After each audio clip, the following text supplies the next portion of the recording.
Destroys our generation. I don't mind. I don't mind. I don't mind. I don't mind.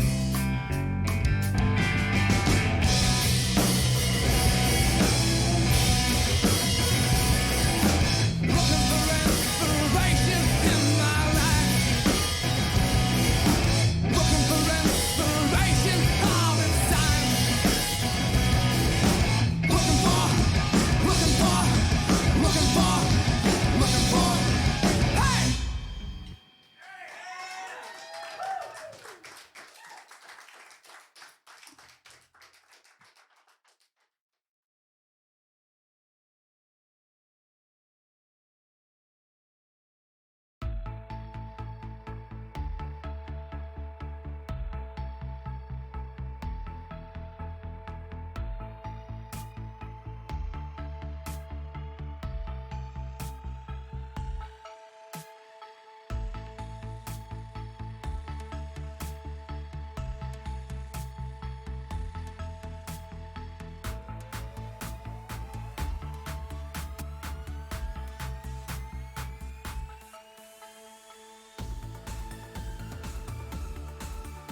And what is going on, everybody out there in Twitch land? Let's get some things loaded up here. Getting a little bit sloppy, but hey, we out here. Be Gucci. Hope everybody's having a fantastic Saturday. Very chilly out. Very chilly out. So as far as being able to do anything outside is definitely a little bit more difficult, but everybody's doing well for the most part. Firebat coming in. I'll be doing their Firebat. Alright. Yeah, so as you can see, I've got the track build loaded up, I guess, as far as for Inter 2003. Got some last minute adjustments based on what what the critiquing of the track, I guess, as far as from last week. And Torch will hopefully be joining us, I guess, as far as towards the end of the stream. He's got some prior engagements there. Fireback coming in with the subscriber, I guess, to the channel, resubscribing. Appreciate that, resubscriber. 2 months in a row. GG's Firebat. For anybody that I know what that's get some hype out in the chat. We got the emotes, spam the emotes. If you don't have the emotes, exclamation point hype. There you go. Torch is on mobile. There he is. Yeah, so speaking of the devil, so Torch is on mobile there, but cool. Welcome on in, Torch. We'll get those checking out the shots and slots and all that good stuff, and just still get some things loaded up there. There you go. We got the follower emotes too for anybody. What I'm waiting on, Twitch has put out, I guess, as far as for all affiliates in particular, I guess, as far as on the Twitch platform, I guess, as far as to have the ability to be able to put animated follower emotes. Now, so not only for tier subs, but I think for also followers. So yeah, looking for that to roll out, I guess, as far as they've informed most all the affiliates on about that. So yeah, some of the BTTV emotes that are in there, I guess, as far as some of the animated deals, might be transitioning those over to that there. So for anybody that doesn't really care to use BTTV or doesn't even know anything about BTTV, get those moved over there and just make it a little bit simpler on everybody. How about that? Darn near got the slots there. Firebat trying to get the there you go, you got the shot. 45 units of fluid. GG's there on that, Firebat. You can always check your units of fluids too, I guess, as far as exclamation point fluids, to see if your fluids are sufficient, and if they aren't, feel free to diminish yourself a shot.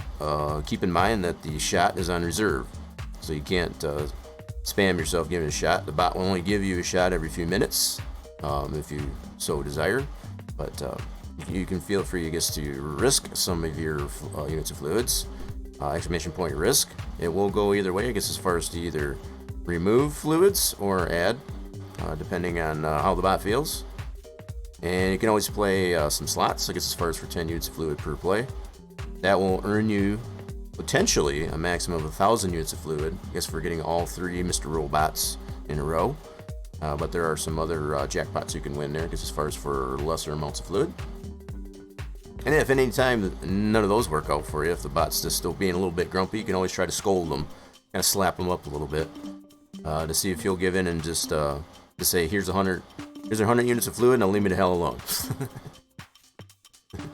I have come to find, and I think Torch proved this theory last week, that you can tend to booze you can liquor booze the bot up a little bit there, and he gets a little bit tipsy, and can work out to your benefit, I guess, sometimes. So be aware of that. Exclamation point drink. So whether you give it to yourself or the bot, sometimes the bot will steal it on you too. So I guess that's the other thing too. You give yourself a drink and he'll try to steal it on you. So that's yep. There you go. You see how it works. So yeah, whether you give it to yourself or play it off to the bot. Oh, we got nothing on the scold there. See, that's sometimes the way it works. Sometimes the bot just says, no. Piss on you. You already got your shot, I guess, as far as the 45 units of fluid there earlier, so you don't get any more. Sometimes he can be like that. He's stingy that way sometimes. Alright, so good to see everybody slowly rolling on in. So for those that are, we're going to be getting into some of the latest updates to the Texas Motor Speedway build for Enter 2003. And let's see here, I'm going to adjust this real quick. There we go. Studio's a little bit of a mess here right now. Torch trying to booze it up now. Okay, so got it loaded here. What I was initially taking a look here, I was just kind of critiquing it. Like I said, I got these relatively last minute there from Torch. And he has started the process of redoing some of the medallions, as far as to point out, I guess, as far as some of the issues that there was with that. Come up with a more refined version of that. But also I was taking note of the fact that on the apron here, prior to the last test that we had on the track last week, when I got the left side tires, I guess, as far as off the apron here, I did get a black flag. So in an effort, I guess, to get rid of that, we do have some areas, there are some areas in here that have apron, and marked here as apron, and potentially what might need to happen is to change this over to racing surface, so you got a little bit more breathing room as far as to get the left side tires onto the quote-unquote grass, keeping in mind that it's kind of split up between asphalt and grass, because you do have this roadway area here, even though that's not usable. It's got a different grip feel to it. So let's put it on this, so you can see we got asphalt all through here, which is nothing wrong. I think the way this has been done, as I pointed out earlier, this is all just summary, is going to work out really well. Just the getting get the left side tires, I guess, onto that quote unquote grass area, I guess, as far as to get that black flag. So we might have to here, kind of either create another F section and spread that out a little bit to make it a little bit more racing surface, possibly. This is just something that I've come to find is very useful, I guess, as far as when you're coming off, especially through the dog leg, you can sometimes get off course, I guess, for lack of a better way to put it, and you'll tend to veer into that area. And so without adding insult to injury, because it can get really tight, I guess, through this region here as far as going 3 wide, it's not very easy, I guess, to do that, as far as especially coming off really fast off of turn 4. So you do have to tend to get spread out a little bit. So having that little bit of more breathing room in an area like this, and not getting that black flag, I guess, for coming through this area too hot and heavy, will probably adjust things really well. So that's what I need to turn this down, I think, just a little bit. I feel like I'm screaming over the top of that. In most cases, usually it's if I find myself screaming over that, it's too loud for y'all. So there's that. So that's kind of what we got. Also, I guess one of the other things that Torch was mentioning to me, and I've shown this before, like in the Dover build, as far as how to apply a cutout into the fence area. Now, keeping in mind this is a geometric fence; it's not modeled, much the same as like it's in the infield. The infield fencing, as we've already shown, is 3D modeled. This is a geometric fence, so there's a little bit more wiggle room, I guess, as far as how you skew, and transparent, I guess, as far as different areas. So I figure, if nothing else, I'll start there and then kind of move on, I guess, as far as like that. There's only a couple sets of the medallions actually done, so none of the ones in the turns are redone just yet. Just to kind of clarify, so these here by the start finish line, for example, are redone as far as from last week. So you can see it's a little bit more refined. In the turns here, I did notice that I pointed this out to Torch already too, that these here in the turns do tend to clip just a tad. I think it was these in particular. I noticed them definitely in the sim itself. I tested out in the sim, so it's not so much on this one here. But these here haven't been redone yet, and Torch can feel free, I guess, to elaborate on that. These are not redone yet, but the ones further down here, as far as the first 3 sets on the straightaway here, are done. So like this one's redone. So that's 1 set, 2 sets. So where's the 3rd set? Gotta look and see what. Which ones are which? Let's go into our. I know he's got. Torch has given me 3 sets that are done, that are completed as far as updated. I need to look at object placement view, and we're gonna go into our list here. So we have set 1, 2, and 3 should be redone. So the first set is right here, right there at the start finish line. Set 2 is right here, which is a little bit further down. And set 3. Where's set 3? Okay, set 3, so it's right here. So this one here that's further into the turn 1 is not done. Okay, these first 3 sets, so that's what I wanted to right across from the yep, right down. So those are the only 3 sets of the medallions, because they are in pairs. They're in pairs. So as far as the sets, as opposed to doing them individually, they are. Torch has made it clear to me, because as far as each medallion is adjusted independently, but is put into sets like this, as far as to be able to get them placed in the track as we see them here. That's why you see the bounding box as it is. So yeah, up to this one has been redone. Cool. So yeah, that much is done, but there are some new items too. I guess I'll go over that really quick before I get into adjusting that for the start box. The start box itself is actually brand new as well. I guess I didn't make that clear. So I had initially the placeholder from the 15 build in here. This is a refined version of that same type of thing. It's got much rounder contours to it.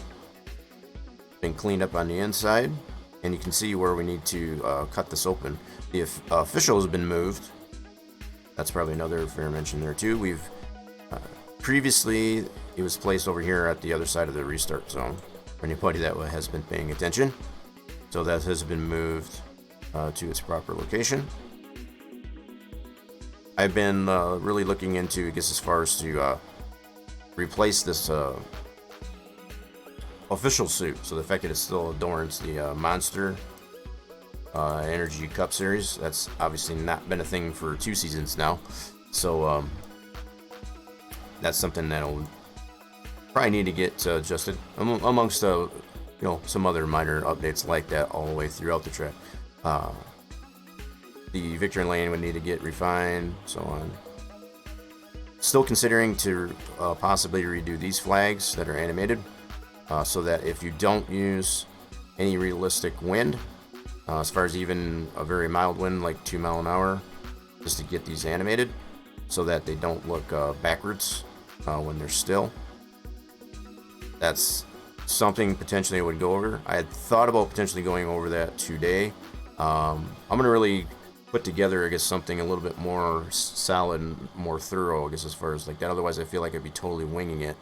So I want to have something put together a little bit more solid, I guess, as far as, for lack of a better way to put it, to be able to show that process. Because what it would involve is much the same thing as you would put an animated screen. So like you would have several different, you could go one of 2 ways, I should say. You could go separate meshes that have different contours, I guess, to the mesh, or you can just change the texture to make it look different.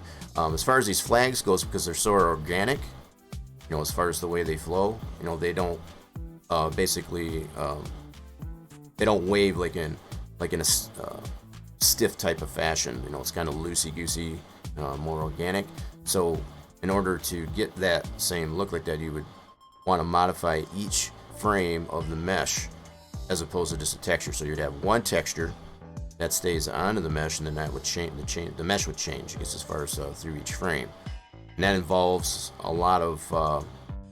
If you've ever seen how stop, where was I going with that? Stop footage, you know, type of picture shows, you know, where they move a little bit, it stops, move it a little bit, you stop it, you know, so it's a kind of stop frame type of thing. It's kind of the same idea when you're doing with that. So that's just kind of put it in perspective as far as that. So that's what you would have to do with an animated flag model for that, as far as to create those keyframes, I guess, as far as with a different look to the actual mesh in each frame. So that gives it that motion, as far as like when you put them all in a row, it makes it look like it's moving. And especially in a organic fashion, yeah.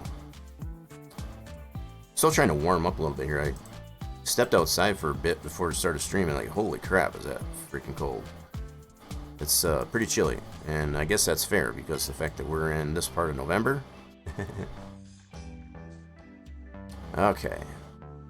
So yeah, we got the start flag, we got those medallions, and I think, like I mentioned, I think I'm gonna start off just kind of loosely going over all that really quick.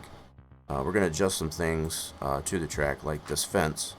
Kind of cut that opening in there, and for some it might necessarily be considered summary or review, because I have shown this before in such track builds like the Dover build, which was previous to this build.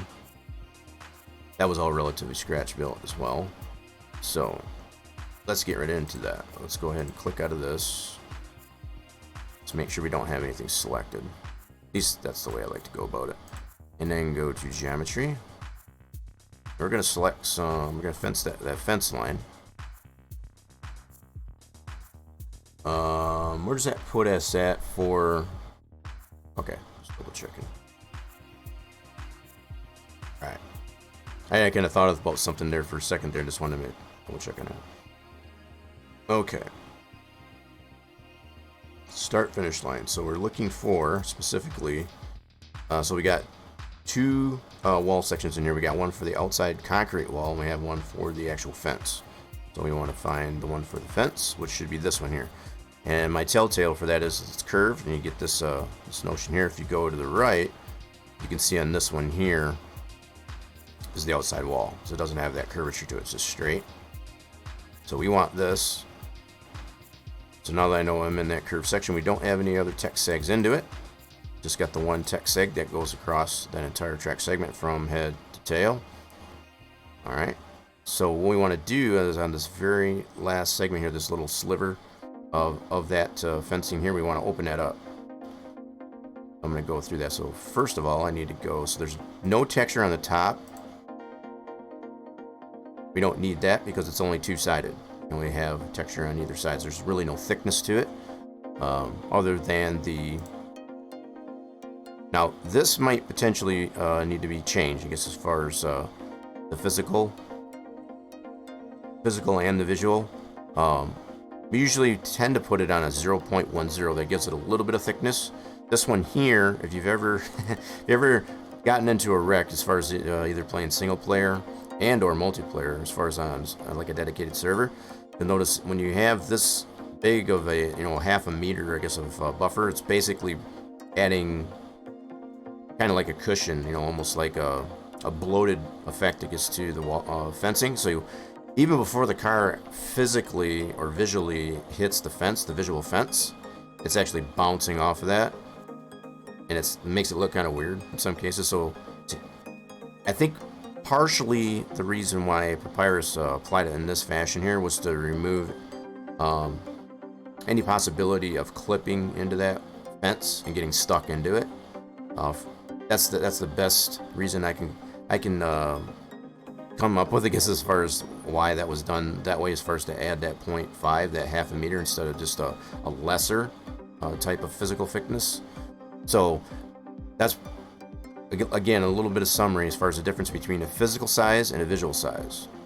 So the visual size will actually show visually, I guess, as far as how thick it is. So for example, if I apply 0.5 to this, you can see very minimally it's gonna change that thickness. We don't want that thickness like that. So you can see how it shifted a little bit. So it's kind of offline here now from the segments before it and after it. You don't really want that. So you can get away with leaving this at 0 in most cases and changing the physical properties here to just kind of lessen this from a 0.5, which is the default when you initially apply these types of fences, and put it to a 0.1.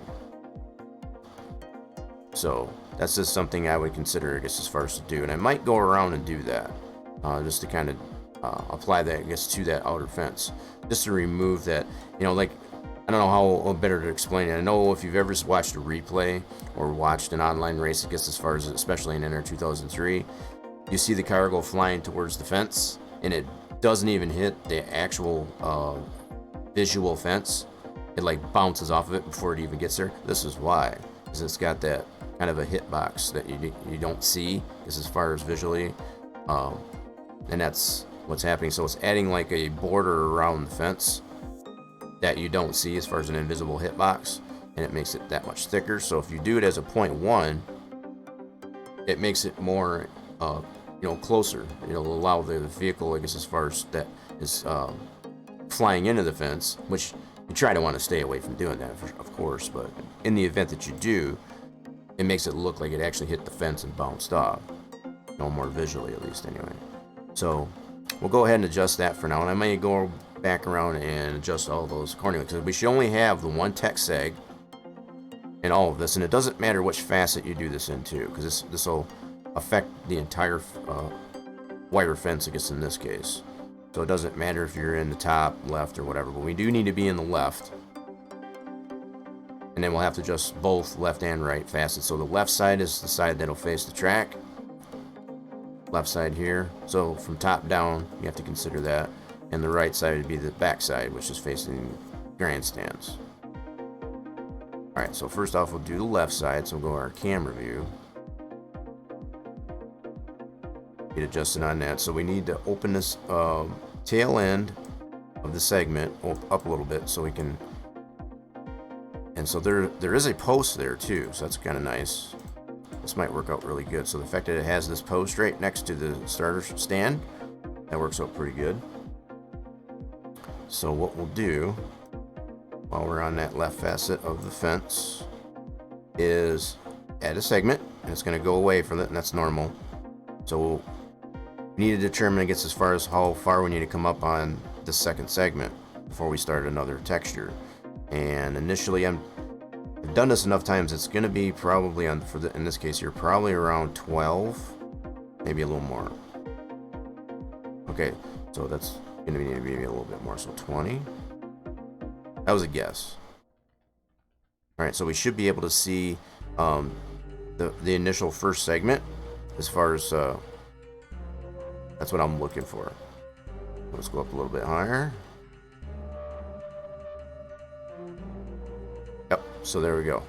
So what I missed to do, I guess, as far as to focus it back on the camera, so you can see you got this little sliver here. That's going to be that second text seg. So I need to bring it back just a skosh up to this, probably right up to this this fence post here. We may not even need to skew it anymore, because that's right next to the actual starter box.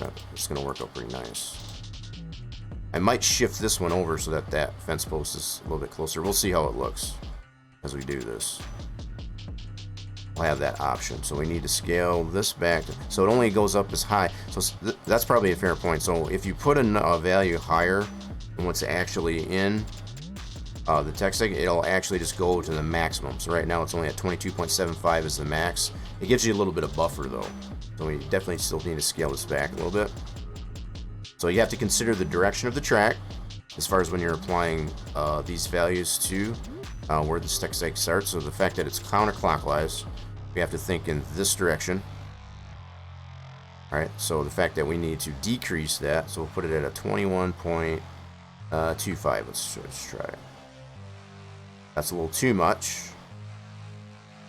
So it's a little bit of guessing work, I guess, as far as when it comes to that, but you can kind of tweak on it.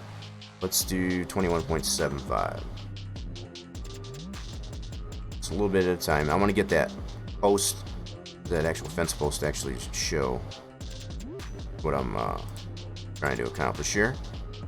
So we'll go to, let's go to 22.25.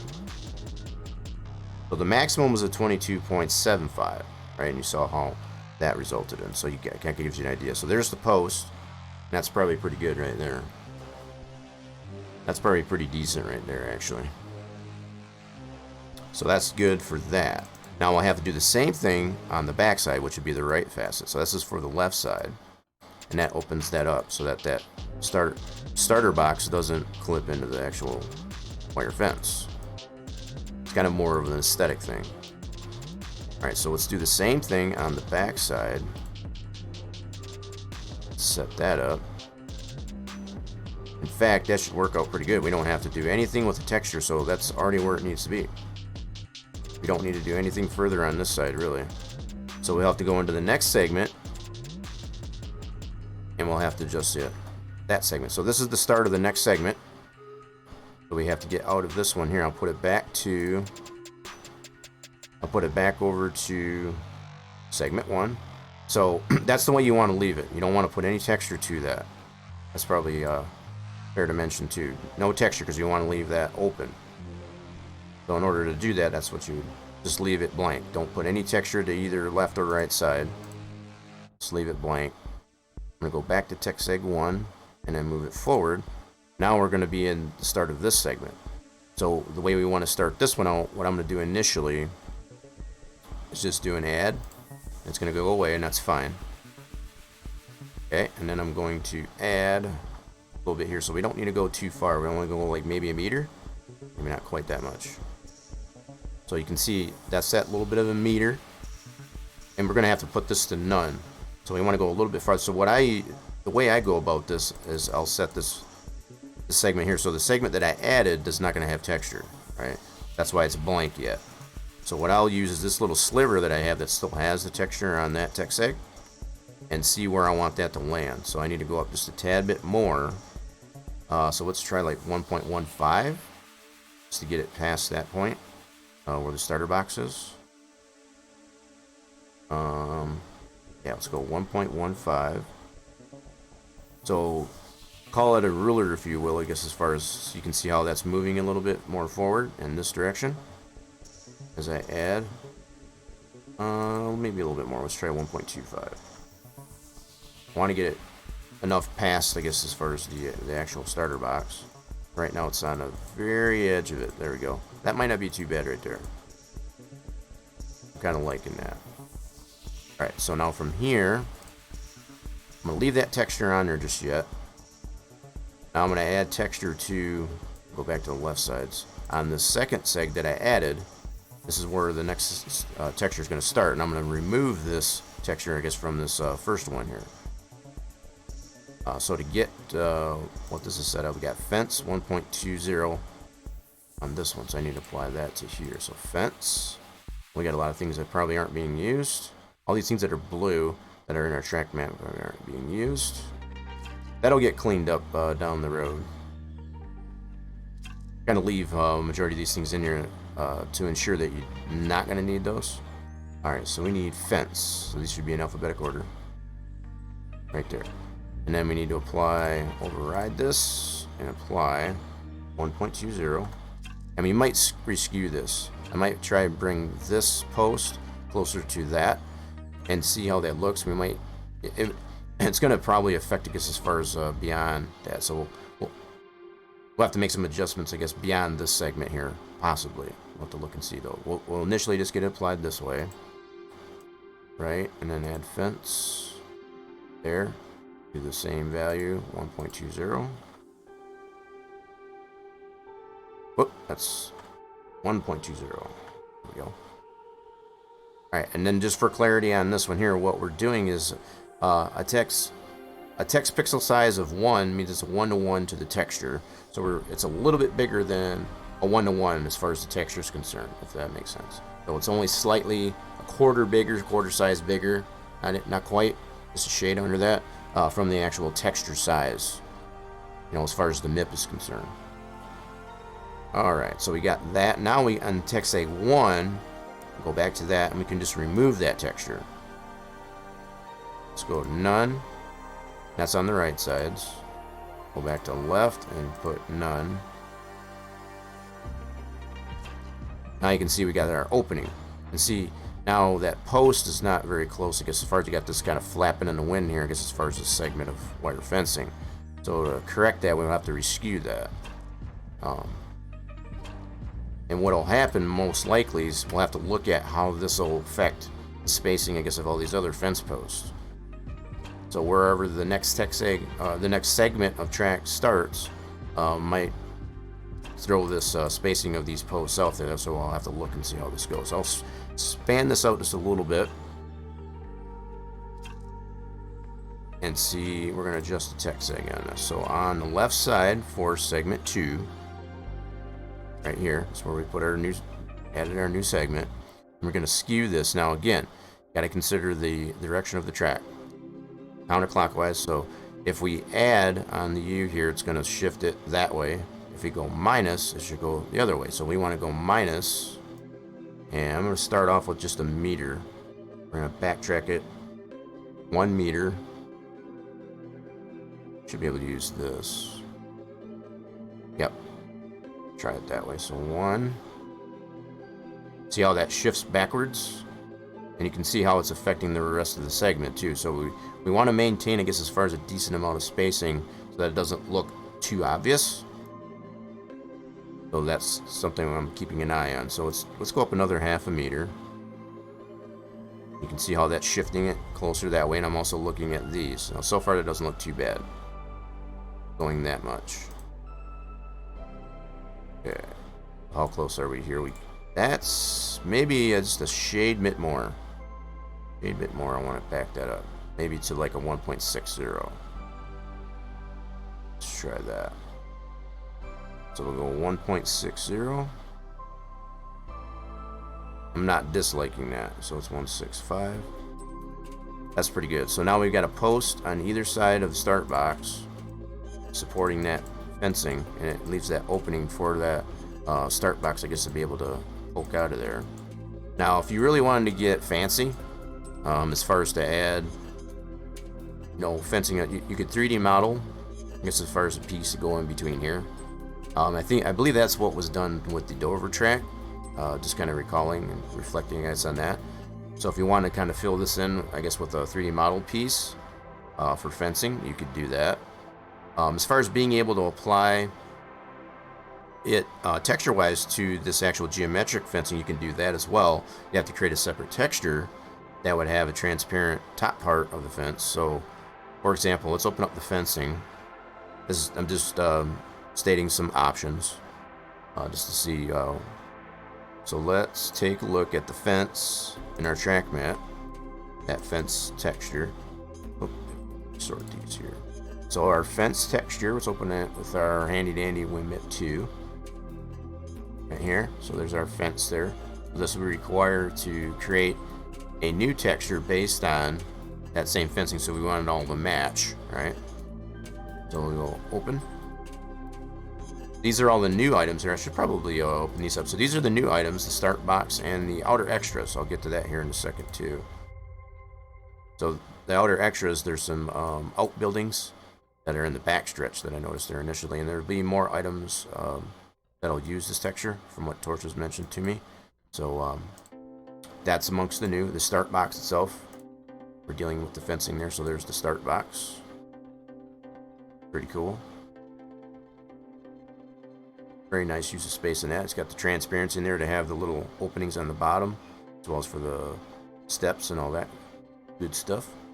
Pretty cool. Alright, so we need to open up the fence though. Let's go to our actual track edit folder. Back this up. And it should be right here. It's 20. Go to our track mat, and we need a fence. So, if we were to take this fence, right, and you can kind of get the idea of the layout. So, this part would be where the wall is at.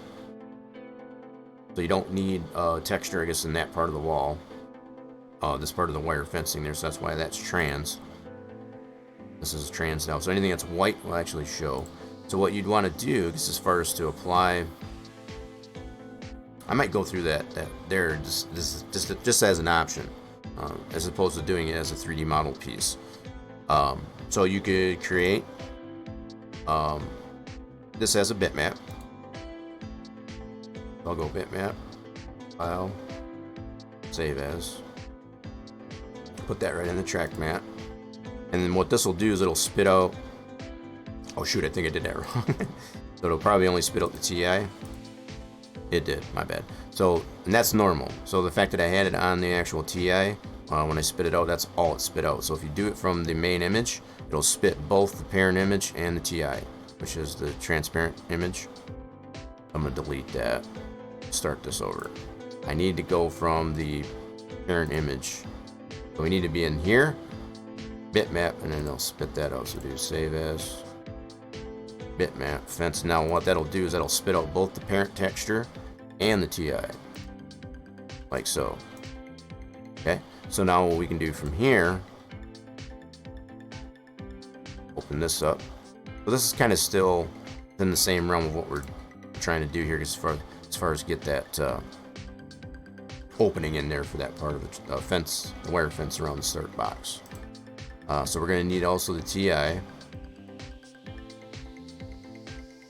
right. I don't know why it went there, but okay. Let's go to Torches folder.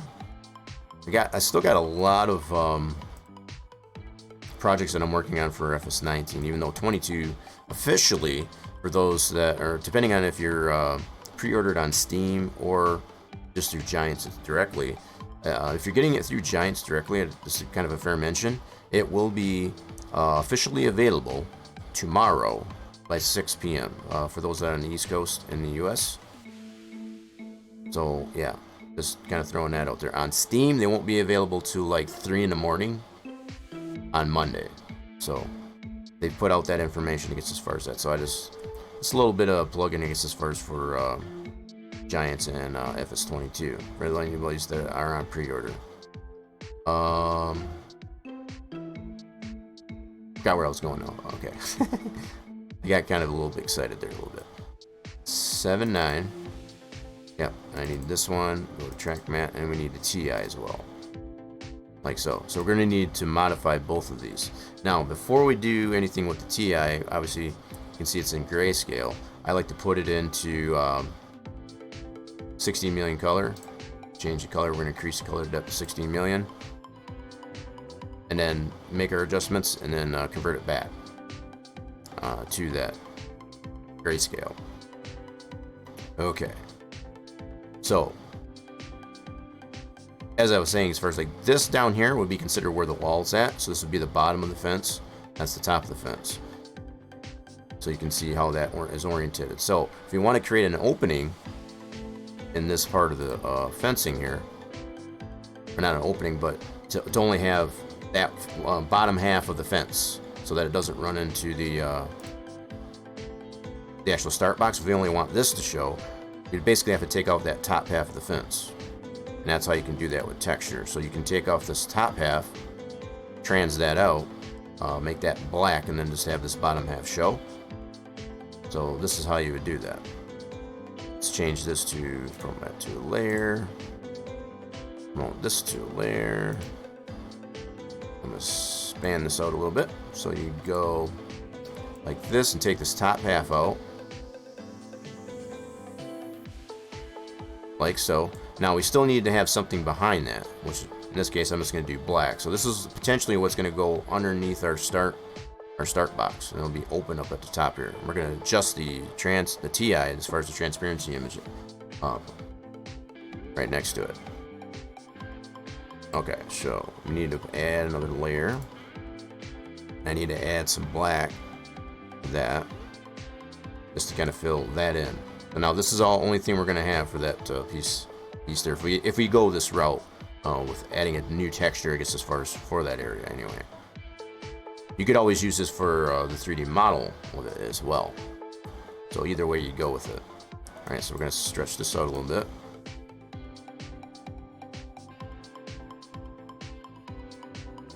And we're going to do the same thing. Now this, you can see it a little bit more clearly defined as far as where that is. You can see that bar that comes right here. That's basically the same bar right here. There's one jackpot. He must have boozed it up enough.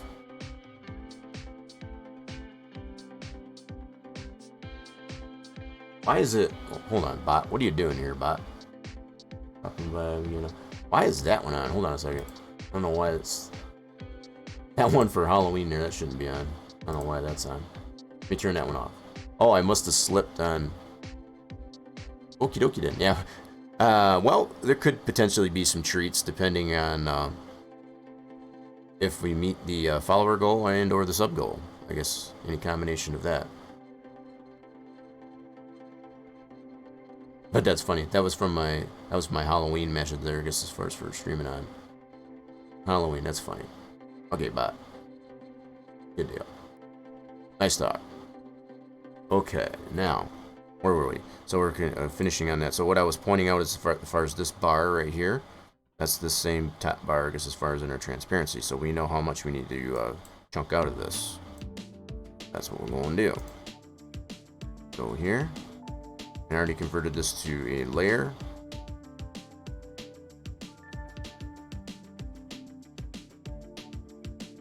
I want to keep that bar. There we go. Something like that. Something to that nature. And then the same thing as I did here is I need to fill what we just cut out behind that, so it's black. So the only thing that's going to be visible, I guess, as far as this texture is concerned. And again, it doesn't matter if you take the approach of applying it directly to the geometric wall or create a 3D model piece. You could use this. This texture, however you design it in either fashion. I'm showing the way, I guess, as far as being able to apply this texture directly to the geometric fence. So it'll make sense here in just a moment. Alright, so I need to add another layer to this TI and fill that in with some black. I'm going to put that behind that, like so. So now we've got these two images. So this is what is going to show. Anything that's white is going to be what's going to show in the actual parent image here. Anything that's black will not. That'll be masked. Okay, so we're going to resave this, and I'm going to save this as a new texture. So we don't want to step on our original fence texture. I can name this something so that it relates, I guess, as far as what we're doing here. So I can do fence, say for example, shorten it up for start box, so we kind of know where it's at, what it's being used for. Okay, I'm going to go ahead and flatten this. Like so, and then we're going to do file, save as, and again, I don't want to step on the original fence, so we're going to call this one fence stbx for start box. That way we got some of an idea of what this is being used for. You could spell it out too. I guess it's not entirely wrong. I like to keep them somewhat kind of condensed so that it's not like a really long name, because I don't know, it just looks cleaner to me.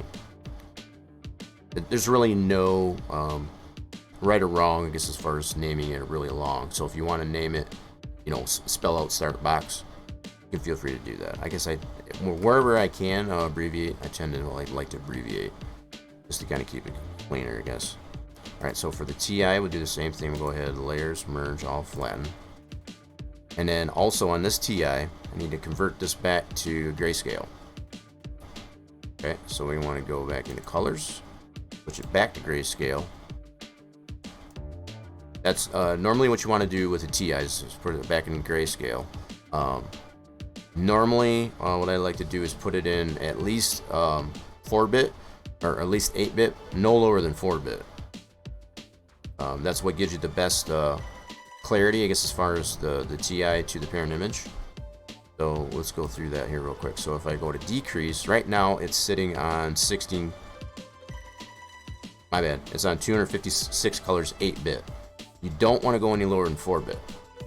If you go any lower than 4-bit, you're going to get a really funky appearance, I guess, as far as to the texture to that. I'm not even going to bother doing it because it just looks terrible. So yeah, it'll initially just apply it 256 colors, 8-bit. That's this one usually is the best option. You can go as low as 16, but you want to be aware, because as far as how much the number of colors it's going to use, I guess, as far as to differentiate, I guess, as far as what's going to be visible and what's not, is going to be reduced quite a bit. So 256 8-bit is going to be your best option in most cases. All right, so we got. There we go. I'm going to make sure. So just make sure that's there. I get this grayscale there. That's fine. Now I'm going to save this one as a bitmap, and we need to rename this with maintaining the TI. Right. So the TI is what differentiates the parent image to the actual transparent image. So we want to go fence. You got to name this the same as the parent image, only with the underscore TI. Okay, so we're going to go underscore STBX. Like so. Okay. Save that. And I just realized I don't have this on here too. You all got to keep me honest here. Okay? You're only keeping me honest. There we go. Where's my little mouse thing here? I had it already queued up there, but I didn't actually. Oh, coming pretty close there. Almost got the same jackpot there, I noticed. Alright, so now we have our new image as far as the fence, as TBX for short for start box, and our TI. Now what we can do is we can open this up in WinMit 2. I'm gonna leave these open here just to kind of show differences here. Let's open up the parent image first, and it'll automatically load in that TI if we've done it correctly. And that's exactly what it did. So the fact that we've got a TI, and it lines right up. That's what we want. So we want to make sure that we're on the parent image when we create our MIP. Much the same as prior to exporting. Make sure you're on the parent image as far as the main image and not the TI. Otherwise, it won't save correctly or export properly. So yeah, get her boozed up. And then we want to have this. So I want to reopen, I guess, that original fence one. I think the type was a 7. It might have been an 11. That's what I want to double check. I think I'm pretty sure it was an 11. So 7 will not add any compression. So that'll make the texture a little bit larger in size. While 11 will add compression. And we probably want to have the compression for the most part. So whatever the original fence texture was at, we're going to close this one real quick and open it back up. So let's open this back up fresh. This was set to, yeah, it was 11. So 9, 11, 0, and 0 is the horizontal, or the horizontal mapping. So we want it to be able to map, you know, left to right. In this case, we're going left as far as the way it maps to the actual geometric fence. So that mapping is important. As far as the priority, 4 is pretty decent. You want it to be relatively clear. You want some clarity to it, but you don't want a ton of clarity to it. So adding it 4, you could probably go a little bit higher if you wanted to. 4 is pretty optimal as far as when you consider all the way around the track. We got all this. We got this going around the entire outside border of the track. So 4 is pretty decent. All right, so that's just to compare. So we want to have the same options on this MIP when we create it. So we want to go MIP, and it looks like the only two things we want to change is to 11, which will add compression. Okay, and then we also want this to map as 0. We're matching everything that's going on with this original fence texture, and add a priority of 4. Now, I've mentioned this before. You might have a little bit of problems, I guess, as far as using the slider as opposed to typing in manually. You might get that automatic. It'll just blast, I guess, all the way to 40. So you want to be careful, I guess, as far as what that. I always tend to recommend to use the slider when all possible. Because when you go to type in a lot of times, even if you do try to spank this out here and say we want to put it to a 10, it wants to go automatically to 40. See, so, and that's kind of the the wonkiness, I guess, as far as that is. I always try to use the slider. You got the slider here, and it might wonk out on you a little bit. Just kind of re-grab it. Hold on your left mouse. Just grab it to the priority you want. In this case, we want 4. That should be good. Now we'll go ahead and save that texture, that brand new texture, and we're going ahead and apply it. Save as. Make sure we're in our proper track edit directory. And boom. Cool. Now we should have a new MIP, which is right here. That's our new MIP, and we'll be able to apply that straight away, I guess, as far as to our actual fence here. And where we want to probably apply this is to this segment I think I'm already in. So the one that I don't have any texture to it currently, I'm going to add that new texture to it. So that way it should, at least in theory, it should only have that bottom half covered and the top half should be empty. The way we did this, we're going to see how this looks here. So let's go into properties. And right now I'm in this, the second segment on the, gotta get my bearings here again, make sure I'm in the right spot. Yep. So on this second segment, it's got the texture. This first segment that we added here has nothing. So what I'm going to do is add, and I'm on the left side, so this should show right away, that fence, that new fence texture. It should be in alphabetic, which is right here. See, right currently it's showing a not used. Now that's initially applied it. Now we want to add our text segment. We'll do 1.20 just like the rest of it. And let's see what we got here. So we have, what is that doing? That is not applying it the way I was thinking it was going to. Should have filled that right in. Alright. Might not have saved it right. So the fact that it's still not showing, I guess, on that first half of there. Oh, you know what? I know what it is. We got to put it on the other segment too. So it is showing. Maybe we might have cut out a little bit too much. That might have made too bad. So you can see the segment that we're in, this is still part of the previous segment. So we got to fill that in on the previous segment as well. So it is showing here. Absolutely. See how that lines up? The way we put the text seg to it and the way we did the textures as far as to line up with the other texture that we used as a donor, if you will. So we got this little bit of gap between the bottom of the start box. So that's all trans, like so. So we need to go back to the previous segment into text seg 2 of that previous segment and apply it there as well. I think while I'm at it here too, I'm going to go to the right side. So we got nothing on the back side of this here, just to kind of give you a clue here. So we got nothing on the back side, so I want to add it to the back side of this as well. Let's do that. So we're on the back side and grab that same texture. Now it shouldn't be blue because we're obviously using it now. So it initially applies it, we'll apply our texture size. There we go. So now that's filled in. Now we got to go to that previous segment. Okay, we'll go back. So now we're in the previous segment. So now we're over here. And I want to go to text seg 2. So we don't have anything on that. So I'm already over here, so that's at the back side. I'll apply the same texture to that. Initially applies it. We'll override that and put our texture size at 1.20. And there we go. So that's all filled in. Now we got that little bit of gap, so that has nice cutout. Now we could probably adjust the texture a little bit more to bring it closer to the bottom edge of the starter box, if we so chose. I'm not necessarily disliking this. It looks pretty decent. I like the fact that it's got that bar still right here, as far as to kind of support that wire fence, you know, onto the poles. Pretty good. So now we got to get this side here. We got to go to the left side facet of this wall part of the fence. So we'll go to the left side.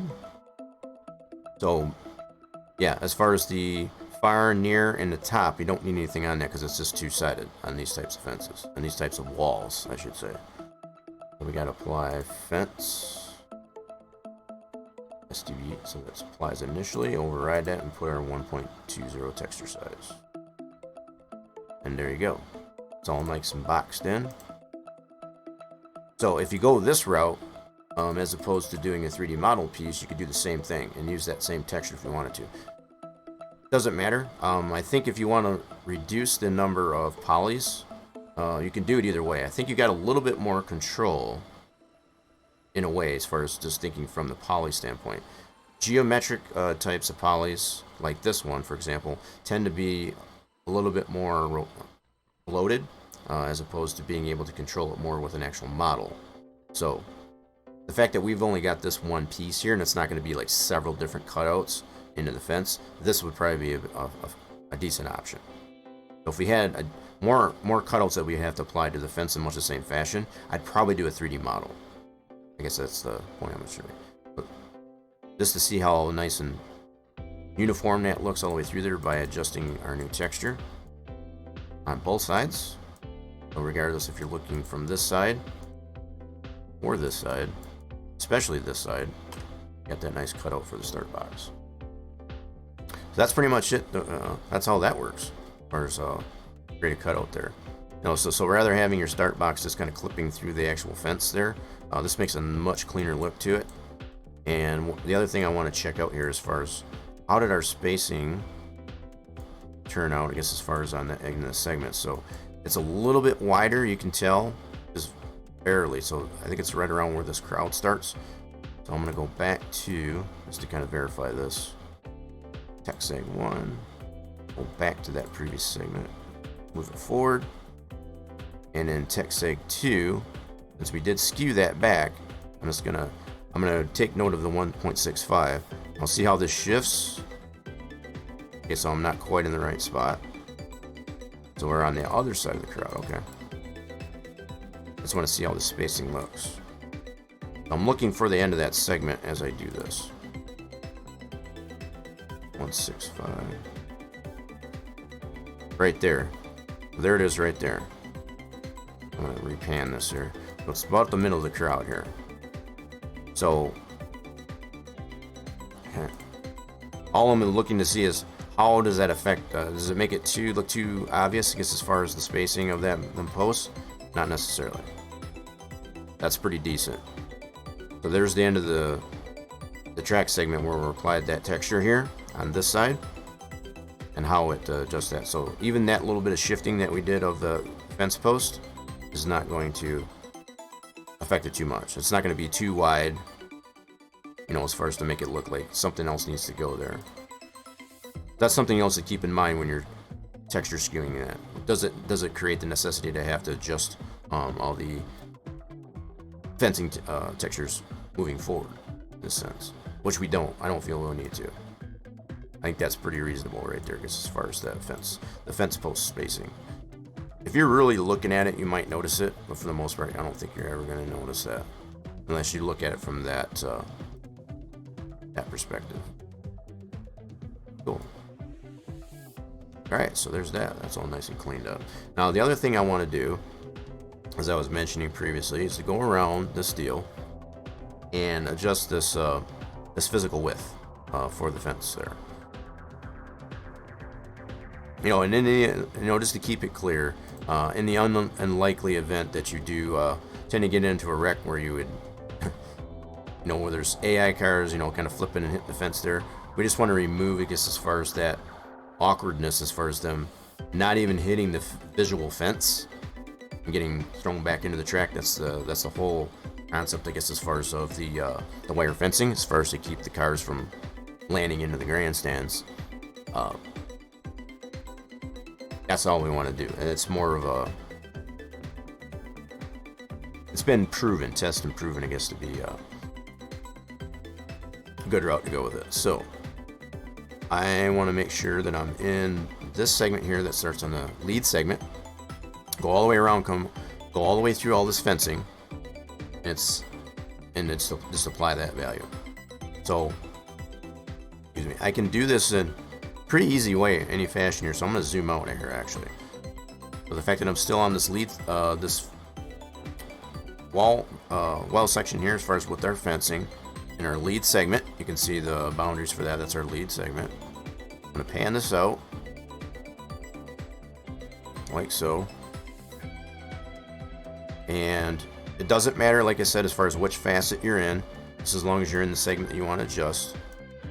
I'm just going to go ahead and adjust this one to that, and that's all that's doing is just adjusting the physical size, as far as to take that invisible hit box around there and make it closer to the visual, you know, where the texture is, so it'll allow the vehicles, I guess, as far as to get closer to the wall before it actually gets thrown back out to the track, for example.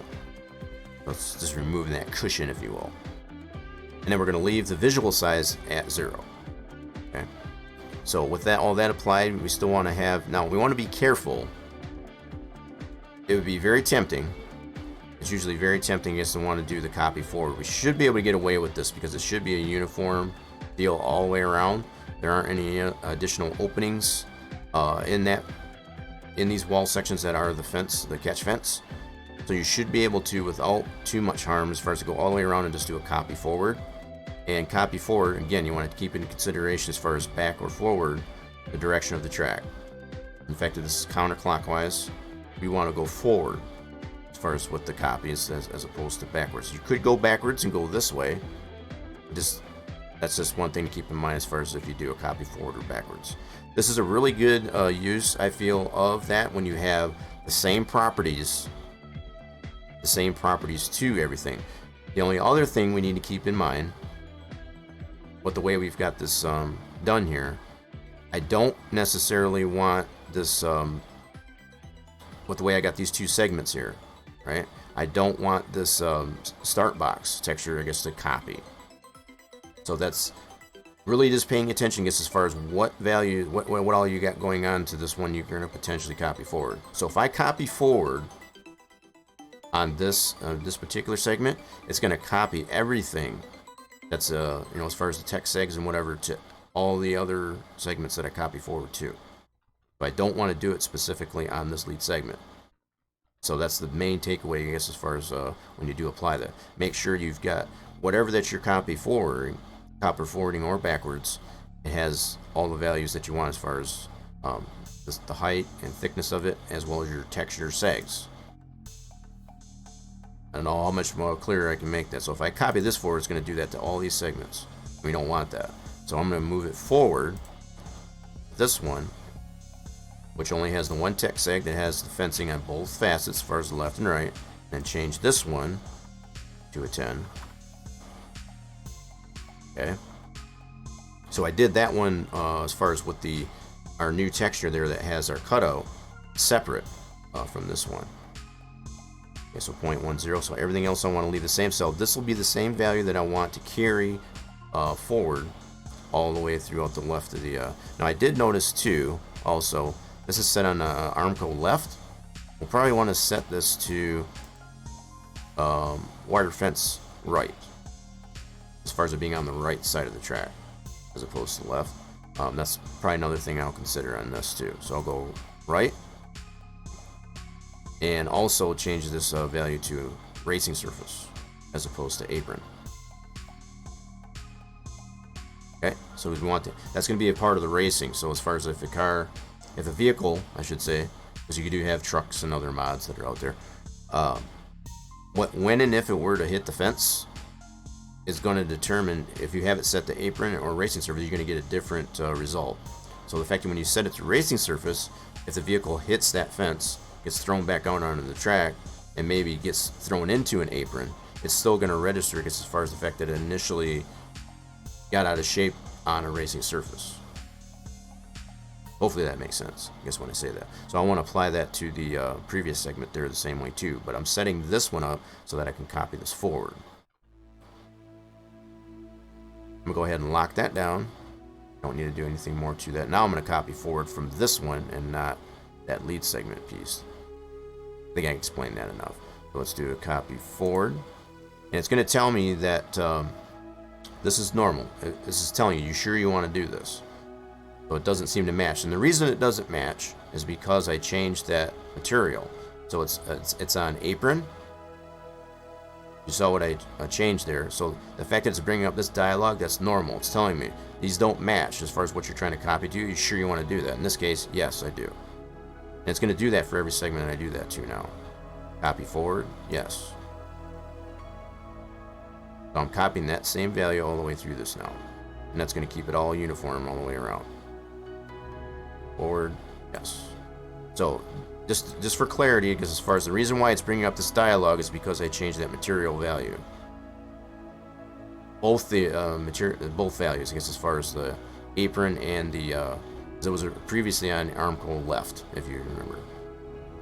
Yes, so that's why that dialog's coming out.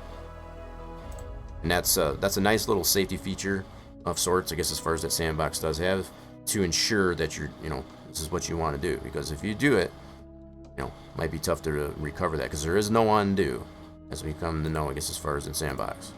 You basically just have to go all the way back through it again. If it's depending on what you copied forward, it's like, oh shoot, that's not what I meant. So either you go back to a previous PTF, or you just go back through it and do it all over again, the way you intended to do it in the first place. Okay. So we're just copying forward. Continuing to copy forward. Until we get to this segment on the other half there. Now I want to be careful. I don't want to copy that, I guess, as far as the other side of that lead segment. That has that other texture. I don't want to step on that. So I want to stop just before that. Copy forward. So it really comes down to paying attention how you're doing the copy forward. So where we're at right now, we're still fine. And I'm watching where my segments are landing here, and I want to stop just before this last segment, before the lead segment, because that has otherwise it'll step on everything that we did there. Don't want to do that. Okay. Keeping an eye on the segments, and I'm just watching these boundaries here for each of our segments.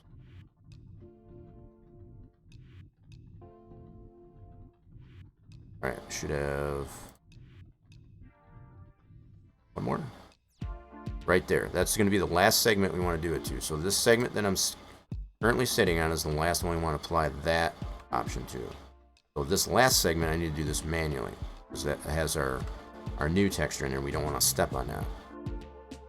And just to clarify, I'm going to zoom back in here, move it back forward. Oh, actually, I guess we do have one more. How many more do we have? So this one is the one we don't want to step on, so I got at least one more where we can copy. Okay, so we'll go back to this one. We'll copy forward, do a yes, forward. So this is where we don't want that to be. I want this to stay just like it is. So I'm going to adjust this manually to add that wire fence right and the racing surface to this one. So by moving forward, not copy forward. And again, you'll know, I guess, as far as if you do that and they don't match, you'll get that dialogue. So the fact that I just did forward and didn't give me that dialogue, it gives me somewhat of a clue that I hit the right forward. So you got these two kind of close together, and it can sometimes get a little bit mixed up, I guess, as far as that goes. But it's nice that it'll bring that dialogue up there to say, hey, you sure you clicked the right one? It's one of the very few nice safety features that are built into Sandbox.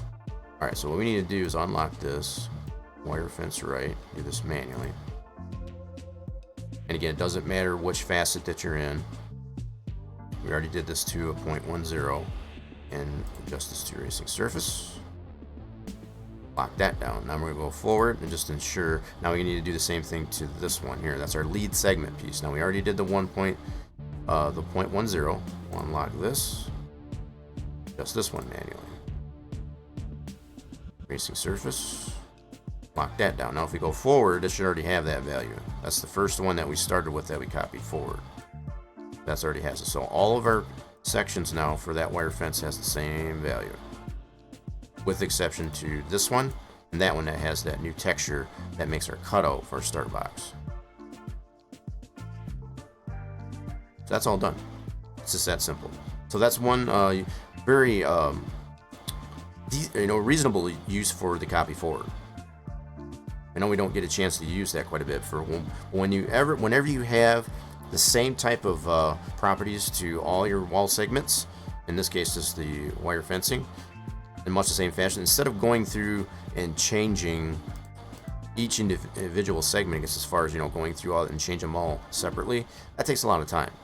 So that's a really nice time saver, I guess, as far as to be able to have that copy forward when you have relatively just the same texture. There's no skewing, there's no openings, there's none of this.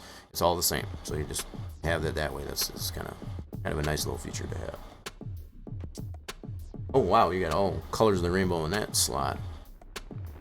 That's crazy. Alrighty then. I think we're done with this. So I think everything that we've done to this point so far, I'm gonna go ahead and save this PTF as a new PTF. Yep, we're gonna do this as a new PTF. And I'll do a separate PTF for potentially adjusting this as far as that little bit of buffer in the front stretch here.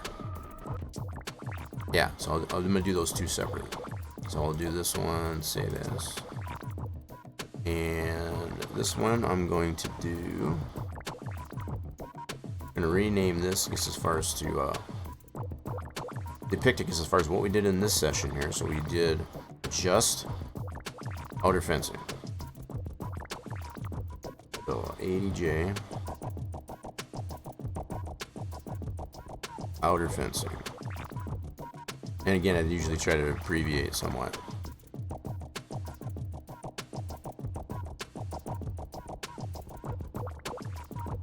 And whether you decide to put the date actually in this one, it's not really necessary because you already got the date that's on as far as the date modified.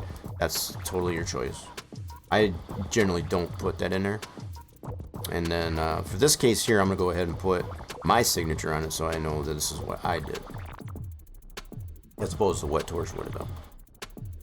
Just to kind of make it clear, clarify, I guess, as far as in my track edit folder as opposed to what he's got. There, it's that simple. Save that. Now I've got that to fall back on. So anything I do beyond this point, if by applying, I guess, as far as what I'm going to do next, I don't like what that is, I can always refer back to that PTF that I just saved and start over. Because again, there's no undo in Sandbox, so you have to kind of prepare yourself, I guess, for that type of thing. And there's no automatic save either, so that's probably another thing. No automatic save and no undo or redo. So definitely have to get into the discipline, I guess, of saving yourself some headache. What's going on there, Yasso? Happy Saturday. A little chilly here today. I got the heat crank today. I wasn't freezing myself off, I guess, as far as today, that's for sure.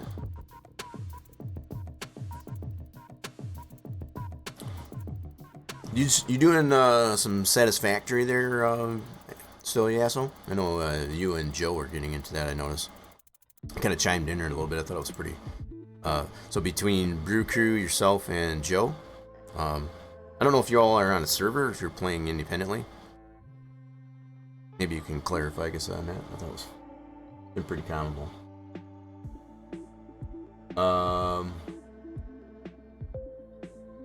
You wasn't? Yeah, I know I wasn't going to, that's for sure. Oh, Joe and you are on a server? Yeah. Okay, Brew's just on SB. Gotcha. I gotcha. I think it's pretty comical as far as the way you guys share, as far as like, oh, look what I did. Oh, that looks cool. Let me try that. That type of stuff. Some of that stuff that Joe is showing us as far as what that's stop and go, that's shot mark, you know, the aisles, the thing with the music. I thought that was funny. The fact that he didn't have any music in his little video there, I think that's what I was referring to. All right, so what I'm going to attempt to do here next is we're going to create a little bit of a buffer, a little bit of wiggle room as far as coming to the dog leg here. So getting your left tires, for example, even slightly onto this here, it did result in getting a black flag because of having that apron a little too close. So that's what we're going to focus on here. So just to create a little bit of buffer, and this is why I'm going to do it as a separate PTF. So whether or not torch, for example, I do this for kind of my own purposes based on my experience, I guess, with you know dealing with these types of even for league track. So if doesn't care to want to use it, it won't have to, because it'll be in a separate PTF. That's another good reason, I guess, as far as to do a separate PTF. So what I want to do is, number one, on this painted line, I want to add this as racing surface, but I'm going to add to this as well, as far as to create a buffer. And that will require, I guess, as far as to do some additional F sections. And it'll probably only go so far as maybe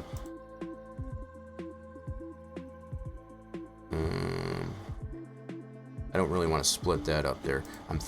Now when I say split, I don't want to have this ending up, I guess, as far as in the middle here. So I'll probably just add F sections up to this point, add a little bit of buffer.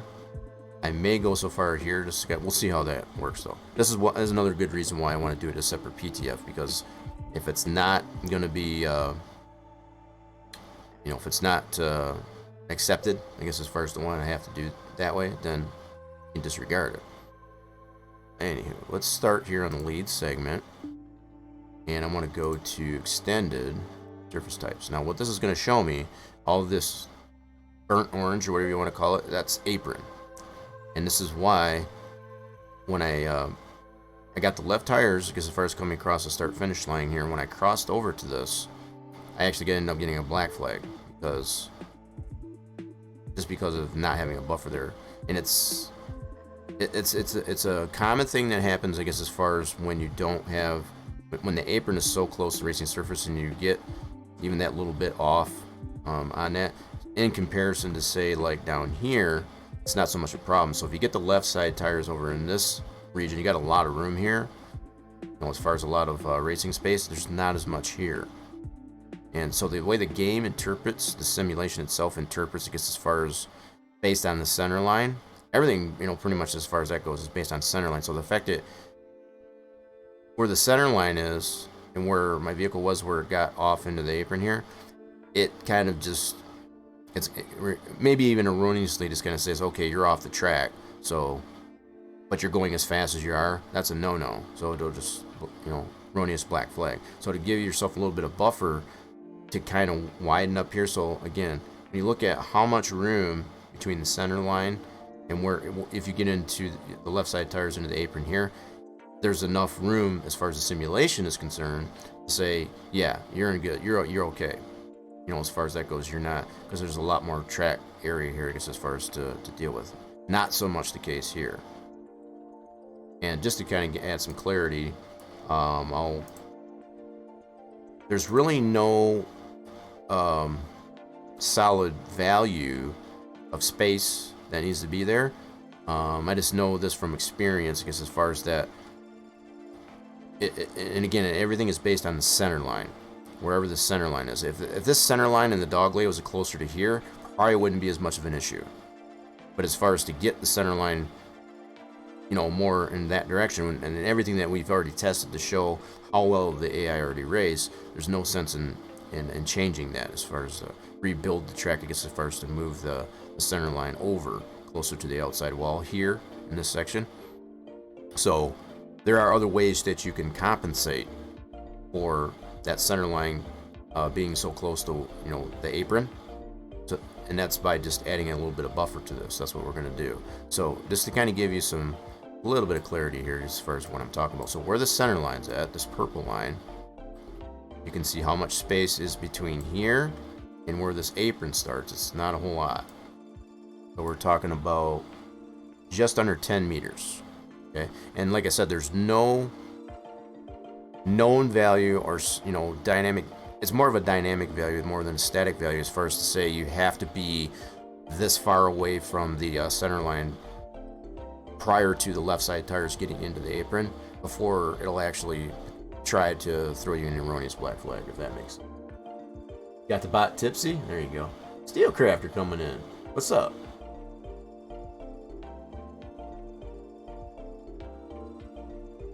Nice. How we doing there, Steelcrafter? We're just getting a little creative here. I was getting a little on my, getting a little bit on my tangent here, I guess, as far as to let everybody know, I guess, as far as what's going on with getting black flags and not, and how you can correct that as far as when you're building a track. What do you mean, am I sure? Yeah, I'm definitely sure. I'm definitely sure. Alright, so let's put this back over here just to kind of, again, just to kind of give the clarity so we can see our center lines right here. Right? This is what the measurement was, just under 10 meters. 9.76 to be exact. So you can see in this area, if you get the left side tires onto the apron part, where this starts, in comparison to how much room you got from the center line, it's going to be a lot more.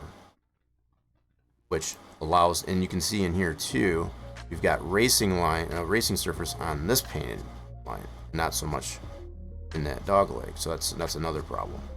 That's what we want to do to correct that.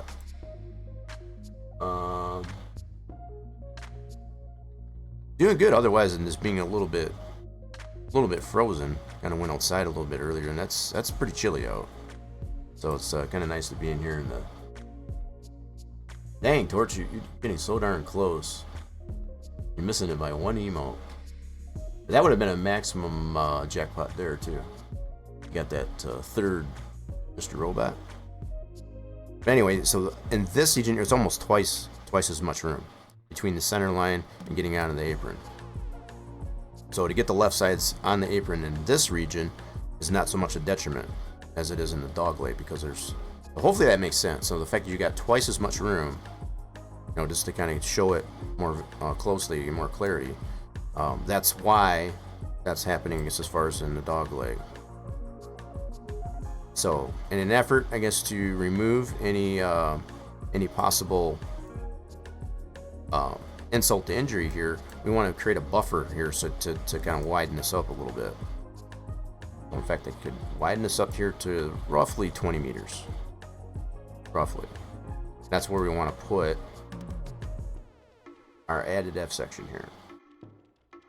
So let's go right about like that. Somewhere in that region. So that's how much buffer we want to add potentially to this dogleg area. on the center line. So you can move this along here just to kind of add a F section here so that it comes out to this far and make that racing surface. Okay. Keep behind the bot drinks. There you go. Oh, try to give another shot. See, the bot says, no. Nope, you already had one. You gotta wait a few. Those are on reserve, just like I mentioned at the start of the stream. So yeah, we're gonna use this as our guide as far as where we're gonna add this F section. Now, initially, let's go back into just our textures. Like this. And we're gonna start on this lead segment. So what I wanna do, actually, is do it all the way on both sides of this lead segment. So here and up. I'm gonna check it on this side. Probably up to here. I want to add more F section here. I don't need to go quite this far. Not really necessary. This is where you can start to get a little hairy, because as far as coming off of 4, especially when you get 3 wide and through here, you might have the propensity, I guess, as far as to get the left side tires in here. Even in this region, there's not enough room. As far as the simulation is concerned, you get the left side tires up into the grass here.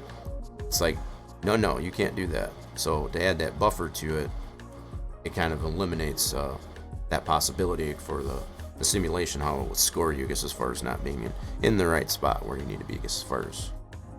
It'll make sense once we test this in the sim, too. So we're going to initially apply this, and then actually test it out. So F section. We're not going to have any texture on this initially. That's okay. I'm going to move my linear guide this way so I can get an idea of where I want to move that to. So in relationship to the center line, is right here. That's where I want to move my F section. Roughly about there. Okay, next. And then we're going to add texture to this, so don't worry about that. So the fact that it's white still right now, that's going to change.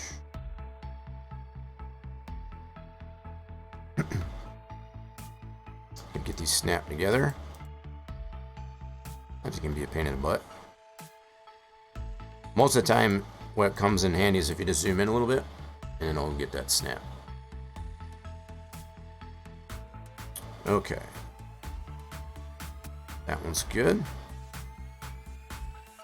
Insert F section. This one's a little bit bigger segment. Yep, okay. We'll be applying texture here in a moment, so. And let me get my linear guide, slide it back over here in comparison to our center line. Now we can be, we don't have to be exact on it. Like I said, there's no, right or wrong value as far as you just want to have a lot more than that. So I'm just kind of using as a rough guide what I measured in the corners, in the apex of the turn, to give me an idea of where that F section needs to land.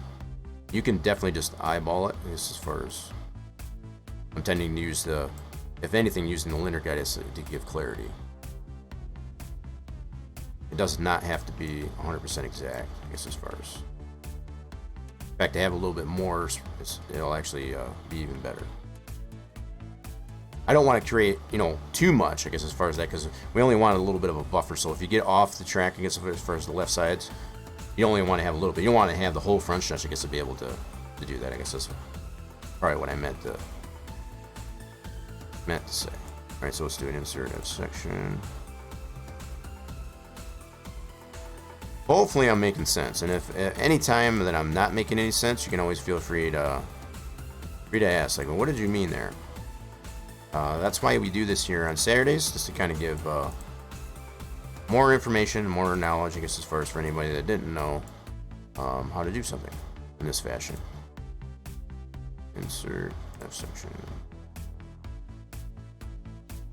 Snapped. There we go. Yeah, so right now it's the fact that it's all white, it's gonna look kind of funky, I guess, until I get some texture applied back to it. Alright, where's my linear guide to give that clarity?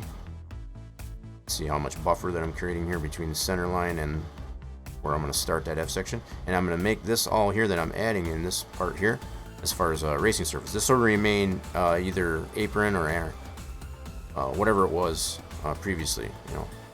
We'll be going into that here in just a moment. Alright, so F section. Snap that. There we go. And I think I'll go one more segment. Yeah. I was debating whether or not I might do one more segment here. Yeah, I don't necessarily want to stop it right here because you could definitely get still off the track here.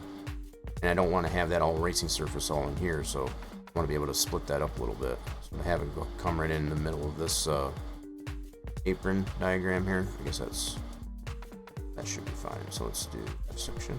And we're going to test this out, like I say, I guess as far as stuff. Let's see. I think we can get away with putting one more here. Even if this is going to be left hanging out here, just like this, that'll be fine too.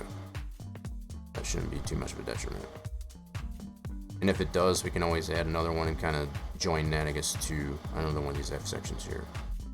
But in most cases here, it's not going to hurt anything, especially this being under. This is a model piece, for example. So the fact that it's a model piece, you're not going to see anything that's going on underneath that anyway. So the fact that it won't have, you know, the uniformity, I guess, as far as the texture underneath this thing, it won't matter because you ain't going to see it. Not going to see it. Okay, so let's snap this. Good. Now, let's add some texture to it. And I can get the values off of the this segment here.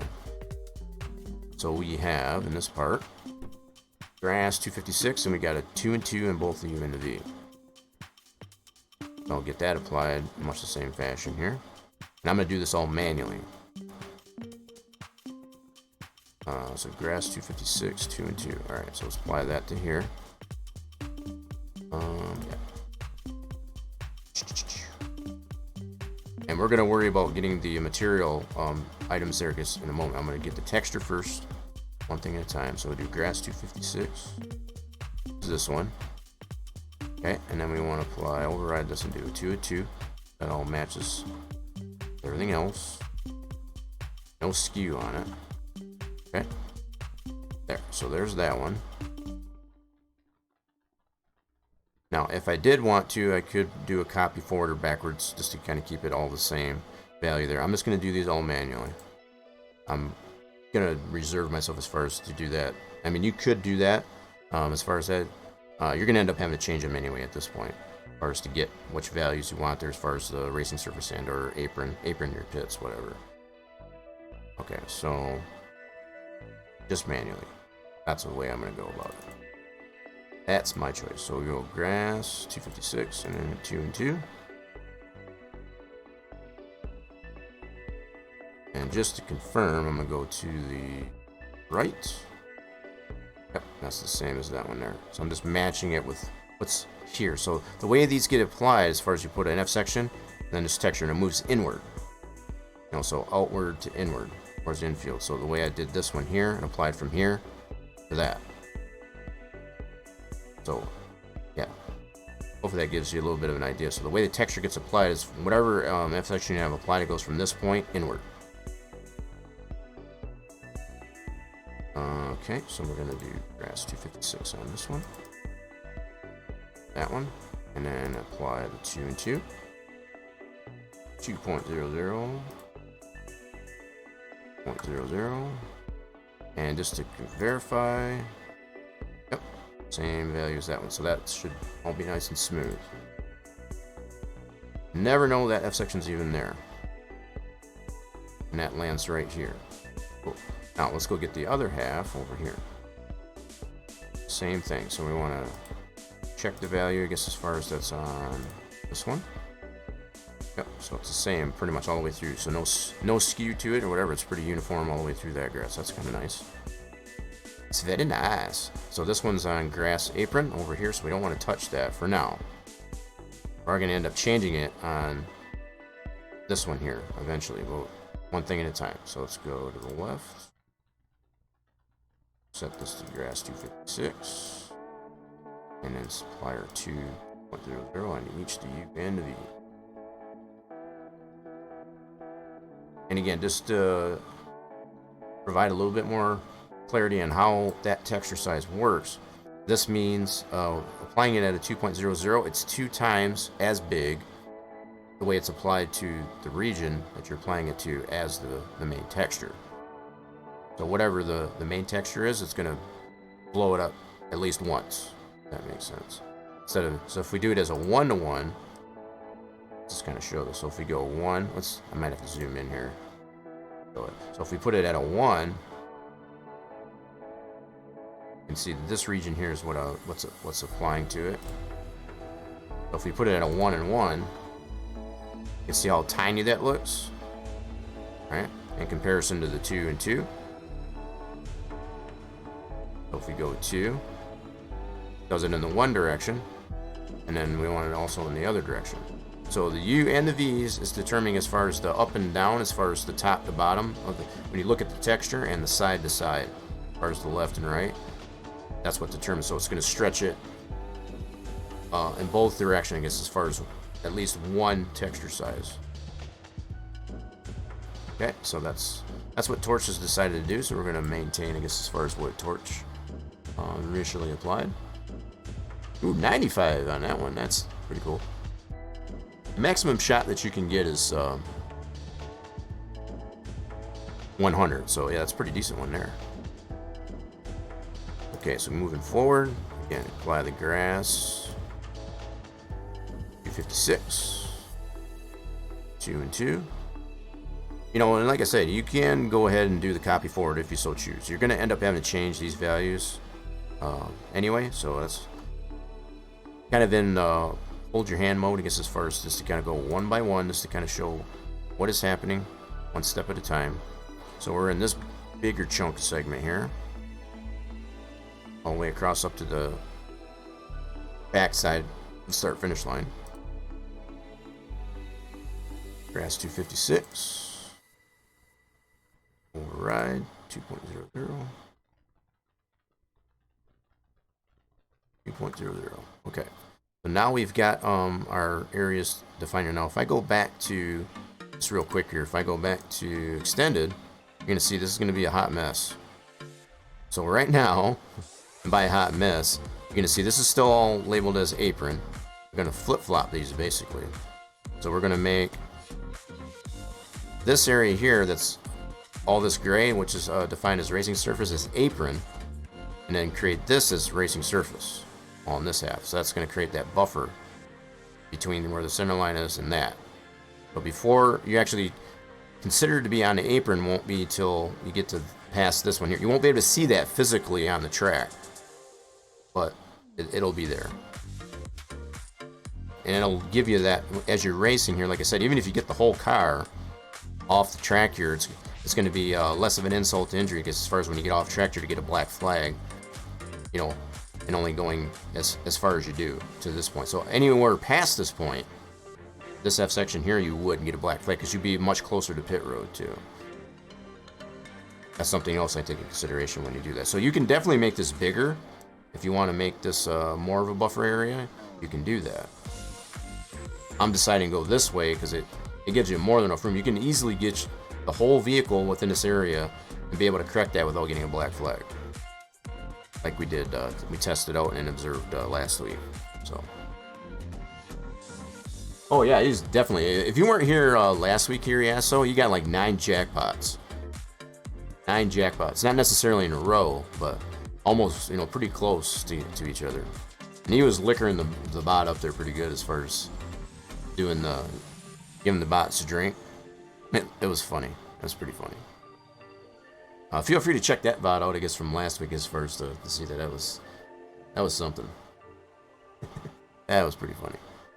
So yeah, what we want to do at this point is flip-flop. So all of this here that's closer to in this orange, we want to get this burnt orange, or whatever we want to call it. We want to change that to racing surface.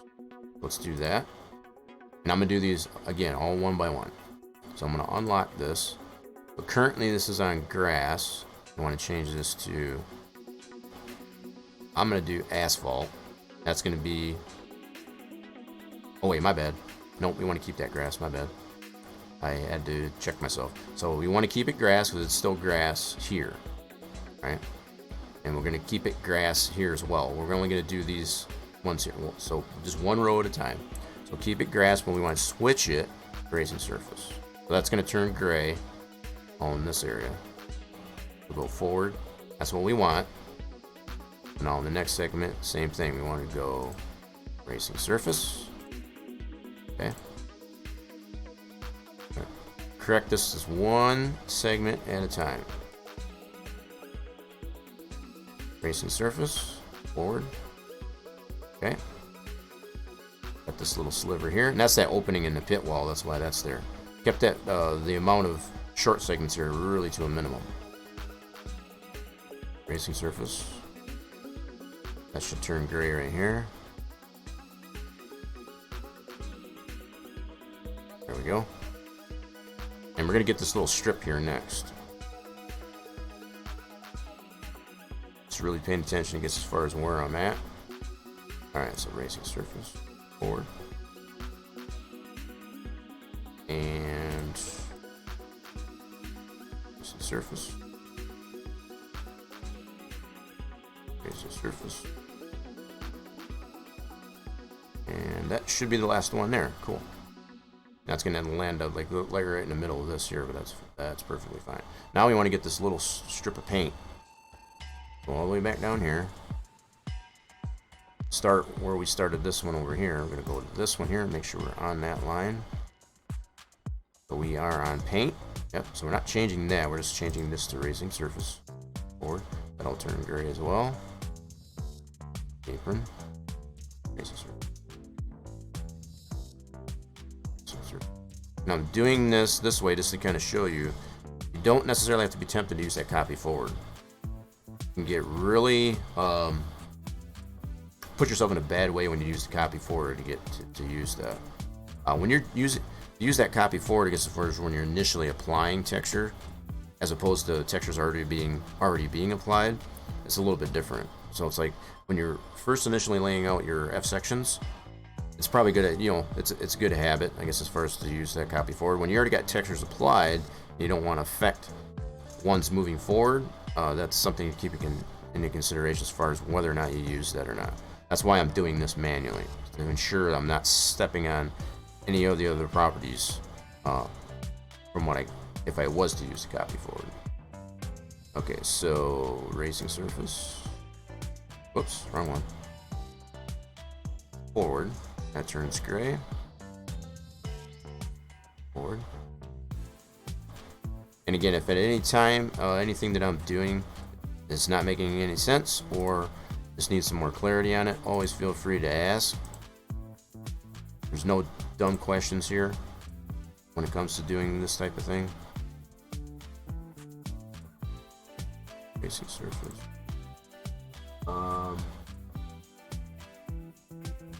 Yeah, definitely getting that bot drone. Oh, try to give him some. See? The bot's going to get after you, I guess, as far as trying to get a shot too soon. Racing surface.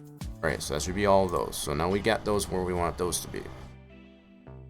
Now we're going to go back to our new ones, our new F sections. So from this point inward, we're going to change this to apron. And then so that'll finish up, I guess, as far as where our buffer is going to be for our racing surface. And this will be more clearly defined. You'll see what's going on here as I do this part. Alright, so on racing surface on this one. Now this part, I got it on asphalt. This is grass in here. We don't get the asphalt over here. So I'm going to switch this to grass. And then also apron. Okay, so we won't see the grass. I'll switch that over there in a second once we get these done. Then you'll be able to see the differences between what is grass and what is asphalt, and also apron as opposed to racing surface. Okay, so this one we need to do. Oh, I went the wrong way, my bad. I go this way. I go backwards. This one needs to be. This one's already grass. Go back to. Whoops, my bad. On the right segment. We need to be on this segment. We want to be grass, apron, backwards. There we go. I got in the habit of being forward, so yeah, it really comes down. You got to pay attention, I guess, as far as forward or backwards, considering that direction of the track, for example. In this case, I needed to go backwards. Okay, so this one, and this one right now we're in asphalt. This one's where we had was defined as asphalt to accommodate, I guess, as far as this area, as far as the 8th mile track that's in the middle of the front stretch here. So that one we want to keep as asphalt. But the only thing we're going to change is apron.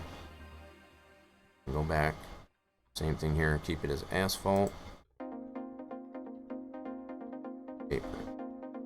Okay, asphalt.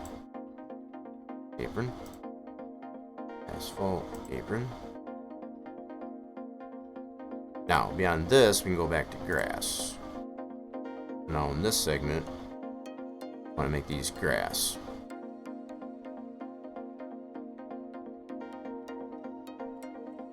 Okay, so we'll go back to grass, and change that to apron.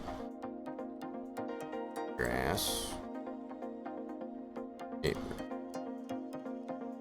Cool, that should complete that. Now, this shows this level here. We got apron doesn't start until that, so that creates our buffer between where the center line is.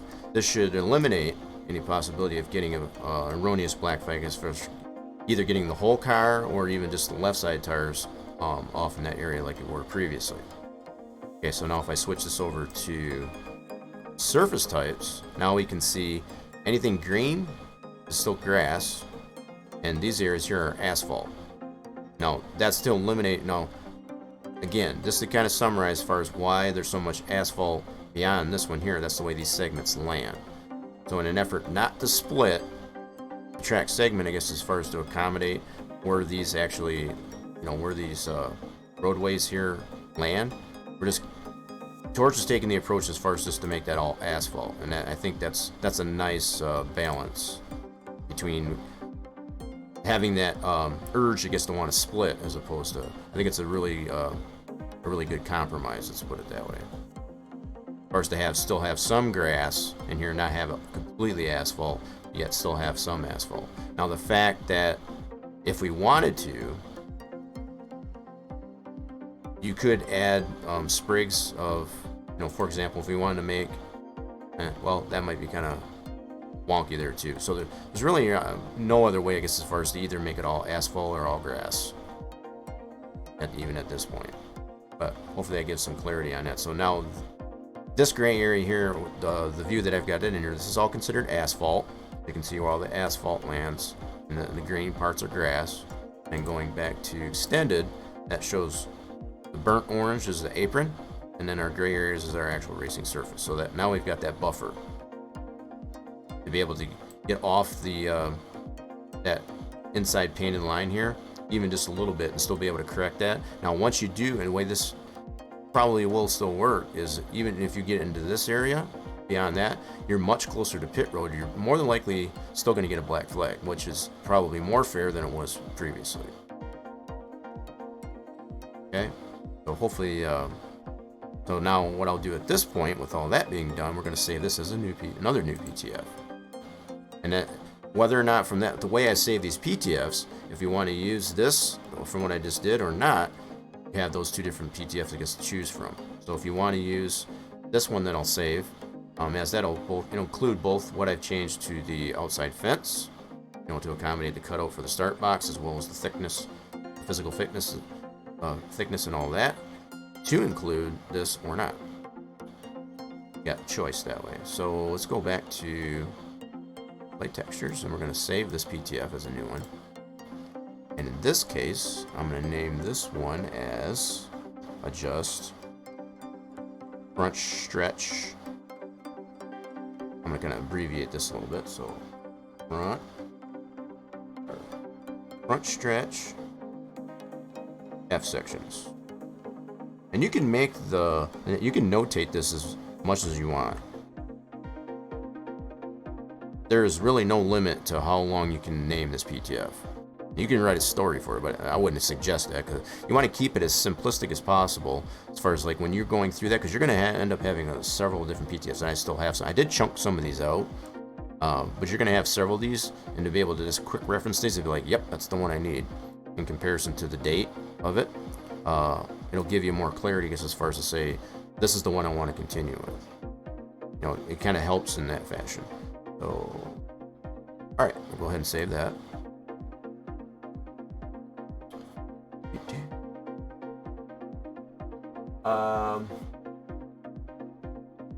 I want to slaughter that name. Ethereum?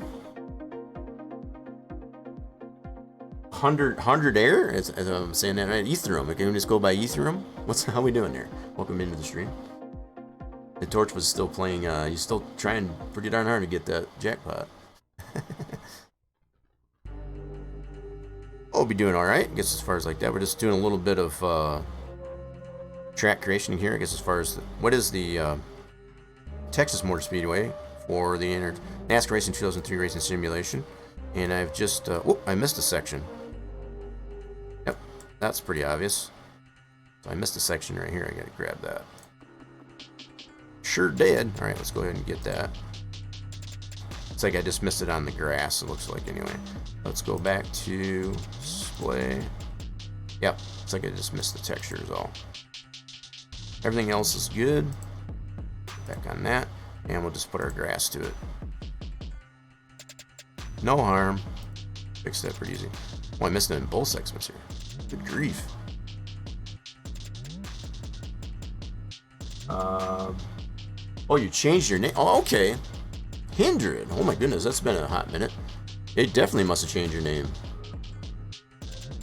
Alrighty then, I got you. What the heck have you been doing? Changed it a while back. I got you. Well, that might be why it's. I didn't recognize it, I guess, at first. That's an interesting name change. Pretty long, too. That was a mouthful. So, Ethereum... Thundered Air? 100 Air. That's interesting. I'm trying to put my finger, I guess, as far as the... how do you get from Kindred to that? I guess that's what I'm... Not trying to make fun of it. No, not at all. It's like that's a really big swing, I guess, as far as that goes. I was just trying to understand that is all. All right, let me put our texture on this. But yeah, how the heck have you been doing anyway? It's been a hot minute. You've been doing awful? Well, that's not good to hear, because as far as being awful, I've been pretty good for the most part.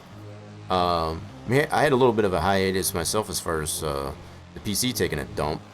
That was back in last February, and it's been since like July this year, I guess, as far as that I've recently got back into it. So it's been, yeah, since about the beginning, right around 4th of July. It pretty much stunk for that 5, almost 6 month stint there as far as I had no PC whatsoever.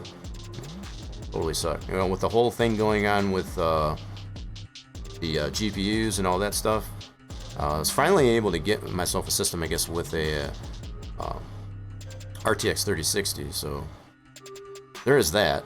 But I mean, it took me that long to be able to acquire one. So that's been my my journey. Texture, grass, 256 in this case.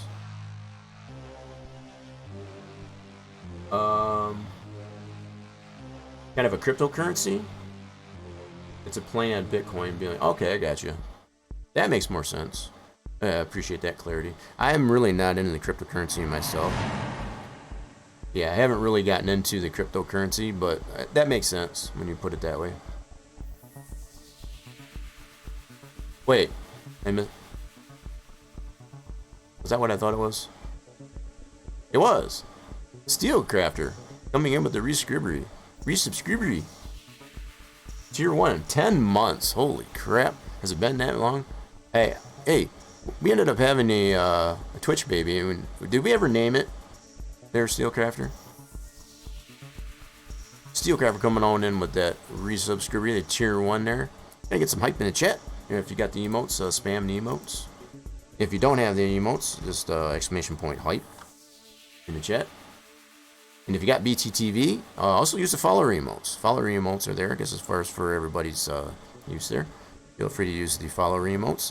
I do have some options there for some additional follower emotes. I'm currently just using the 4. I got one more slot, and we're also going to be getting some use for animated emotes.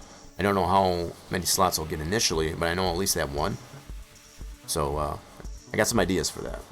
So whether or not I'll... Holy Jesus! Good grief, that was loud. I forgot about that one.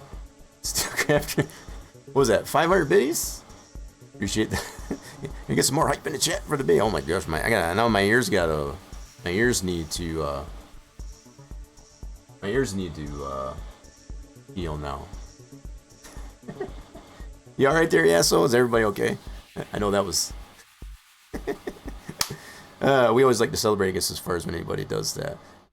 Yeah, I think all of us are awake now, Yasso. That's for sure. Yikes. We need some more hype in the chat. So if you got the emotes, exclamation point hype in the chat. Appreciate the biddies there.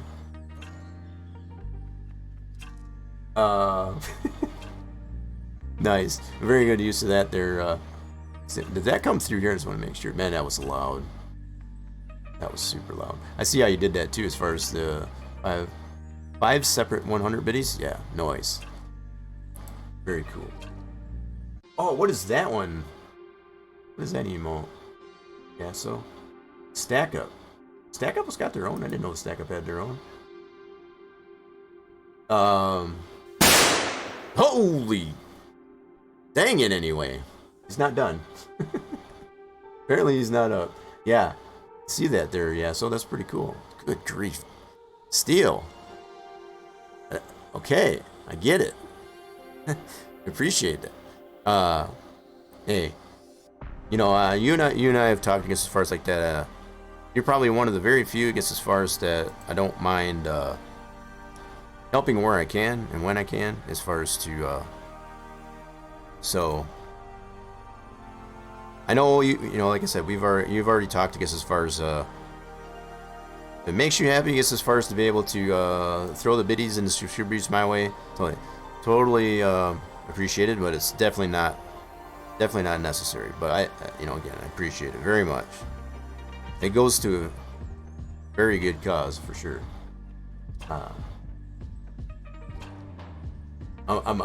I'm like hesitant. I'm like anticipating. Is he done? Nope, sure wasn't.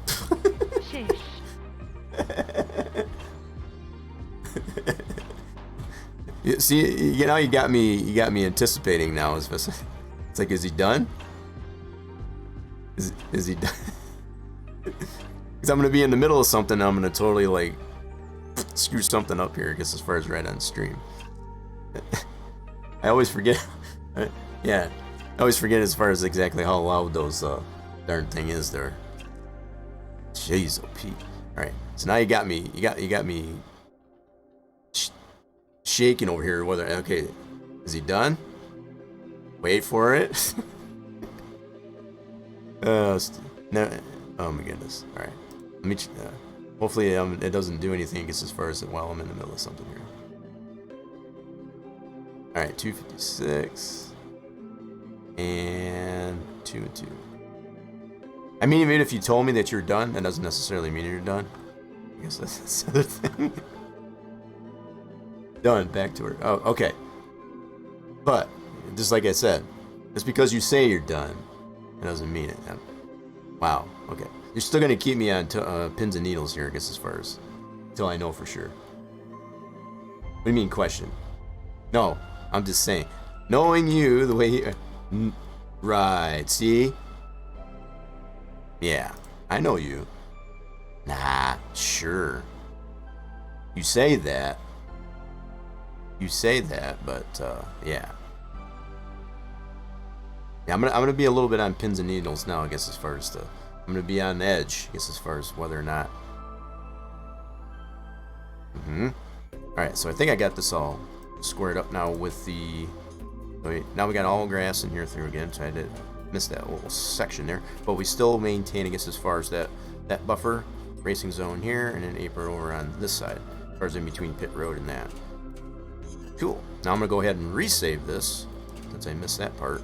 And I can just overwrite that initial save that I did there, just adjusting that wasn't, it's all part of the same PTF. So that shouldn't be that's not too much of a problem. For the most part, you usually don't want to save over an already existing PTF when you make a change. But for the fact that this was not like a big time change, I guess, as far as to the PTF, changing that texture, it's pretty safe, I guess, to be able to go ahead and just overwrite that. So save as, and it's already going to be populated in here, and just save over that. Yes. Cool. So now we got those two save pieces. For sure there, yeah. So wait for it. See?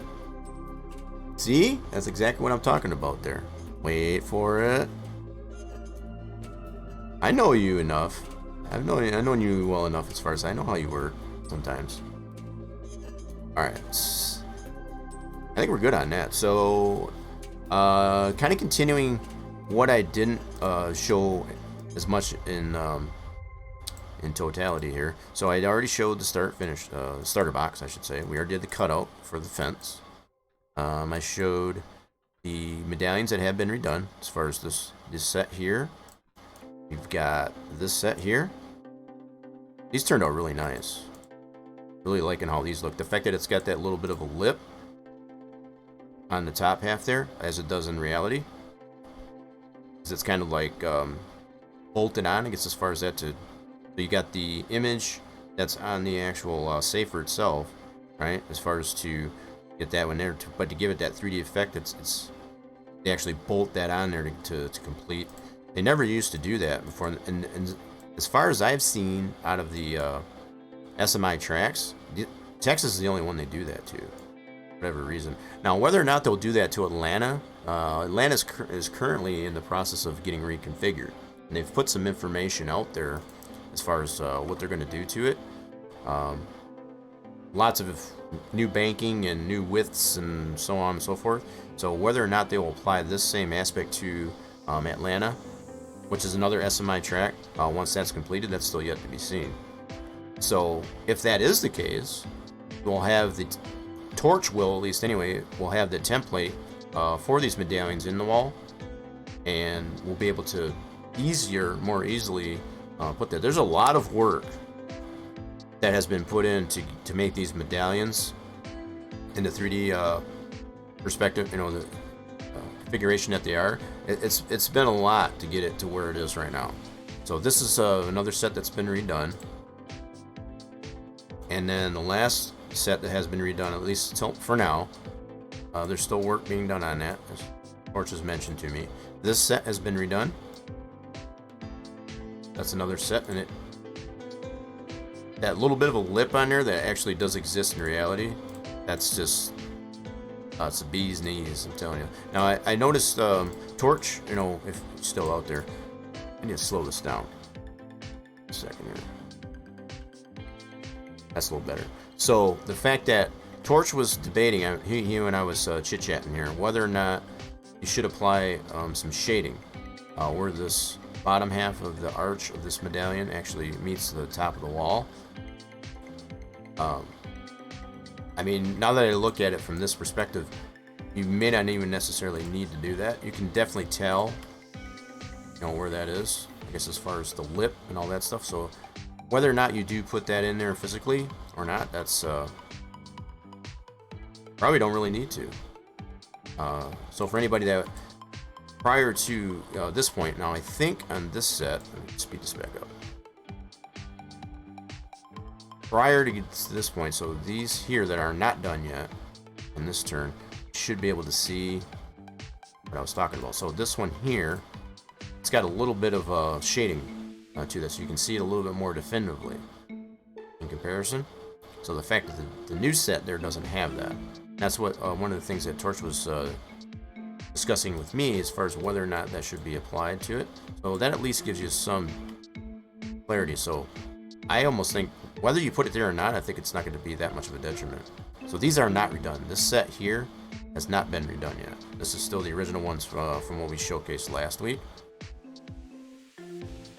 But these will eventually be completed, and whether or not it gets showcased, I guess, as far as for next week or not, that's still yet to be seen. One thing I didn't notice here is that the way this PJ1, that's pretty interesting. I never noticed that just till now. The way these dash lines works, it actually stops right here. I never noticed that until I looked at it from this perspective. Instead of the PG1 going all the way through here, it actually cuts off there. That's pretty ingenious there. That's pretty neat how I did that, as far as how that transverses into that. It's kind of a trick of the eye there for certain senses there. So this set has not been redone. We're working my way over to the back stretch. I kind of really quickly just kind of showed some of the new items. And I'm also looking at this fence, because I did do that copy forward option all the way through here. Get under to make sure that there's no misskewing or anything like that of the actual wire fence that we copied forward. Alright, if you remember us doing that. This one's not redone yet. So this those ones on basically in the dog leg and that first set just prior to turn 1 are redone. The ones on the infield are not redone yet either. So that's probably another fair mention. Wait, what is that emote? Oh, it's a red dirt. Red dirt sheep. Nice. I don't know if that's a new one that he had. I don't remember that one that he had. Why, that's pretty neat. I had to look at that one there. That's pretty detailed, I guess, as far as considering it being an emote. Alright, so we're working our way to the back stretch. So we got these new buildings. These are brand new. Gonna get into these a little bit more thoroughly. Back home finally? Man, that wasn't too bad. We're making pretty good time here, I guess. It's already been 2 hours. Holy crap. 2 hours. Man, time flies when you're having fun. Oh, it's made for Astro. Oh yeah, that makes more sense. Yep. As far as yep, that definitely makes more sense. Yeah. So, yeah. So these new builds. What else is going? Maybe Torch. Now that you're back here, maybe you can elaborate a little bit more on what else is going to be applied using that outer. In fact, I think I still got it open here. Double check here. Yeah. So we redid our texture, so that's a brand new texture. And Torch, you can clarify to me as far as whether or not you want to keep that PTF from what I've done.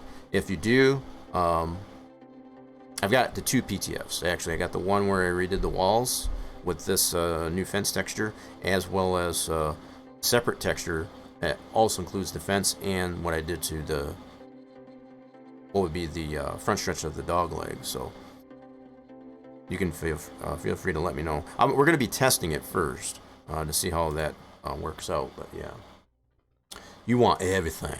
Yeah. Okay, so we want to close these out. We're done doing anything with those. So yeah, the other thing that I was mentioning there, Torch. What else? So this is the starter box. We can kind of see what's going on with that next. But this outer extras. So this has those buildings that we're looking at here. What else is going to be using this? I think you had mentioned to me there's going to be some more items using this texture. So it looks like you've got some grandstand kind of stuff in here. So that's some other things. So I think you had mentioned something about there are some like VIP stands outside of turn 3, for example. So those aren't currently in here. But I think that's something else that's going to get used in here. Yeah, so outside of turn 3 here, there are like some VIP seating here, and I see that primed in this texture, I guess, as far as to be able to use that. Right. Right, so the fact that that's already prepped to be able to do that, that's pretty cool. So you'd be killing, and I use this term loosely because I always say don't kill birds with stones, but killing 2 birds with 1 stone, I guess, as far as to use this texture for more than 1 item. So in this case, it's going to be those stands and these outbuildings here that are on the back stretch, which I just passed. So that's these over here. You know, even something just as simple as that, it does add a little bit more to it. I think once you start getting things like the campers, and you know, there's some more track library up there, that's really gonna finish that up nicely. Yeah. So when we get these stands over in there, whatever campers and such that are up on top of this, that's really gonna, even without having anything in the infield, I think that's really gonna make a difference as far as just the immersion factor. That's finishing up on it. All right, so that might be something you heard it here, folks. We might be seeing, I guess, that by maybe next week, possibly. Question mark. All right, so pretty much all the rest of this throughout turns 3 and 4 here is unchanged. So this is another set that hasn't been updated as of yet. Coming into turn 4. Inside. Next week for sure. Well, no rush on it. No rush on it. I guess if we do get it, we do get it. If not, there's plenty of other things that can be done. Definitely don't care to want to rush things. It's always more about the quality and not the quantity. So this set hasn't been redone as of yet either. So that's just those 3, like I pointed out.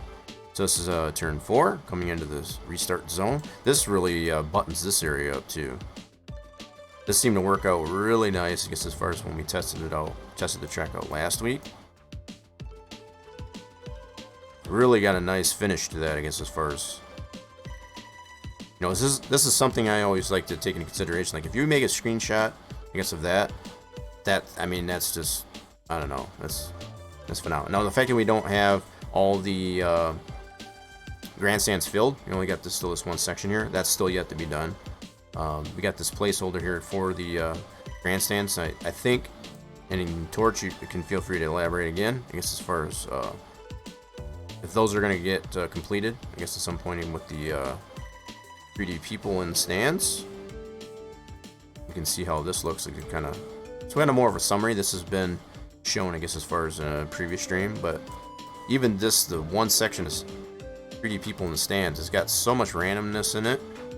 The fact that no matter which way you look at it, there's really nothing that really stands out, that it's, you know, relatively repetitive, I guess, if you want to put it that way. It's got a lot of randomness in it.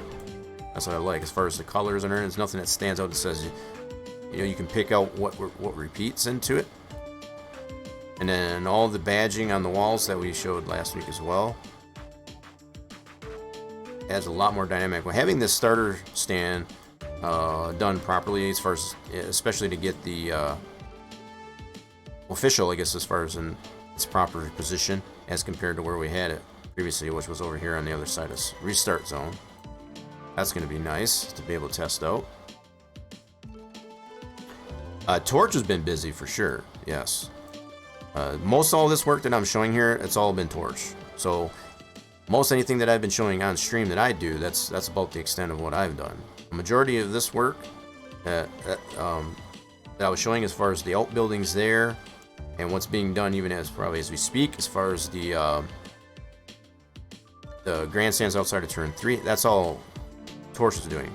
So, you know, just to kind of balance it out here, the things that I have done, kind of pan it out here. Score tower, which still needs to be reskinned to reflect, I guess, as far as what took place, I guess, as far as for 2021, 2021, I guess, as far as this being loosely based on. The Victory Lane, with all those elements, and the Big Hoss. That's really about, you know, object-wise that I've done up to this point. Everything else that you're seeing in there, as far as the grandstands, the hotel, these billboards, I mean, just everything else, that's all Torch. So, not to mention, I guess, as far as the actual build of the track, as far as the track geometry, all Torch. So, the fact that well over probably 80-90% of this track build is Torch's creation here. But even from this angle here, I mean, just take it in. I mean, it's almost like you're there. I kind of get the sense that I'm kind of like right there. So, like, up in the nosebleed seats here, that's grandstands. Maybe a little bit higher than that. It just looks so good. It almost looks like I'm right there. I mean, all these details here as far as in the stands, well, with the texturing of that, that actually does exist in reality. That's good stuff. Yeah, so this is something that I like to do, as I've always mentioned, as far as like if you were to put a camera, in this position here, this would be a nice view. You know, as far as the car is going around there, so either a spectator view or something of that fashion, that'd be pretty sweet. So cameras are definitely still on the to-do list, I guess, as far as to get some really decent cameras. But even from the starter stand, that's all brand new. Now you've got all these elements, I guess, as far as that. So when you look at the tracking from reality, this is almost exactly what you'd see too, with the exception, I guess, as far as it not being current, I guess, on, you know, how it looks skinned wise. I can probably 100% guarantee from what information Torches have, this starter box is how it looked in 2020, at least at bare minimum. So that's current, I guess, as far as the look of that, not only from the model standpoint, but also the way it's skinned, textured even. So wow, that's just pretty cool. This really lines up really nice. So if we had a seat right here to start finish line, what we would see. I almost feel like possibly this the interior of the starter box needs a little bit of shading to it. It almost looks a little too flat, and that's just the initial critique, I guess, I made to it as far as an observation. It may need maybe just a little bit more tint to it, because you can't really see these brake lines, I guess, as far as for that, and maybe that was part of the reason why I didn't put any shading to it, because you don't necessarily want to see that, because you want, it is kind of more of a curved, you know, it's more, I don't want to say conical, but it's more like arched. It's got a really smooth arch, and Torch did a pretty good job in comparison to what we did in 15 with James and I, Racer James and I, as far as to do that. That's really nice rebuild. But that's the only thing that kind of stands out to me. Maybe even to tone the whiteness down, just a skosh, just to kind of add a little bit less pure white. So in comparison to like what I look at as far as like the hotel, maybe not quite this dull, but maybe somewhere in between, just to kind of get it to, you know, really mesh, I guess, as far as with the other surroundings.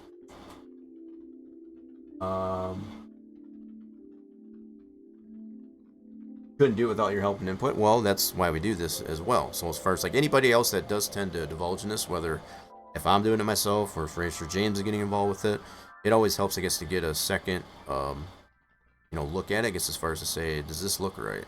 You know what? I didn't adjust the backside. I'm just noticing that now.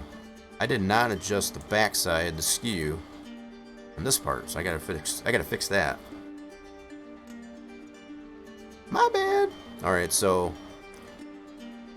that's total boo-boo on my part. So the fact that I've got that in a separate PTF that I did that initially, I'm gonna do a new PTF that'll have both aspects in there with this fixed.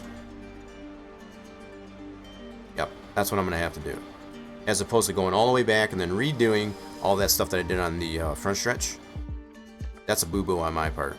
So I forgot to skew this on the back side. So I did it on the side that faces the track, but I didn't do it on this side. I just noticed that. So it's probably another good reason, I guess, to kind of pan this around here to see what's going on with what we've done so far. I want to do this as a, gonna add some AO? Well, if you do AO, yeah, that should be simple enough. You definitely, well, the main thing to take into consideration if you're going to AO it is not to have any polys overlapping each other at all. Make sure all the pieces that you have for the UVW unwrap are not touching each other. So make sure that they're in their own region, I guess, of the texture. So here's the texture. So making sure wherever you've got your wire mats, as far as for your UVW unwrap of the model, make sure none of it overlaps and it's all segregated. So that way when you apply the AO, you'll get a more you'll get a better result, I guess, on that shading as far as the AO bake, which is just ambient occlusion for anybody that didn't know what AO is.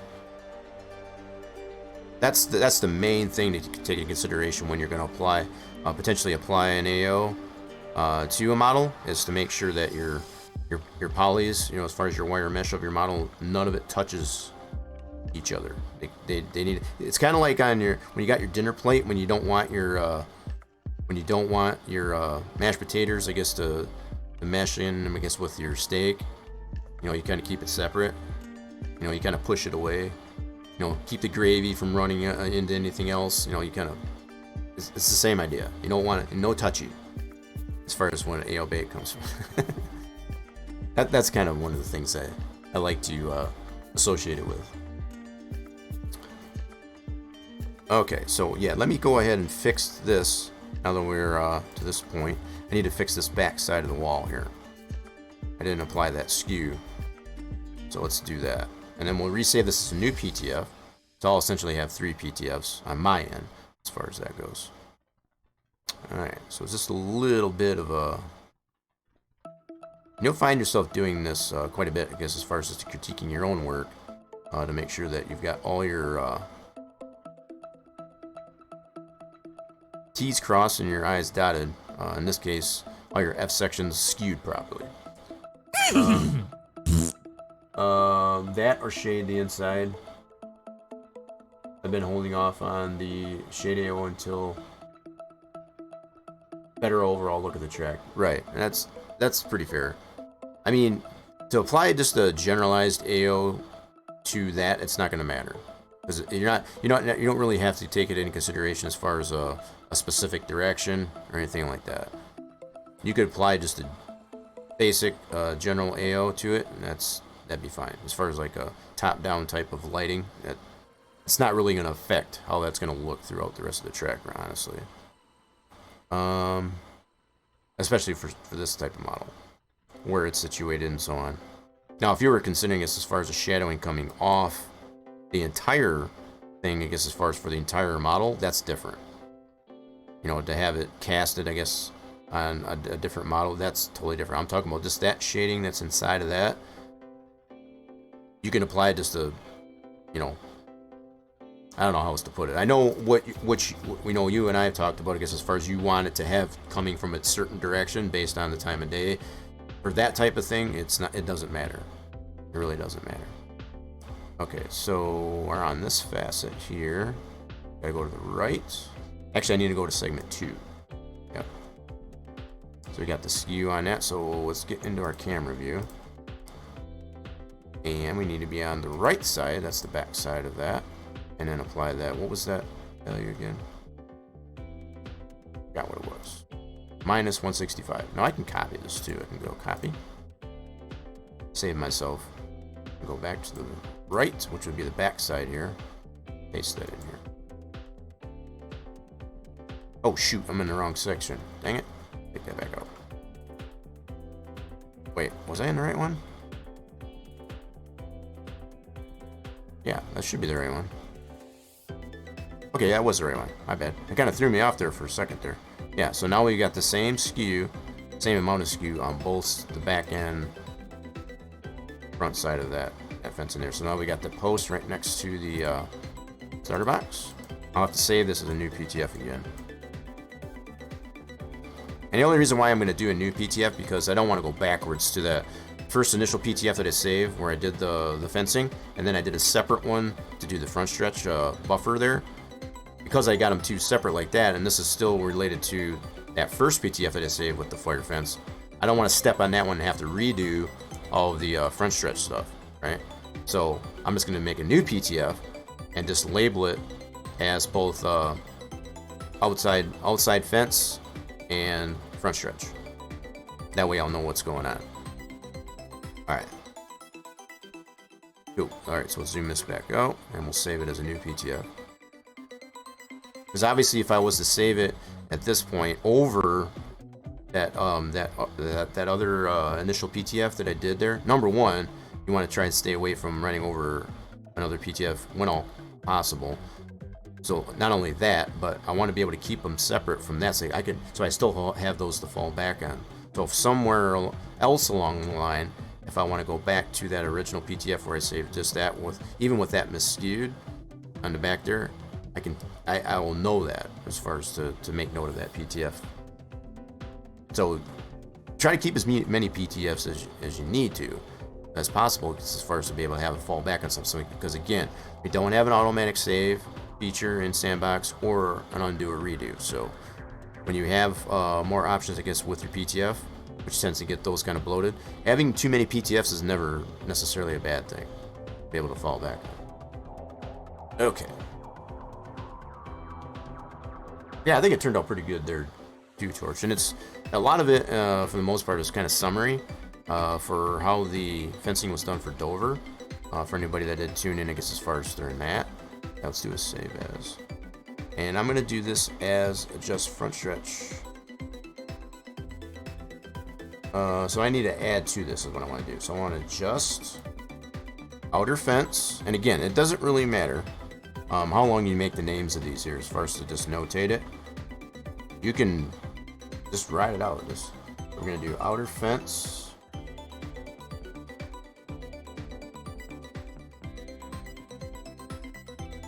Kind of abbreviate somewhat. Outer fence, and then I'll do. Oh, that's not what I want. Front stretch, F section. So that way I know what's going on with this one here. So when I go back to this, if I ever look back onto this, I know exactly what happened here. So I did one with just the outer fence. I did one with both the outer fence and doing this part. So I had those two separate, and then I have one where I just adjusted that, where it's both of those, but just adjusting that skew on that. So I have all those to fall back on, depending on, moving forward.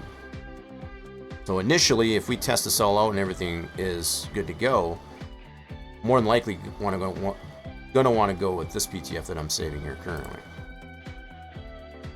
because that'll include everything else that I've done. Outside fence, this buffer, and that changing of the skew, that adjusting of the skew. On the back side of that, by the start box. So there we go. So this is confirmed that it did save that. So I'm just taking note too, what I'm going to have to move over to our game track directory, which is going to be this new fence texture. We need that and that PTF. I've already got all the new items that Torch already sent me over to the game track directory. So as far as since the start of this stream, the only thing that I've added is that texture and the track mat and this new PTF that I just saved. Okay. Which is, we're going to find it here. So I need to find the one that is outer fence. So here's the one with just the outer fencing. And here's the one with outer fencing and the front stretch. That's the one I just saved. Now, I know this might be a little bit harder to read, but you can always go this direction and look at it this way, and then also list it this way so I can see what are the latest ones. So now you can see from putting it in this orientation, you can see exactly what I did. Now if I spread this out, you can see, and the fact that I've got my signature on it, I know which ones are Torch's and which ones are mine. So when you're working collaboratively, that definitely helps, I guess, as far as, so even from Torch's end, when I send him my PTF, he's going to be able to say, okay, I know that's what J-Rock did. So, in comparison to what he did. So this is the one we're going to want to deal with there when we move it over. I'm actually going to skip this one. Let's skip that one. Yeah, let's skip that one. Get something a little bit more. That one, this kind of spooky. It's more, I kind of added that one, I think, during Halloween. It's kind of a little more creepy that way, I guess. Yeah. Oh yeah, and that's nothing. That's nothing. To have that many. Now, there's probably, out of those PTFs that you got, there's a lot of them you don't even need, because of things that you've probably purged from the actual track edit folder. So as far as being able to open those older, some of those older ones, they can be discarded. But I definitely wouldn't consider, because as far as purging any of your PTFs until you're entirely done with your track. And even then, I would probably at least leave the last dozen or so PTFs to be able to fall back on, just in case anything does fall. Because anything beyond probably the last dozen PTFs is going to be too far gone. As far as if there's a problem with the track going back that far, it's not going to help. I guess as far if there's a major problem with the geometry, say for example, anything beyond that number of PTFs that you save, once a majority of it's done and you feel it's complete, then it's probably going to relate to having to rebuild the track. So, but at this point, I don't feel we have that problem at all. So that's something that I will do, I guess, as far as when I build the track. Once I get pretty much where it's done, where I feel that I can put the period on it, cherry on top, all that good stuff with the whipped cream, it's like, okay, a lot of these PTFs I don't need, because it does take up hard drive space, even having that many, because you can see what the PTFs that I've got here for myself, these do add up. So anything in multiplicity, as I usually always say, these things add up. So the fact that at this point now we're at 324 kilobytes for just this one PTF, on top of the SBX, which is usually a kilobyte. When you add that all up, you got next to 280 PTFs. Times that out, how much space is that? It may seem small to some, but when you're building more than one track at a time and you're saving all those PTFs, save yourself some hard drive space. As far as once you get to the point where it's done, purge some of those out, because a lot of those they're non-usable anyway at a certain point. So anywho, we need this PTF and our new texture. So I just put that in orientation just for clarity. Let's go back to this view. Oop, yep, and I still got it by... Yeah, that'll work for now. That's cool. And I did kind of spell this kind of wrong, and that's fine. I know exactly, even though I did kind of misspell fence and all that stuff, it's fair. I still know what's going on with it. This looks like outer fishy instead of fence. That's funny. And I can get away with, as far as like just making sure you don't really need the SBX. The SBX, it gets automatically produced by Sandbox, and all it is just the general settings that you've got set up in here. So like whatever view you were in, for example, when you saved it, like if you're in geometry view and opposed to object view, that's all the SBX file saves. So it's really irrelevant as far as that you have the SBX to be able to load the track into Sandbox. So the fact that I can very easily just go ahead, rename this. In fact, I'm gonna go ahead and close this just to kind of show. So we already saved it. We confirmed that it's there. Oh, go to the main window. We're gonna close this. Close it right out. And then I'm gonna rename this. Fix my typo. And now I'm just gonna delete that SBX, and I'll show that it'll open just fine.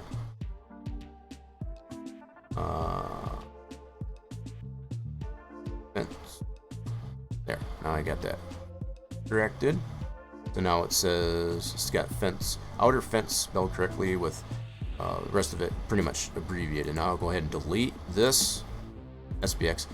You don't really need to delete it, but it's irrelevant. You don't need, it's not attached to anything. So the fact that I rename this and it doesn't match that. Now if I wanted to rename the SBX the same way I did that, you can do that too. Not really necessary. So from here I can just go ahead and open up that SBX that I just corrected the name of, and that'll load just fine. Again, just for clarity. Give that a second to load.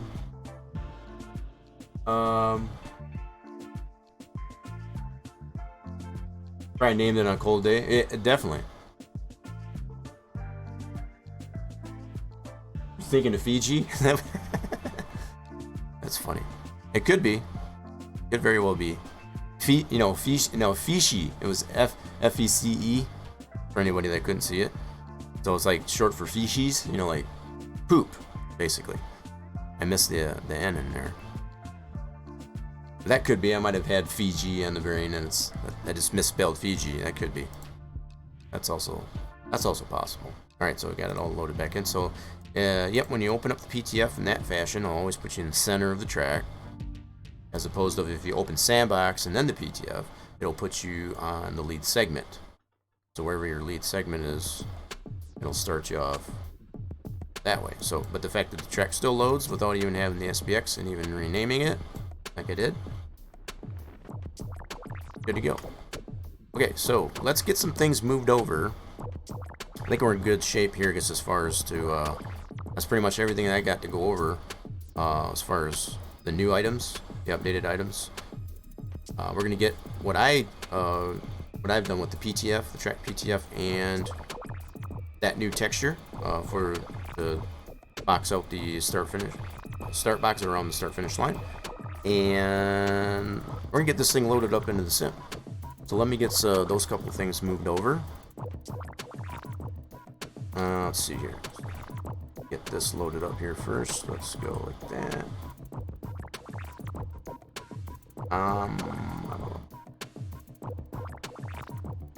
Alright, where's Torch's track folder, which is right here. Just getting some things initially loaded up here so I'll pop this over here in just a second.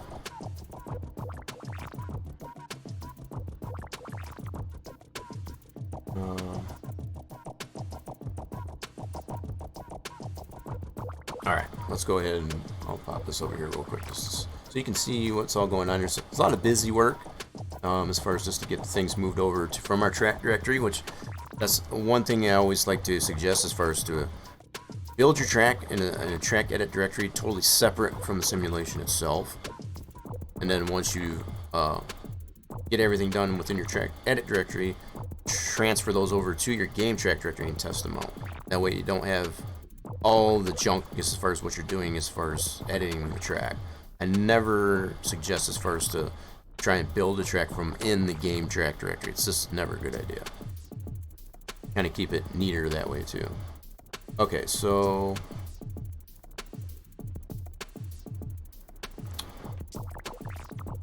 there we go. So now you can see what I'm doing here. So on the game track directory, currently right now we're in the track edit folder. I mean, you got to move some things over to the track edit directory, which I got to open that up there too. So the game track directory. Going to my handy dandy papyrus. Tracks. And then we got to find our track in our game track directory. So those are all the other tracks that I have. Texas 2020 is what we want to look for. So we don't have our new PTF and our new track mat item for that texture. So we got to move those over. So from the track edit folder, it's this one. Okay, I'm gonna put this. Yeah, this will be fine. So we need the emit file for this one. This fence SB STBX. Yep, that's how I pronounce that. How I abbreviated that a little bit. Copy that over to our game track directory. Here, so I'll just go ahead and paste that. Shouldn't get any option, I guess, as far as for replace because it's a brand new texture. That's good. All right, and then we go back to where PTF is at. I always have a little bit of trouble finding this because I don't have on our game track directory. I don't have the file extensions, I guess, as far as they have their own icons. I really need to fix that. Make this a little easier on myself. It's more or less something I need to do from a standpoint as far as just change what it'll potentially open this, just to kind of give some contrast to these different files. So like the fact that the track INI has its own icon because it is considered an INI as far as a configuration file. It has its own icon. That's a little bit easier, I guess, to find. Bitmaps, those are easier to pick out. All right. Let's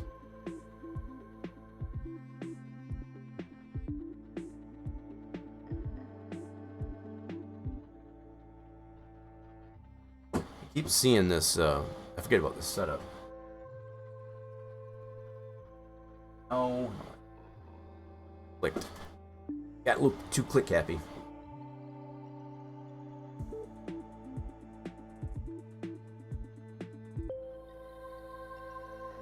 So probably the one thing I guess I think of as I do this, we haven't necessarily taken the approach, I guess, as far as to DAT the track up. We're not really to the point to really do that as far as to get, you know, more close to finished. Definitely as you get closer to finish, you want to start DATing it. to see how the track responds, I guess, as far as in the game, and make sure you're dating it correctly and so on. Not only that, but also to get a sense of how big it's going to be, as far as getting all the contents of the track, 3DOs, MIPS, track mech items, and so on, to see how large, I guess, that's going to be. Try to keep it to a minimum as well.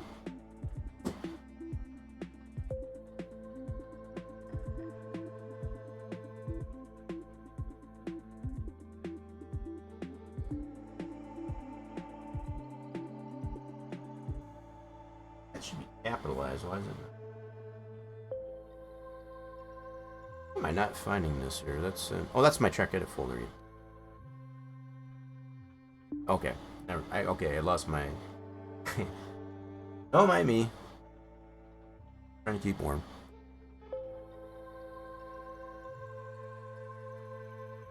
Let me do this. I'm gonna go view. I'm gonna sort this. I'll make it easier on myself. So I'm gonna make it easier on myself. Then we're gonna sort this date like I did there. So now I know exactly where my now. Copy that and paste this game track directory right now. Models. Paste that. Now we want to find that original PTF that we've already tested since last week. And I just back that one up and then rename our new PTF, I guess, as far as to our track folder name. Okay. This one here that we've already tested since last week, we'll rename that one to backup.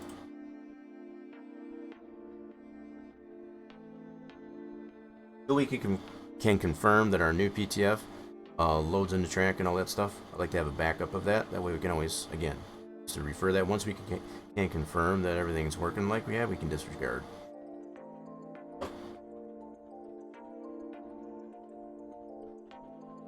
Oh, so I already have a backup in there. Okay. Do a yes. So we don't need the other one here, so it's just going to rename. So I got 2 backups in here. Again, once we confirm or whatever that our new PTF that we test out in the sim works, we don't need to keep these. For now, I'm just going to keep both of those. That's fine. So we got the one from last week that we backed up, and then the one just now. Now I got to rename this PTF to our track folder name. Make sure that matches so that'll load properly into the sim. And again, I've got all the items that, the new items, the updated items that Torch has already given me, already in here. The only thing I need to add at this point is just the items that I've done during.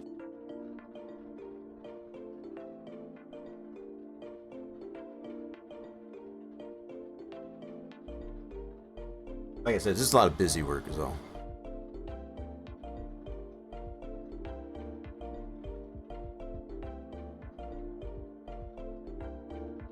Oh shoot. I pushed enter before I put that in. At least I know where it is though. I was trying not to step on the extension. Alright, now we just gotta paste, copy the track name. There we go. So now from here we should be able to load this in the track. Load the sim and then load the track. And load with all of our new items to it. Alright, so let me reset this back to medium works. Actually, I want to reset this game that back. Alright, cool. Now, let's go ahead and initially load this up in the sim.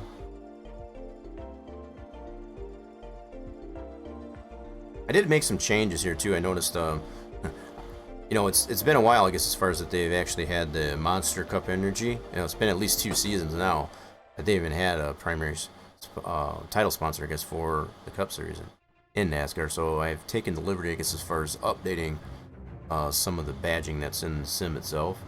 But also, this might come as a surprise. So for anybody that's in the Inter 2003 community that's not aware of it, I do have in my installation here, I do have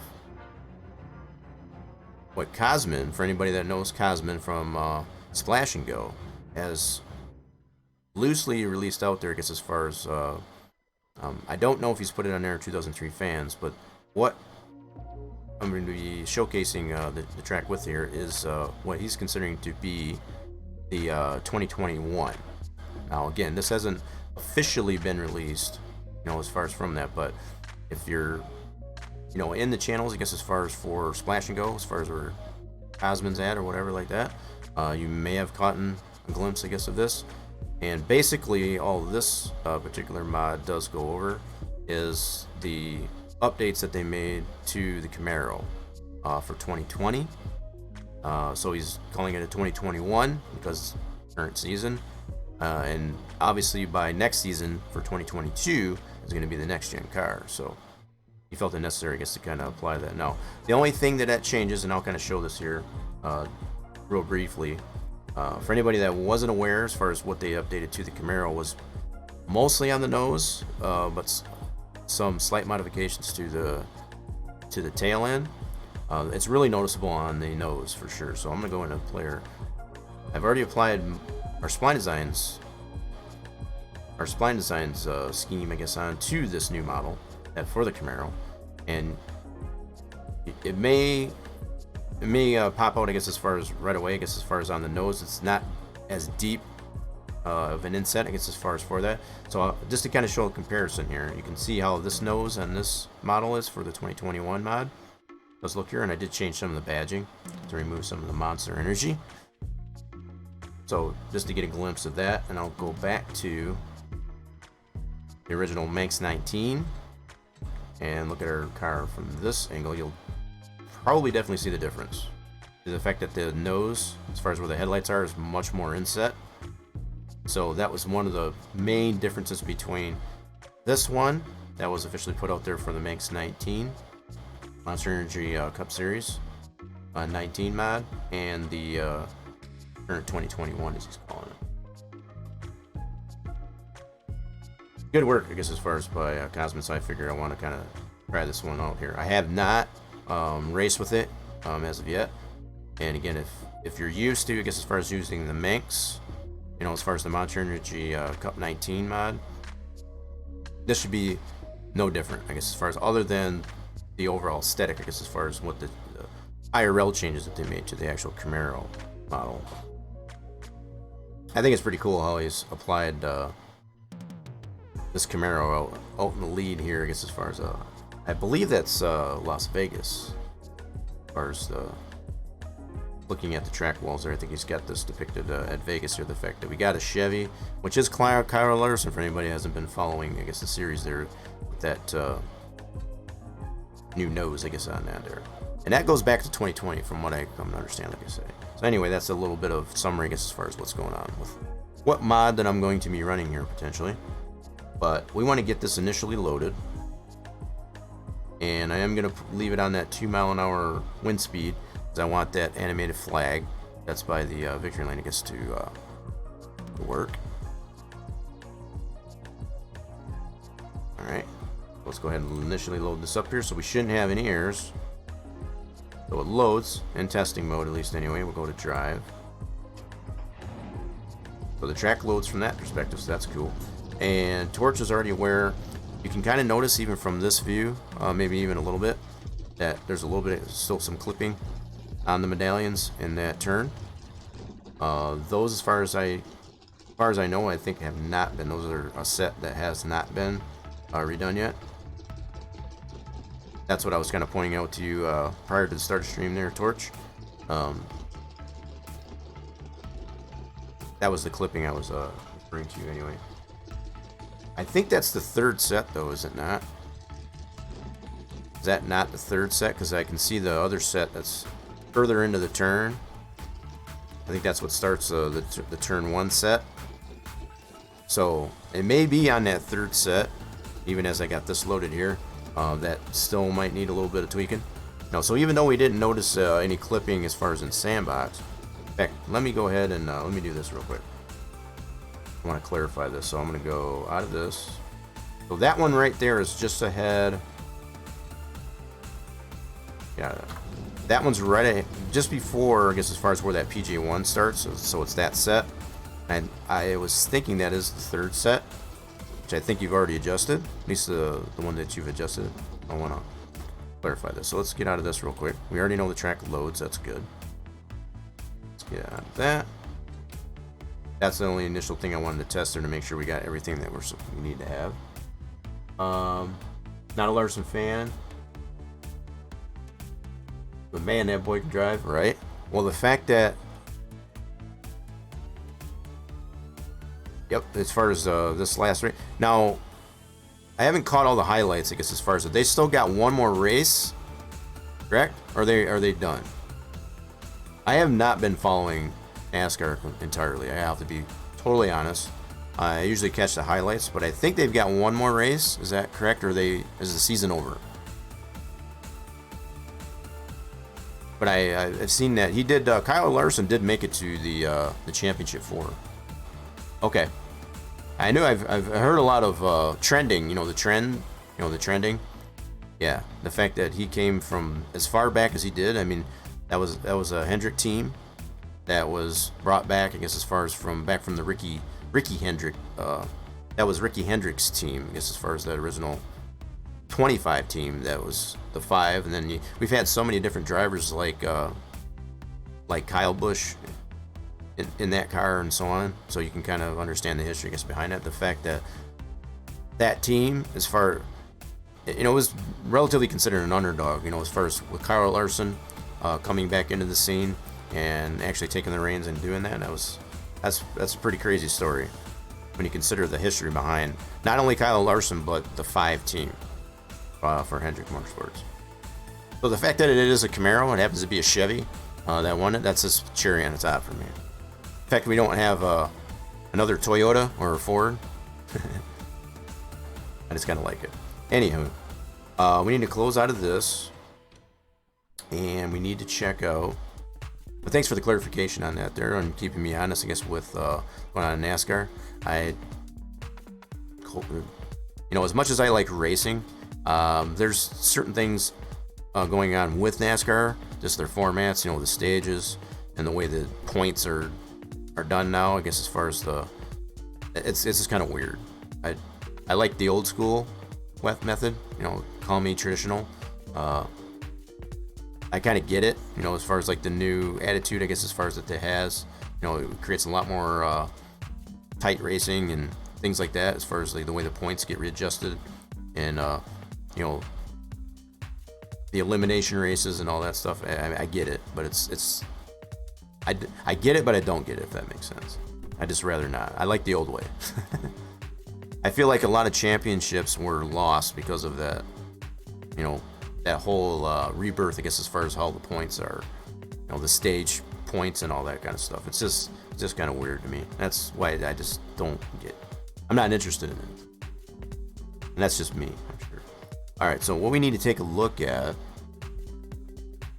Go back this way. Where is that? So I took note, I guess, as far as where those sets of medallions are. So this should be the third set right here. Now the fact that we don't see that same clipping as we did in the sim, that kind of shows proof or whatever. There may be a little bit more adjustment to that. So we were in the very first pit stall, which is right here. And you noticed all that clipping that was there. The fact that we don't see it here, this is another thing I always tend to try to emphasize. Not only do you want to take note of how the objects appear, and this is a 3D model piece in Sandbox, but obviously you got to test it in the sim. So from what I can see, there still needs to be some adjustment to that model in 3D Max to adjust the model that way, into Sandbox, and also into that. So much the same, the foam is working, it seems like. There needs to be a little bit of a fudge factor to that model to remove the clipping. The way the track breathes and all that jazz, as far as that's what we're seeing as far as probably some of the geometric shapes there for clipping into each other. That's probably what's happening. Something else that I think of though when I do that, kind of almost on the same idea of what I was showing with the cutout for that. Now the fact that we've got a round shape, it may not work as well, but what you could potentially do, now I just kind of showed this for kind of S and G's here. Let me get into this segment here. Let's see what we can do here. I'm kind of curious myself if this will work. This might be an option. Kind of remove that clipping without adjusting the model for the 3D medallions. So we're right in this area. Let's go to that geometric wall for the safer. This should be this right here. And we want to go to the left wall. Yep. Well, starting off with that. Let's go to camera. So yeah, we're right in this region here. So what I want to attempt to do here, and this is just going to be, I'm not going to save this PTF or anything, I just want to show for some clarity as far as what option you might potentially have. Now the fact that this is a round piece and the way it'll cut it off when you add a new segment here, it's going to be more straight. It may not work as well, but you might be able to move it in enough to where it's still going to be hidden enough, you know, where it curves here. So that's what I want to try here. It's just out of curiosity. It may not look good at all. It might look terrible, but I want to see. So if we add in this section, okay, and we want to be in, I was in the first segment. I want to scale this back. Alright, so the first segment, that would be here. Like this, and then, right, so now what I want to do is take that texture off of there. None. There, so you kind of see where I'm going here. So I'll be able to scale this back. Oh, it actually starts right here. Alright, so I'm in the wrong segment. Not bad. Alright, so let's add that Texas back to it. No undo in this thing, so this is all just, I'm just, you know, playing around here a little bit just to see what I can. I'm not breaking the track. I mean, I kind of am, but it's we already have it all saved, so we got another PTF to fall back on. So this is just seeing what we can get away with and what we can't. Soft wall, Texas. I'm gonna add that back in. So that was 1, 1, and 2. Okay. So again, the fact that we don't have a undo or anything like that, we have to reapply it from what I broke. Alright, so now we got it that. Alright, so I do need to be on this side of it, so I didn't want that part, right? So where I was in, it was right here, which was on the other side. I want to be over here. Okay, so I want to be right there. And let's try to remove that one. None. Yeah, so we're on this one. So we need to go on this previous segment is what we need to do. That's what I need to go. So this segment here actually starts on this side of the medallion. I want to be on this side. So I got to go back another segment. Another subtract segment. So that's okay. That's all I wanted to determine. Alright, so we can go ahead, reapply this segment here, or this texture to this one. This is where you really gotta understand. Otherwise, I'd have to close this out, open the other PTF. I'm just kind of taking note of what was there previously and just reapplying it while I've got this one open. Alright, so we got 2, and now this one I can go ahead and delete. Cool. Now we're back to that. Cool. Now, what I need to do now is go back a segment. Segment 2. That's where I need to be, right there. So on this one, what I want to do is do a none. What's that one set to? That's just 1 and 1. Okay, just take a note of that. Yep, that's where I want to be. All right, so let's reapply that.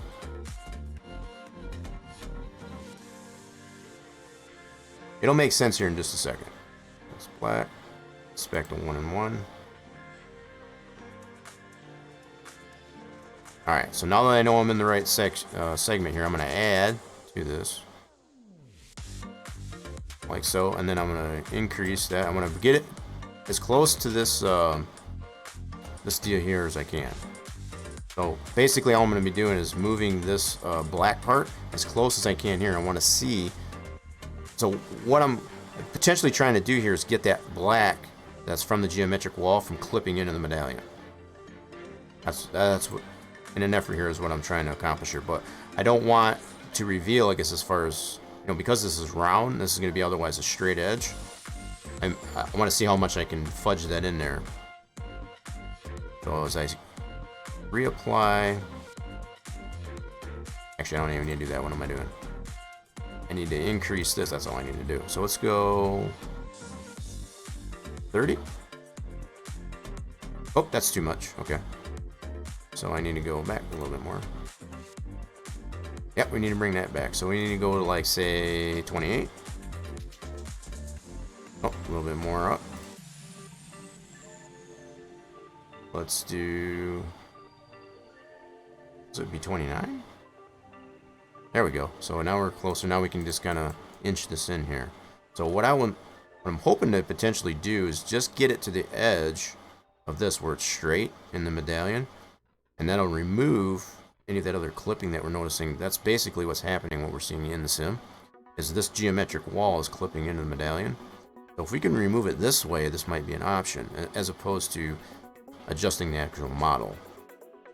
You still have that option to adjust the model itself, but I think this might be another really good option, because there is a factor of, you know, the way the geometric walls breathe, quote unquote. I guess as far as they do tend to flex because of the way they're rendered in the sim, and that's what I think that's what we're witnessing. With that clipping in there, it's not so much the medallion itself as far as the 3D modeled piece. This also gives you a little bit of clarity on how this model for the medallions work, as far as the way it's cut out. So the fact that this is all a modeled piece there, you can see how that's cut out there. It only has what is needed. That goes right over top of the actual geometric wall, which is the safer, which represents the steel part of the safer. Okay, so I just want to try to inch this in here to the point where it's going to be on more straight here. So get past this curved part of the medallion, and that'll at least eliminate a majority of the potential clipping in this medallion with the black geometric wall.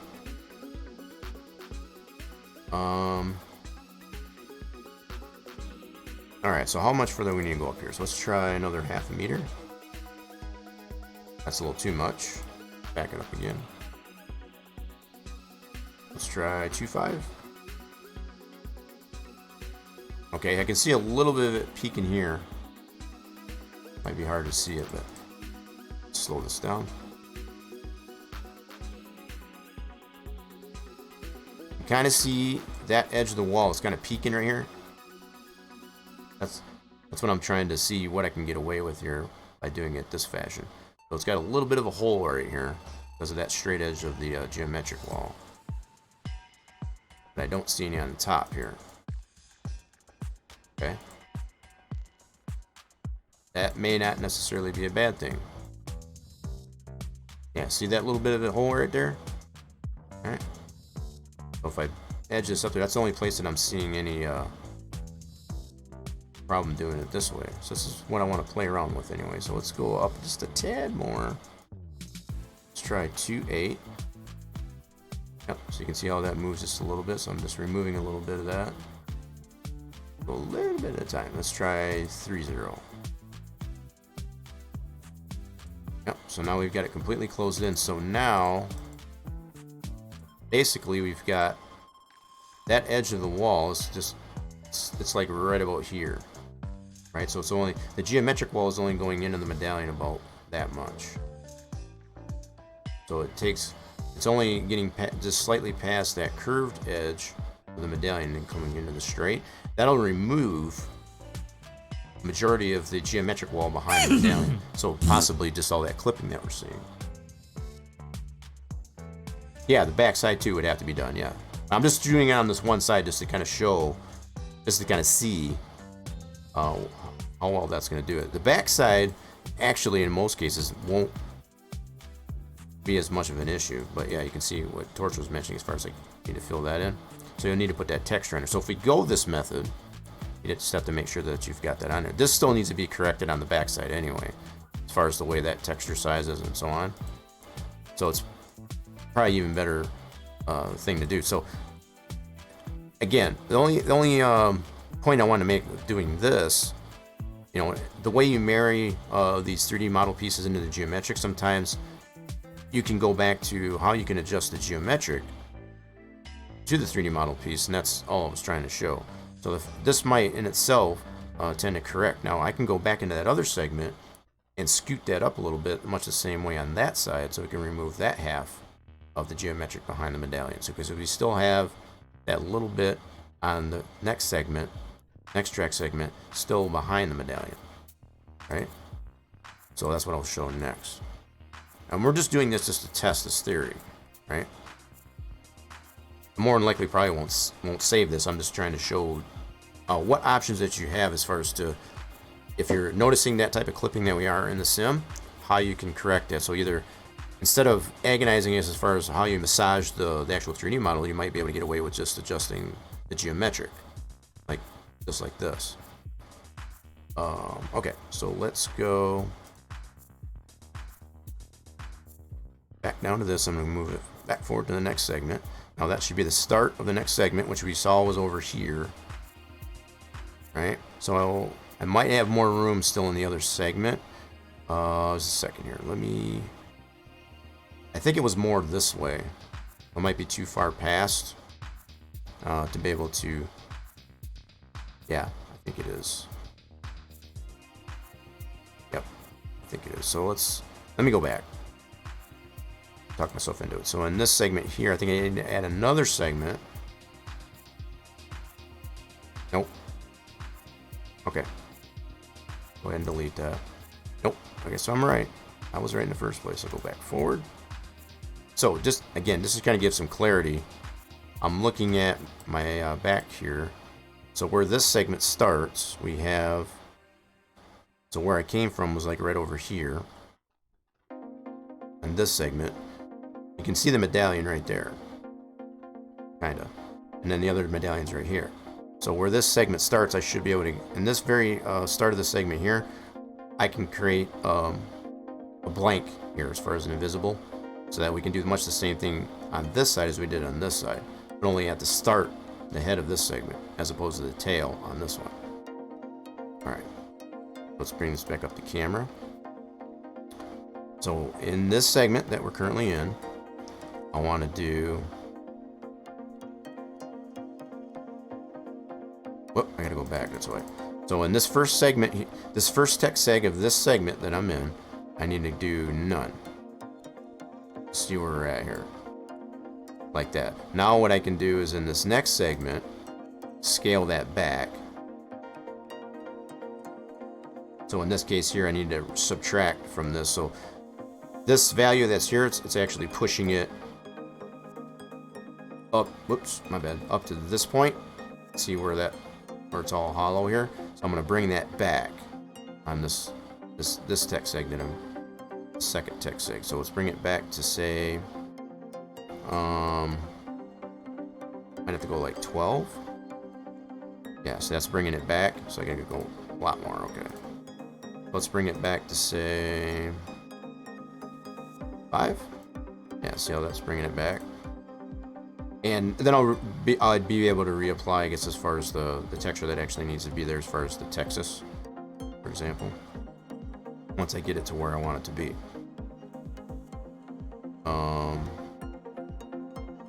Alright, so let's try a meter. Okay, so we gotta bring it back quite a bit, but that's fair. Actually,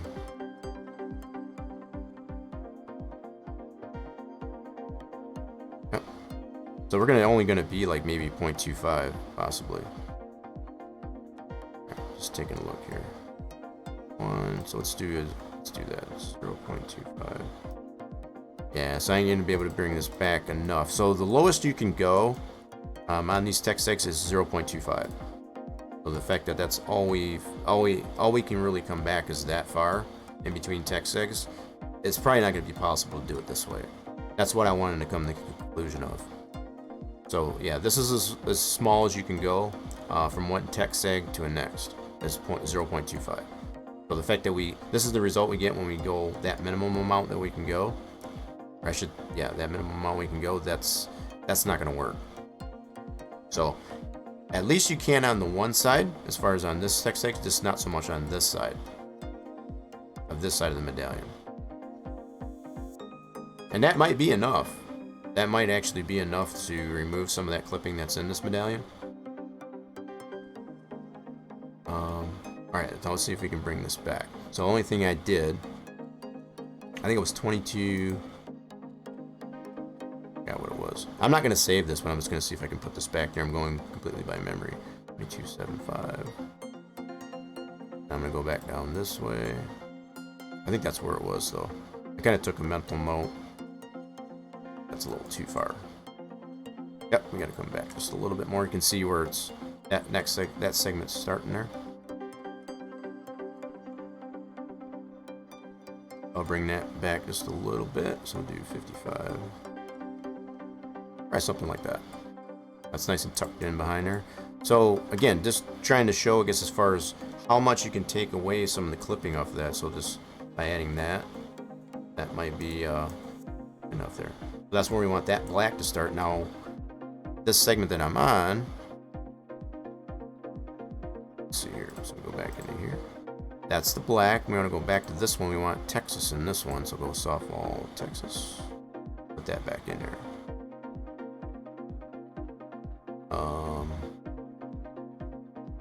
Gotta find it. Maybe alphabetic. I feel like I'm telling the news here with this kind of music going on. Where the heck is my... Oh, there it is. Okay, and then we'll just apply the appropriate tech segs to it, which I think was... I forgot what it was now, was it?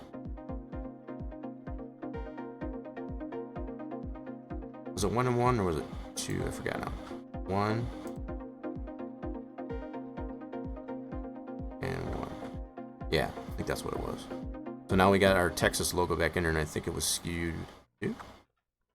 Nope. 1. So we can just get it lined up again. So whatever will happen to be there, we can get that line back up.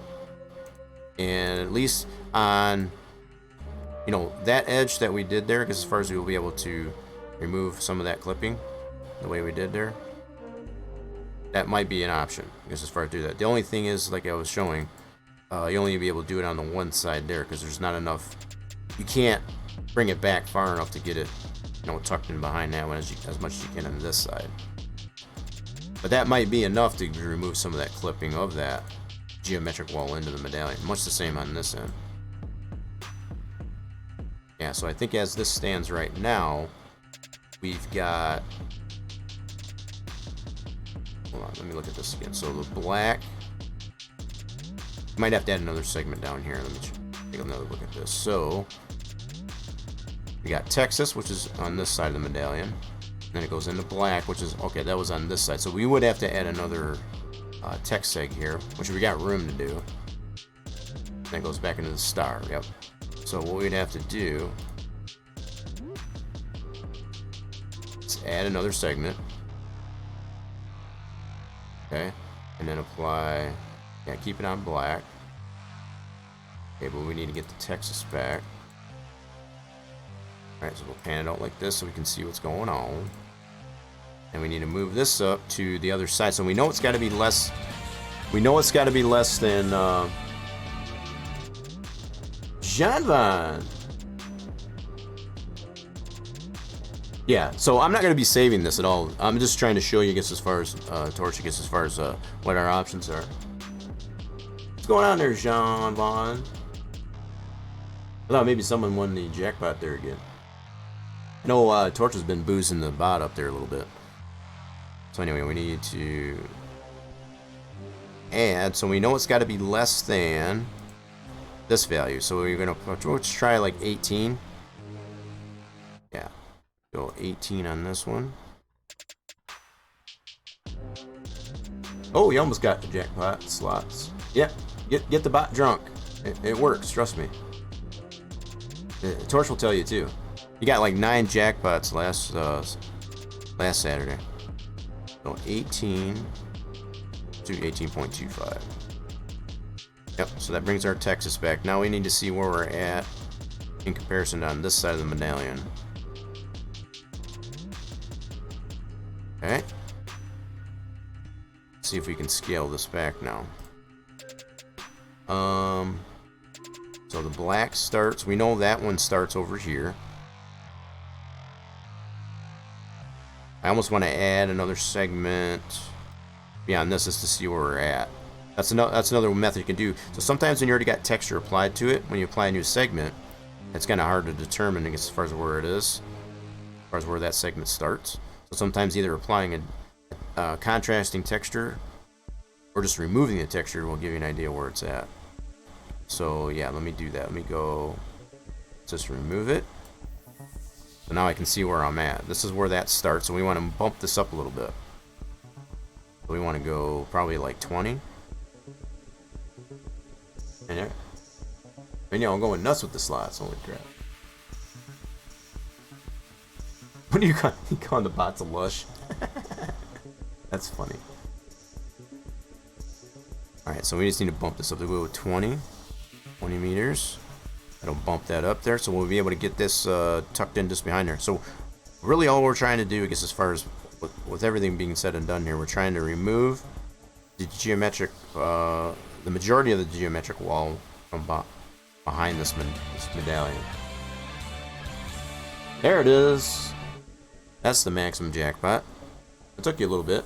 So how many plays at 10 units per at 10 units of fluid per play to get that? Was it at least 100 times? If it was, then you broke even. You basically broke even if it was 100 times. Okay, so yeah, we gotta bump this up just a little bit more. Let's do 21. Oh, that's too much. Scale it back a little bit more. We'll do about 20 and a half. There we go. And I'm going to bump it up just a little bit more. So all we're trying to do is just tuck this just enough behind this medallion so it's not behind the majority of the medallion there. So let's do 20 points. Let's see, 20.75. Alright, maybe scale it back just a tad more. Just want to get it just barely behind that. Alright, that's still not enough, so let's do 20.70. That's pretty decent right there. So basically what we've done, and what I can do is kind of move this set of medallions here just to kind of give you an idea of what we did, just to remove how much geometric is actually visible behind that medallion. And that's really just the texture. So that collisional property is still there, obviously, but you're not going to have, just like we did with the fencing around the starter box, just kind of cutting that out, if you will. So let me go into Object View and move up these this set of medallions so you can see exactly what we did. Alright, so we're going to go into this set of medallions. Let's see if I can grab that. No, it's not going to work that way. Okay, so we need set, I think that's the 4th set. And what I'll do is I'll just go to my items list here until I can get this set here so you can see them right there and right there. Yeah, we definitely don't want that. Okay, so we got, I remember what these are. So medallion set, I think that's 4. Nope, not 4. Okay. Set 5, 6, 7, 8, 9. Which set are? Alright, what set are those? No, 1, 2, 3. Okay, so what about 10? 11. 12. Alright, what set is those, Torch? As far as that one that's right here. Is that set 3? That is set 3, my bad. I knew that too. Set 3. This is that set, so all I want to do is move this up out of the way.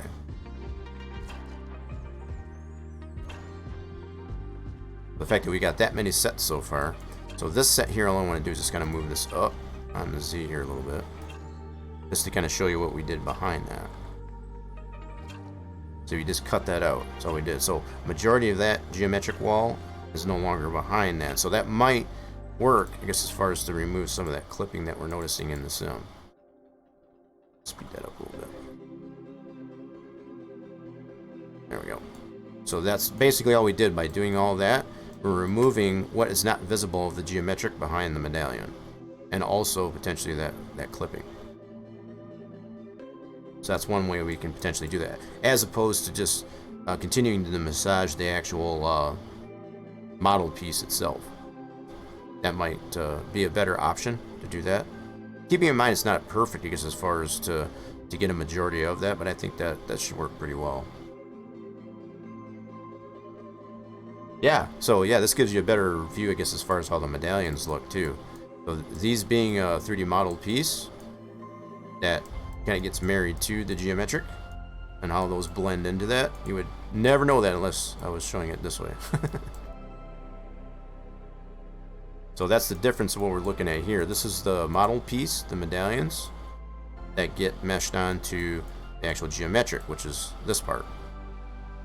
So this is the part that actually has the collision for that. So that's what you definitely want to have. That you don't want to only 3D model this piece without having that W section. That is the geometric piece, because we want that collision. We don't want to be able to clip into or past this steel, for example.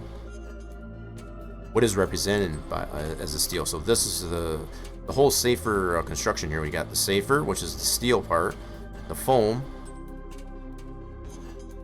and then it's, I'm trying to remember the acronym for it. So it's steel and foam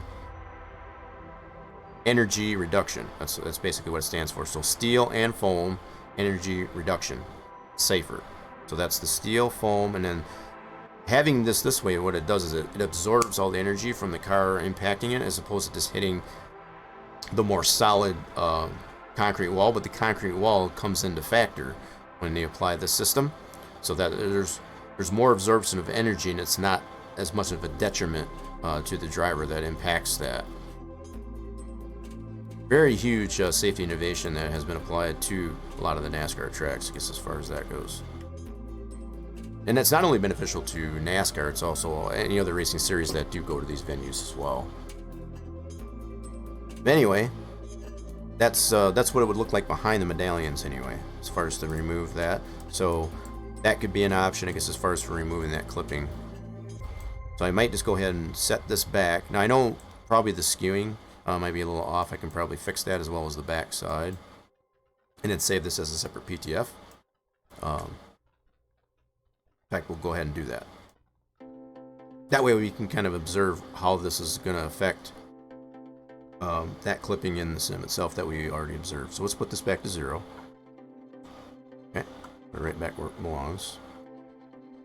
Okay, whoops. Then we're going to go back to geometry view, and we're going to clean this up a little bit, and we'll save this as a separate PTF. Okay. Alright, go back into that wall section. Upper camera. Alright, cool. Now let's clean this up a little bit. So we want to get this Texas back centered. I know I screwed it up.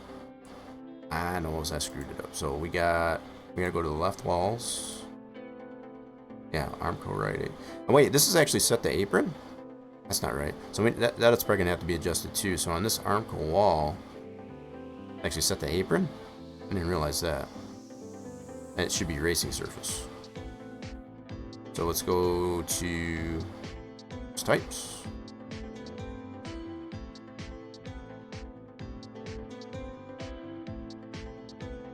And also extended.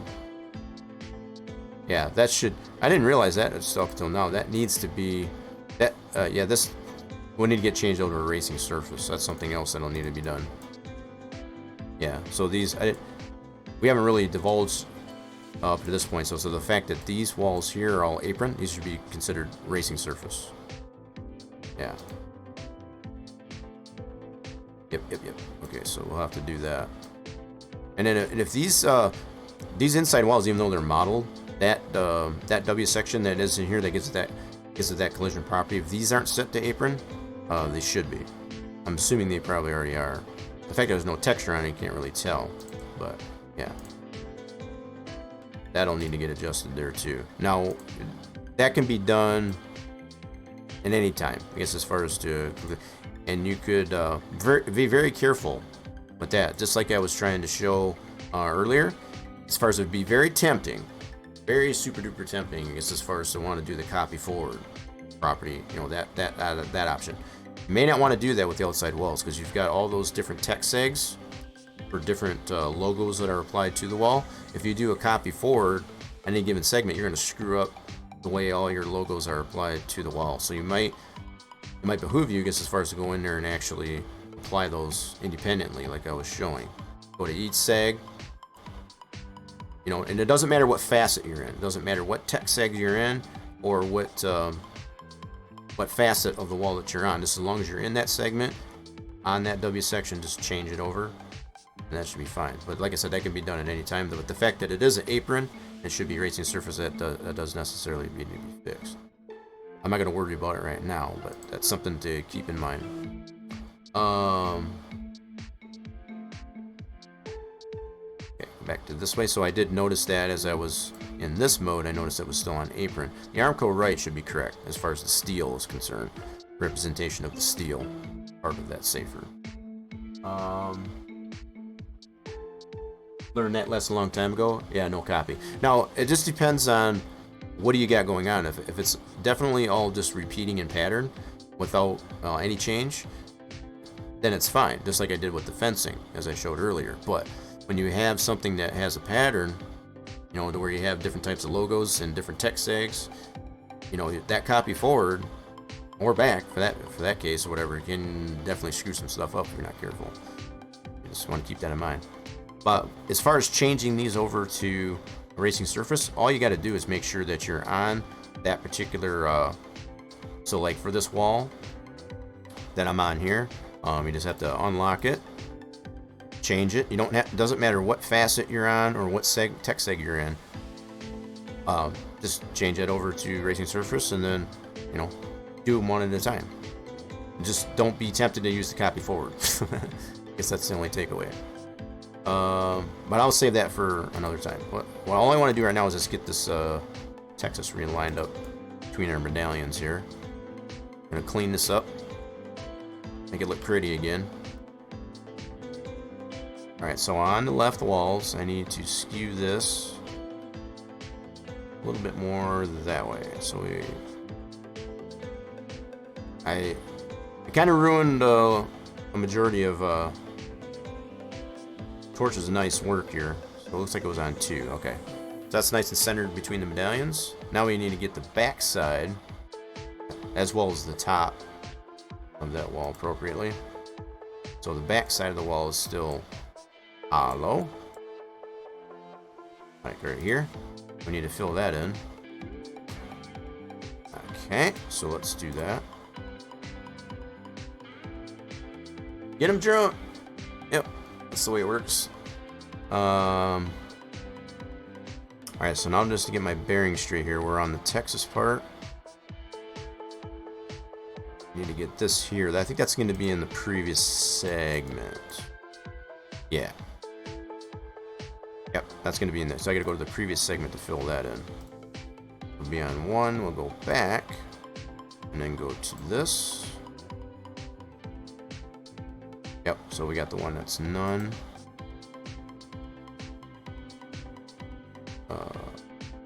Left side. So I need to be in this one here, yeah. So the left walls. Is that? Yeah, I think I'm in the right spot. So that side's good, this side is not. So if I get to the right sides, which would be the back side of that wall, I need to put, wait a minute. That's not the right one. Shoot. I lost my bearing here in just a second here. Gotta get my bearings here. Where the heck am I at? I am on this side of the medallion, which is where I want to be. Just a second. I just gotta get my bearings here. Nope, it's gonna be in the next previous segment. Okay. I get behind that medallion. Okay. We'll get it here. Alright, so let's go to this. Gosh, this view. I'm behind the medallion, so I need to be on.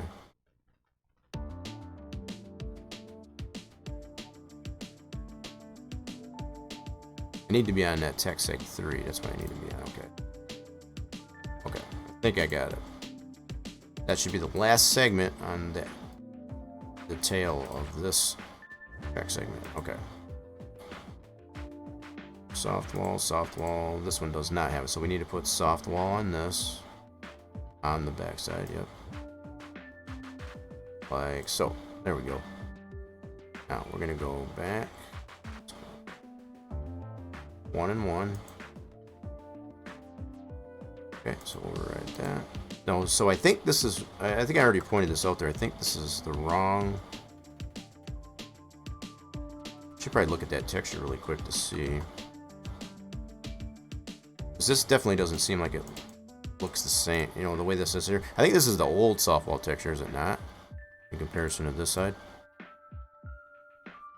That's what it looks like. So the fact that that texture would need to be changed, or the fact that it's still on a 1-1, like it is on this side, just a matter of changing that texture. Yeah, this is the old safer texture. So I think it would need to, that texture would need to be redone, I guess, as far as on the back side, to be able to match what's going on here. That way, no matter what side you look it on, it's going to look the same.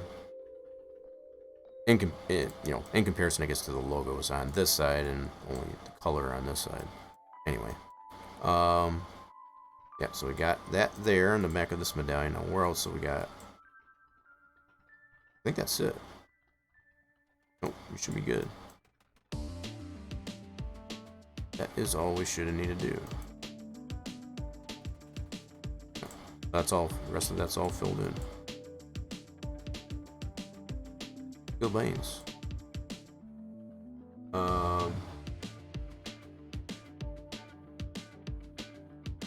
Why did it? Oh, you put a period in there. It's like, why did it do that? I never noticed what. I guess as far as this being in the wrong texture. In fact, we can compare this too. So, like, for example, we've got. Just take like the Texas Star or the Texas Softball Texas. Let's open that up. Yep, we looked at all that. So let's look at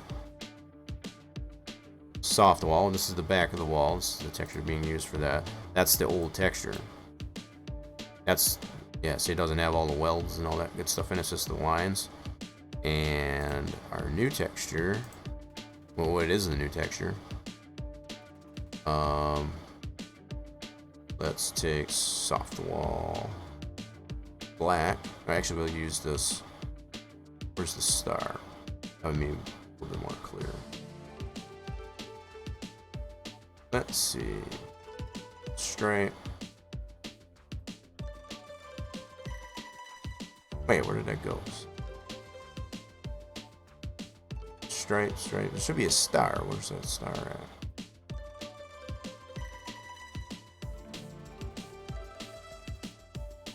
No limits. What the heck? Alright, let's try this one here. Anywho, so you can see the difference here. That's probably another pretty decent comparison. So this is the new texture that has all the welds into it, where this one don't. So we need to update that softball texture for the back side is all. You got the text stakes the right way, from what I can see, but just needs to be updated is all. Or to have it just white, you know, with no badging on it or whatever. And whether or not you do apply it, I don't know how it is in actuality for the track. You know, like if it's black all the way around as far as the top. Like this one here has got the red on the top. I don't know if that continues on the back side of the safer as well. If it does, then adjust that accordingly, I suppose. Honestly, I haven't looked at it that far, but if it is just white, then that texture just needs to be adjusted, I guess, so it's white and it has the new texture to it is all.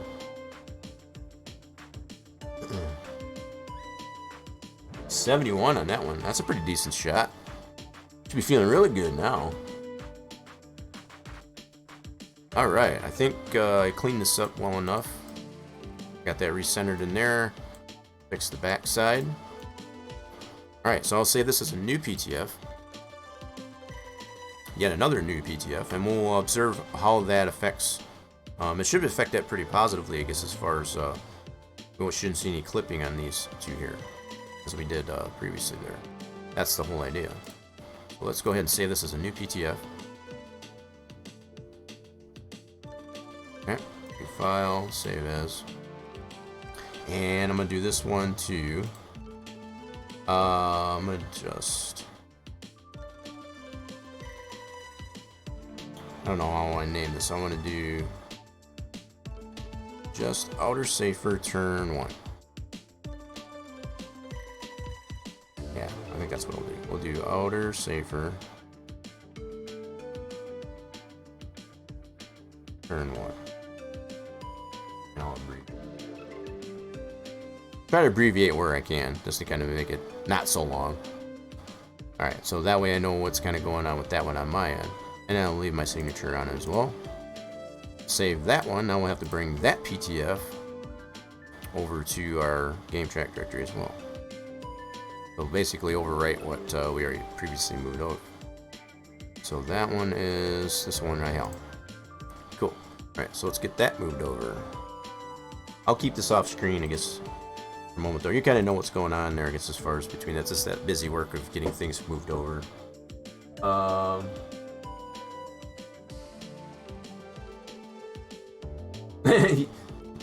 Yeah, Torch has got the bottle being all fuzzy, I guess. That what's going on? I think maybe a little bit. Okay. So, game track directory there. I need the... Whoops, I guess I closed that. My bad. Busy work of getting things moved over. So let's do this window. A lot of this you can all see that it's like I said, it's all that busy work as far as just moving that file, that PTF over to the game track directory is all.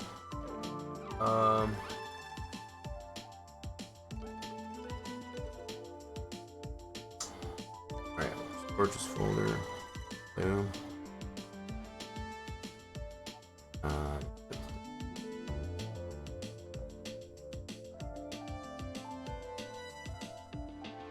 Okay, so I gotta sort this here by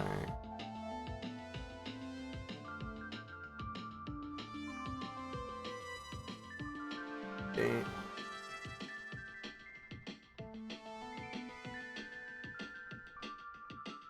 That.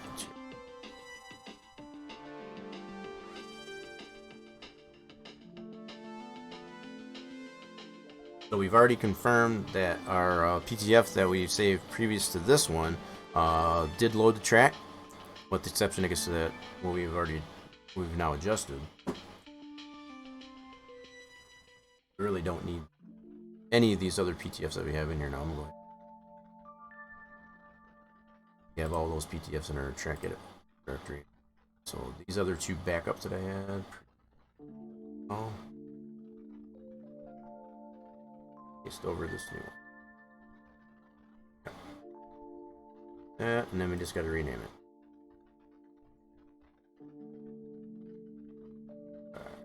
Copy the name of that track folder name. Yeah. Let me go ahead and move this over so you can. I feel like when I'm talking here, it's like, I don't know what I'm looking at. There we go. Alright, so copying the name of that track folder to PTF name.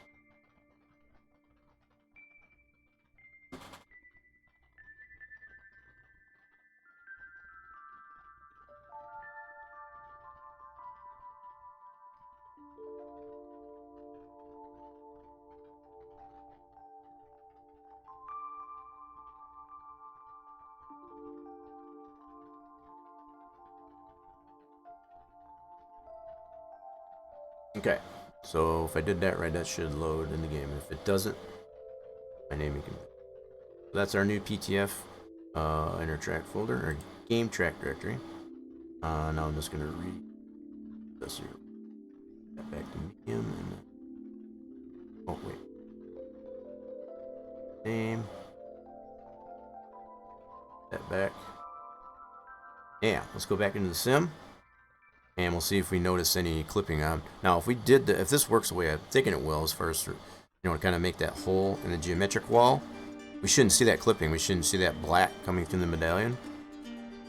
And then that would be a pretty feasible option, in my opinion, I guess, as far as to correct. Bought this fool a lot of drink. Knows me, right?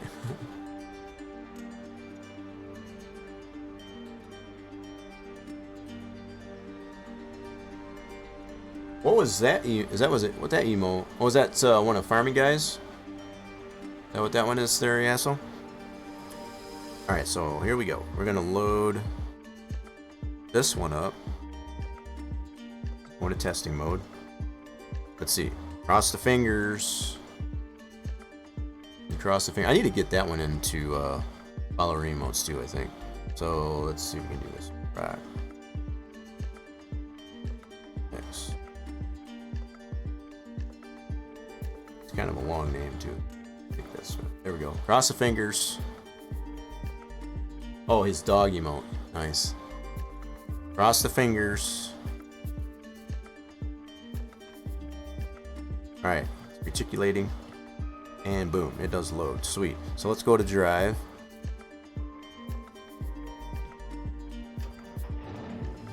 And we still see clipping in there, so that's kind of interesting.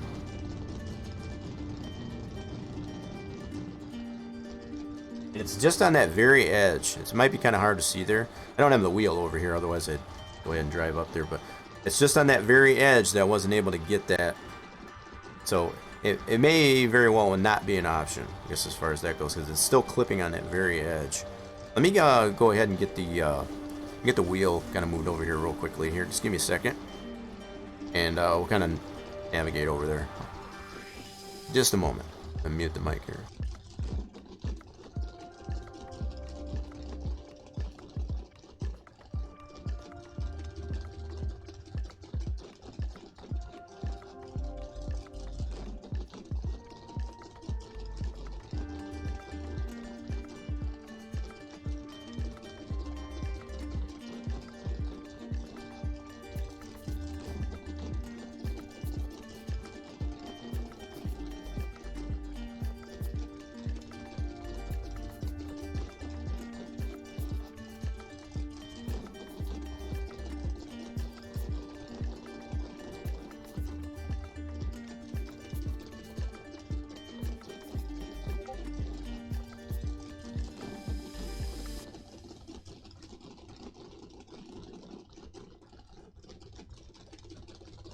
Alright, folks, give me just a second.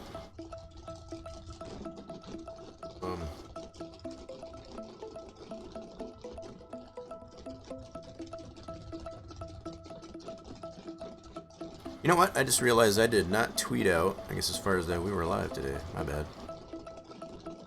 Y'all need to start keeping me honest here. I know for anybody that does have notifications on for Twitch there, I'm just realizing just now, I still had it queued up here as far as to be able to tweet that out there. My bad. Alright, we'll go ahead and put it out there. It might be a little late, but...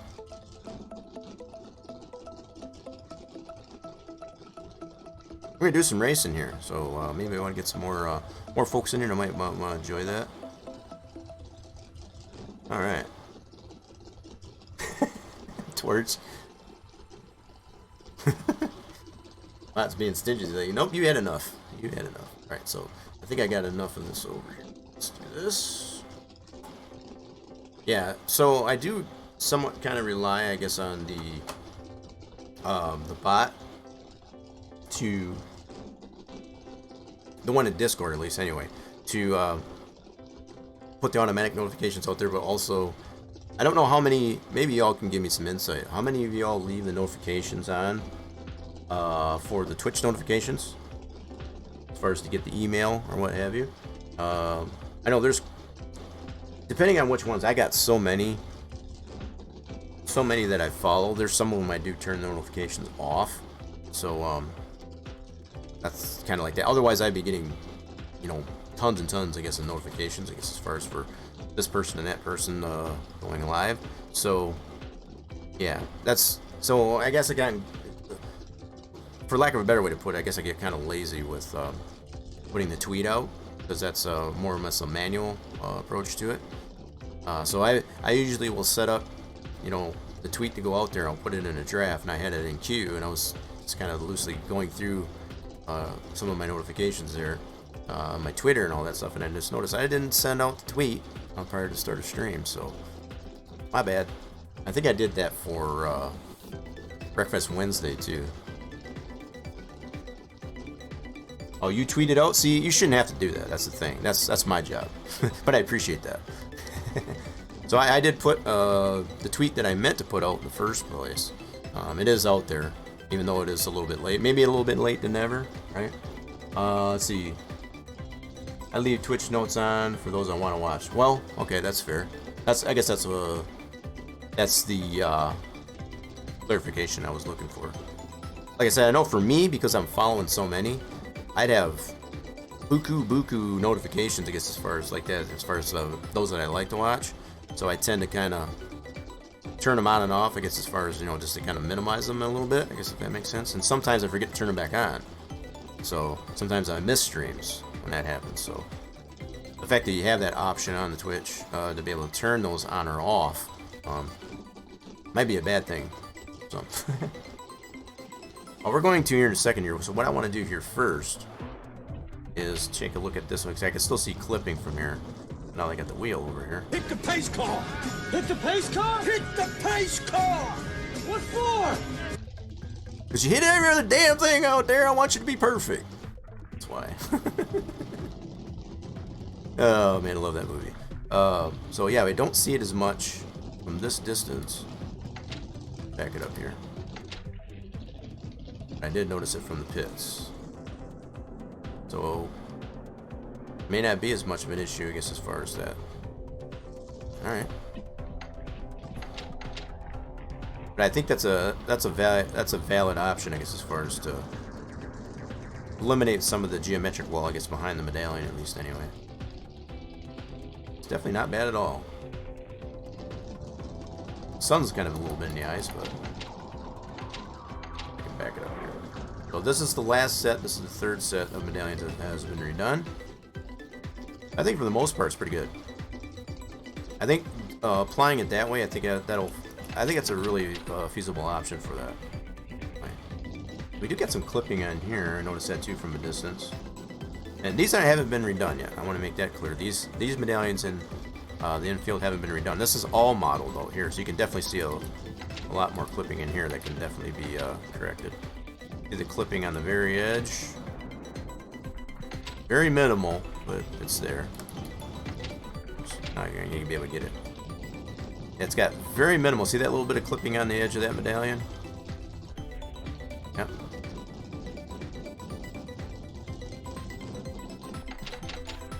That's just something I take into consideration. Man, that sun is super bright in that angle. So, okay, so these medallions right here hasn't been redone. Let's go all the way around the track. So those haven't been redone. Those are still yet to get done. Okay. These haven't been done. Gotta drive around here and see what we got here. This is just a practice run. We're gonna get into a little bit of racing here in just a second, but I just wanna see what everything is going on here for now. Do we have those outbuildings there? They are not there. So do they have the wrong weekend switch onto them? Possibly. So they're not showing during testing. Let me go back around. I'm going to get back up to the start-finish line. I'll come back around. So I'm thinking that might have the wrong type of race. The weekend switch is wrong. They're currently not showing on the... Alright, so here's the medallions that have been adjusted at the start-finish line. Get to that point. And we can also see... Oh, crap, that start box is not... That's another thing. So in testing mode, you can see here, Torch, firsthand. Start box doesn't show during testing. So that's another thing as far as state switch. For the weekend switch. Not to adjust that. So these medallions have been adjusted. That's pretty cool looking. Definitely don't have too much of a problem with that. Yeah, you can see the cutout in the geometric fence that I did there, but no This is in testing mode, just keeping everybody aware. And that's just something done a little bit wrong, I guess, with the race, the weekend switches. I want to put that. I don't want to say just race because it involves testing, practice qualifying, and race. So these medallions, those have been redone. These look really nice. I like the depth in that texture too. You can definitely, even though there's really no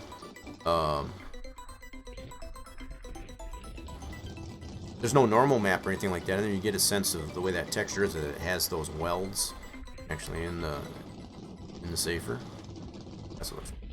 That's all just 2D texturing. All it is. Alright, this set here been redone. This one we didn't have to really do any adjustment to it. The only one we did so far was this one up here. This is the set 3. Right past that line, so coming up right, yeah, just before, it's kind of right in the line where the PJ1 starts. This is a set that has been, where we put the geometric safer, kind of chunk that out there to kind of remove some of that. That's this set right here.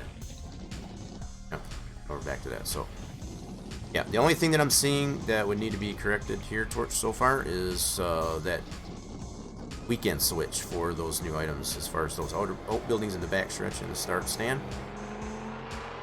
That's about it. That's just all a matter of scripting. So I'm sure once we get into the actual race weekend, we'll actually see those. And we'll do that next. I want to race on this bad boy to see where we're at, I guess, with everything that's been done to this point. And especially want to play around with, I'm going to demonstrate, I guess, as far as being able to get the car coming through the dog leg. So for example, during an actual race, we'll be able to now dip into the grass like this without getting a black flag. So we got all that room, so 1 minute 50. we'll be able to go that far down, I guess, as far as... 3, 7. So that little bit of a buffer that we applied there, I guess, as far as that. Let's go back around to the pits. So this is using, I also want to make it clear too, this is using the NASCAR Cup Series, the 21 mod by Osman over there from what was formerly known as Splash and Go. This is the new Camaro. The one that he's kind of updated, I guess, as far as the 2021 spec. And this will be the last. I think that's part of the reason why I think Cosmin found it necessary to go ahead and do that, is because this is going to be the last of this generation of Cup car, at least for both the Camaro. Oh, I should say not both, but Camaro, Ford, and Toyota. They go to the next gen cars next season. So 52.8. let's give our pit guys a little bit of practice here.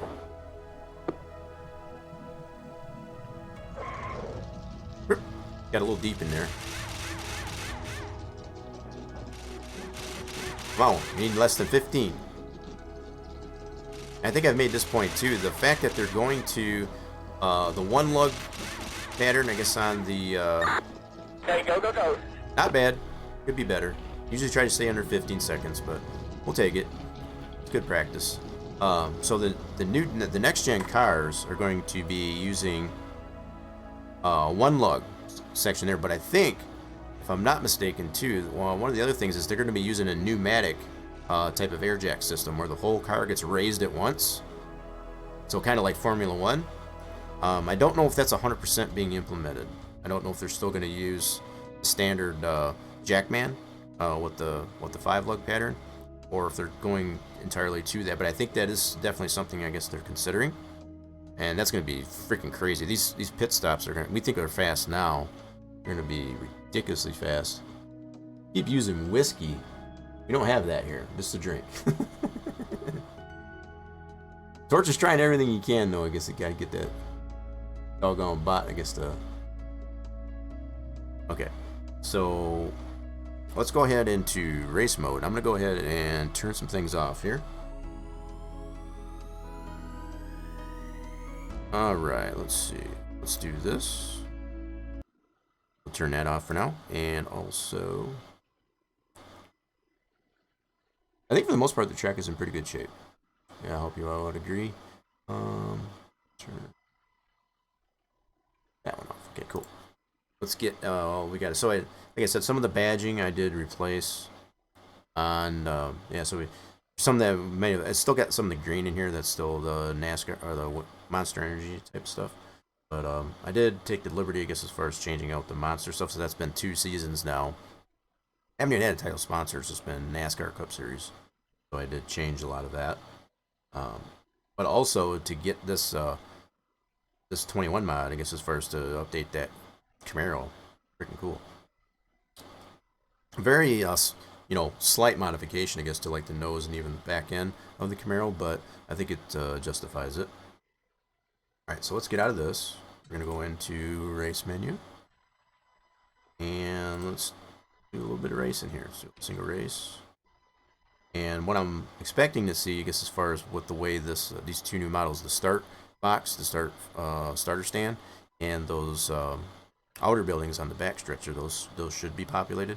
That would include, I guess, as far as the fact that it would be involved with yeah, just that weekend switch.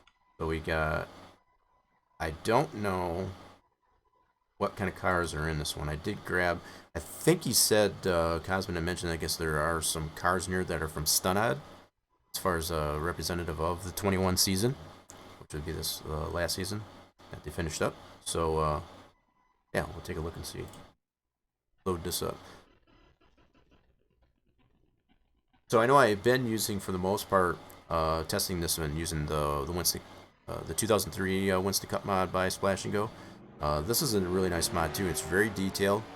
It's really going to test the integrity, I guess, of the track and the mod to see how well they play together, based on the graphics and all that stuff that I got set up on here. So I feel it's a really good benchmark, I guess, as far as to see where the track stands even at this point. Because as we continue, I guess, to add more and more items to it, like these 3D medallions and more library into the infield, get the 3D crowds, I guess, placed in there. It's going to add more weight, more poly weight, and such, I guess, to the track. So as you know, the track progresses, even in the fashion that it is to this point, we need to monitor, I guess, as far as what it is that's adding too much weight in different areas. So, blunt.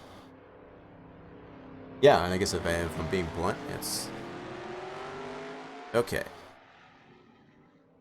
So let's do a little practice here. Why not? Let's get a little practice in here. See how racing around with some of these other cars.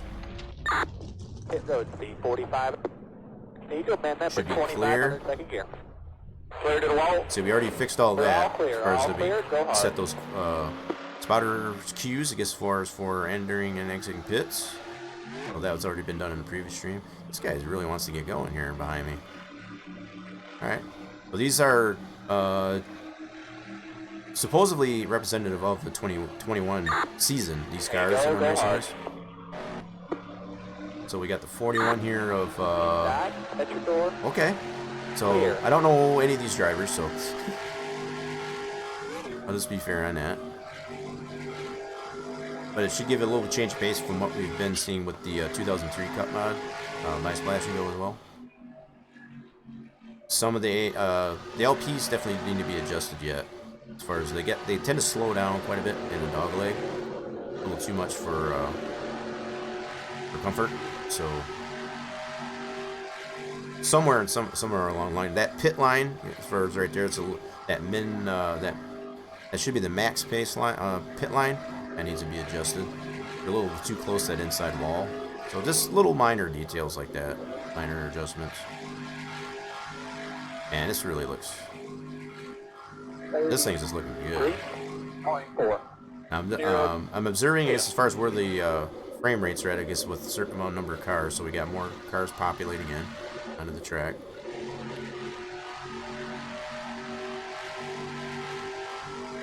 It's staying pretty decent up into the high 120s, low 140s as far as frame rates.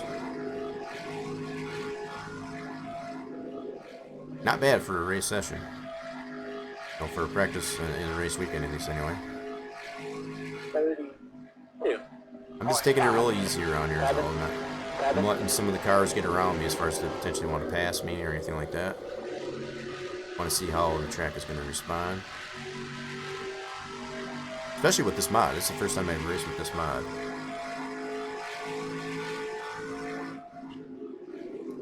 And definitely see how I bottom out in this part of the track, the way I've got the setup design.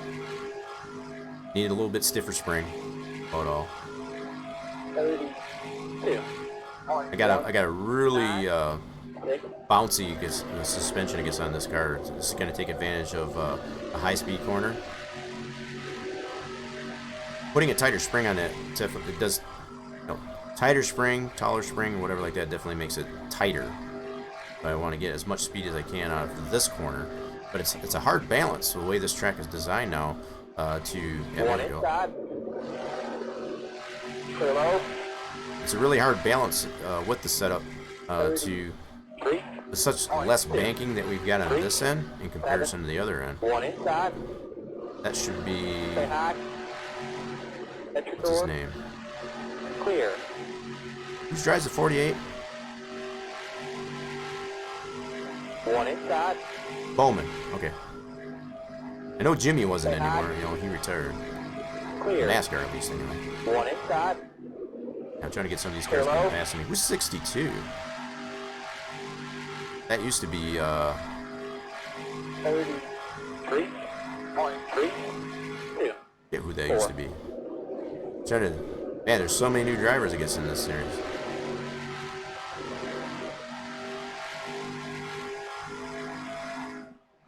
I know Benedito, it's a 21. He's racing for the Wood Brothers, yeah. That much I didn't know. AJ Allmendinger. And 16, okay. Ow! Wow. Really get a sense of that push that I get off that corner there with the way this setup is. 7, 3. And what I'm worried by tightening the springs up there, get rid of some of the bounce as far as getting too much coil bind, is it'll push even more. So that's kind of somewhat the compromise. Let's see if we can do a pit stop. Let's let this guy pass. Clear. Oh. Inside. Clear. I'm gonna try to do a pit stop. Oh, yeah, I knew that was gonna. See, that's what I wanted to do actually. See how that was actually gonna. Yep. I was actually hoping for that to happen because I wanted to see how that transition would actually do. So the fact that it does spit me, I guess, out of the way. Up by the wall. Look at these damage models. That's just Now. phenomenal job by Splash and Go. But this is a whole. The fact that this is a totally different model than the base one, and without getting so damage actually has to load an entirely different model as far as the ways the sim is designed. 1 minute 3. So I really wanted to see how much of a frame rate drop that I get in there. So I did see it drop, but it didn't. It went down and it came right back up as far as once the whole thing kind of dissipated. But the damage models on these things, it's wow. The fact that you can see all the detail in the fuel cell and all that, pretty good. I don't take any credit for the car that I'm driving as far as the... Man, if I had to do it... Well, they even took the rear clip off. Look at that. Yep, that's too far gone. Gotta get rid of that. See all the shading, even on the car, as far as with all the bent pieces that are on there. That's... 45. I mean... Man number 2500 second gear. Such a good job on the way they make these damage models. They're all clear. All clear. Go hard. And the fact that it doesn't really bend, there's no damage to the actual roll cage. So the roll cage is doing its job. You don't want the roll cage to bend. The only thing that should bend, if anything at all, is just the sheet metal around it. That's the way these cars for NASCAR are designed. See how close that AI car is to that wall as far as that max pit? Clear. That needs to come away from that wall a little bit.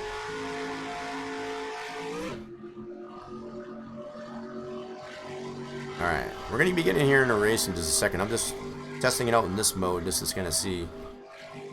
So it did exactly what I was hoping it would do as far as to get another car to kind of pump me in the backside. just see how everything reacts as far as One that outside at way. your door. Still up there. Still up there. Stay low there. Still there. Try to come back into the Clear. pits. This time I try to do a legit stop. As far as a merge on Hit the pace car! Hit the pace car! Hit the pace car! What for? We don't have the pace car over here yet, Back. but we will. Clear. Alright. Nice smooth transition to that. Speed 45. See, Diesel man number 2500 second so gear. the only other thing to take note of there is where it actually starts telling me the pit road speed is right on that that green spot. I guess as far as on the pit road, the same goes for exit. So we adjusted those last time. 40. Or Eight. last couple streams anyway. 0. 1. Yep, so again, I'm just gauging it as far as where the frame rates are at. With all the pit crews and the cars that are on still on pit road, as well as my own, my damaged model. Cool. Let's see how fast they are this time. Come on, guys. Okay, go, go, go. A little slow, but we'll take it. Pit road speed 45. Keep it as close to 15 seconds Diesel as you man can. number 2500 second gear. That's pretty decent. Alright. Alright, now we're going to get into the race. We're going to get out of this car so we can be able to test it out that way at least. So far, everything's looking pretty good. We're gonna go ahead and start from the back. So that, again, we're just totally pushing the limit, I guess, as far as getting all those cars to load ahead of us, as well as all the, everything going on with the track.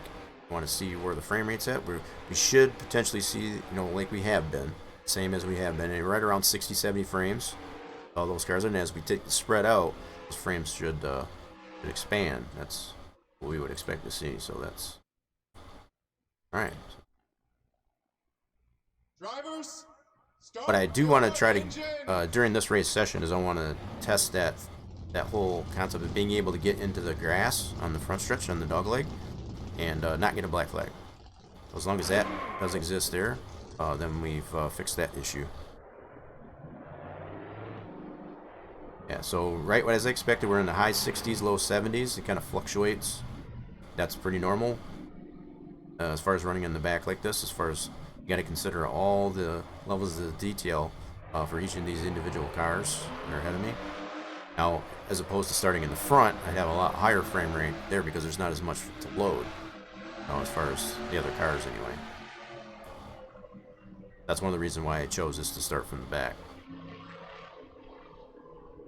And this also gives me a chance, I guess, to see some of these cars that I think, from what Cosman said, that has been applied to this 2021. This Cup 2021 version here is the ones from Stunna, and these are reflective, I guess, of the 21 season. So, shout out, I guess, to painters over at Stunna. That gives me a chance, I guess, to kind of see some of these paint schemes, I guess, as far as that represent the 2021 season. This last season we're coming off of. Alright, I'm going to jump into I'll this call the green there. Nice smooth shift. I'll walk in front of you. Go get them. Alright, man. Pace cars in. Get ready. I'm going to give them a lot of room. Bring her.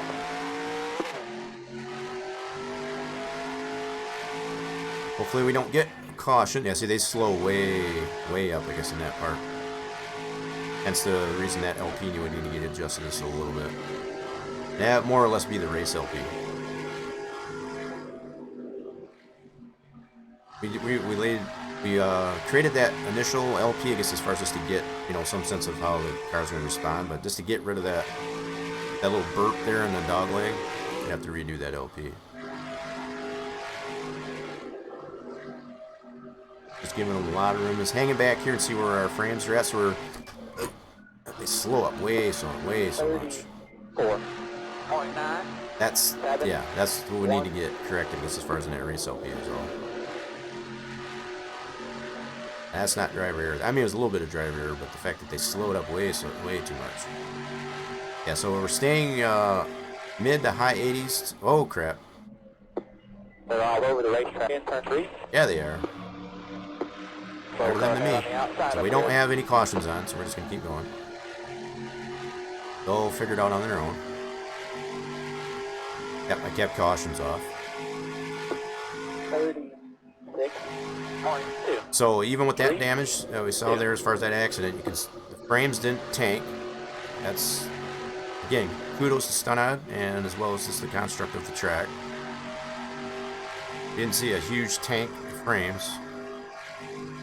Totally got everything that was going on there in turn 3. So far I think it's pretty solid.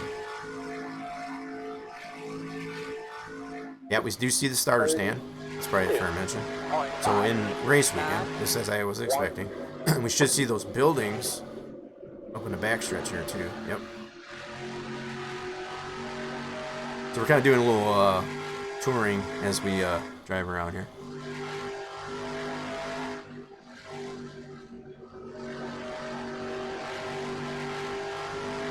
All right, let's see what we can do. I'm gonna play a little catch up here. See if I can get up these guys again.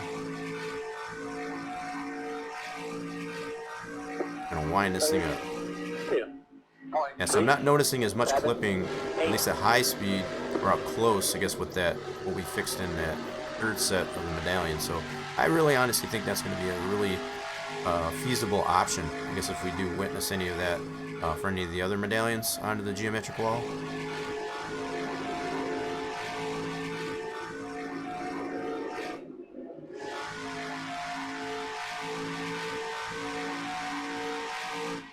Yeah, that starter stand looks really good there. It gives you a sense of you know, immersion, I guess, as far as actually having that there, because we haven't had that there up until now. So you really get a sense of where you're at on the track when you go past that start-finish line. So you can't really see the start-finish line on the ground as much when you're going through that area. You're not paying attention to that. Your eyes are up in the air. You're not looking down necessarily. We'll scrape the wall. So the fact that that starter stand, it's like, okay, I know I'm at the start-finish line. 32.2.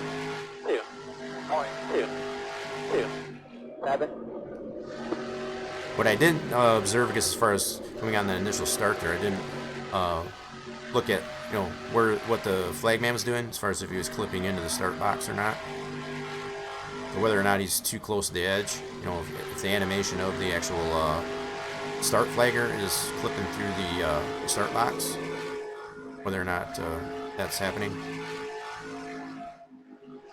That's something else I tend to look at, because the animation for that does, at times, if you get it too close to the edge of the start box, it tends to want to clip. I didn't observe that. So, yeah. Alright, let's see if we can catch up these guys. Whoever wrecked there earlier there, I'm sure they're done. We got Dylan, I guess looks like he got involved in 96. Yeah. And yeah, one other car. I don't know who that is. That's laps down, 3 laps down at this point. Oh, that must have been who got involved in that wreck. We witnessed a few laps back. All right, let's do a little bit of racing. What we got here? Whoever this guy, I don't know who this is. Got some underdog teams, I suppose.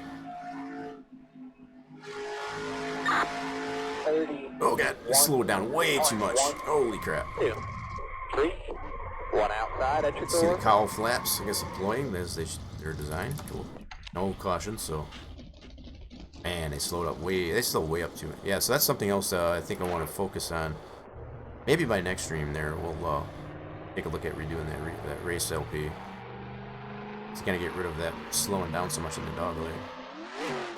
Ooh.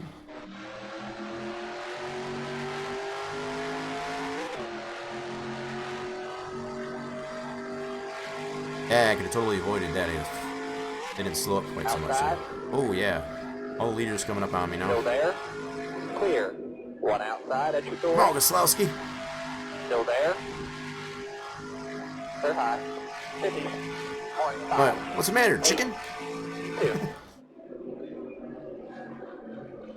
Yeah, that's one of the alternative schemes I think that the 2 car has. I think he primarily still driving the Miller Lite car? I'm not sure.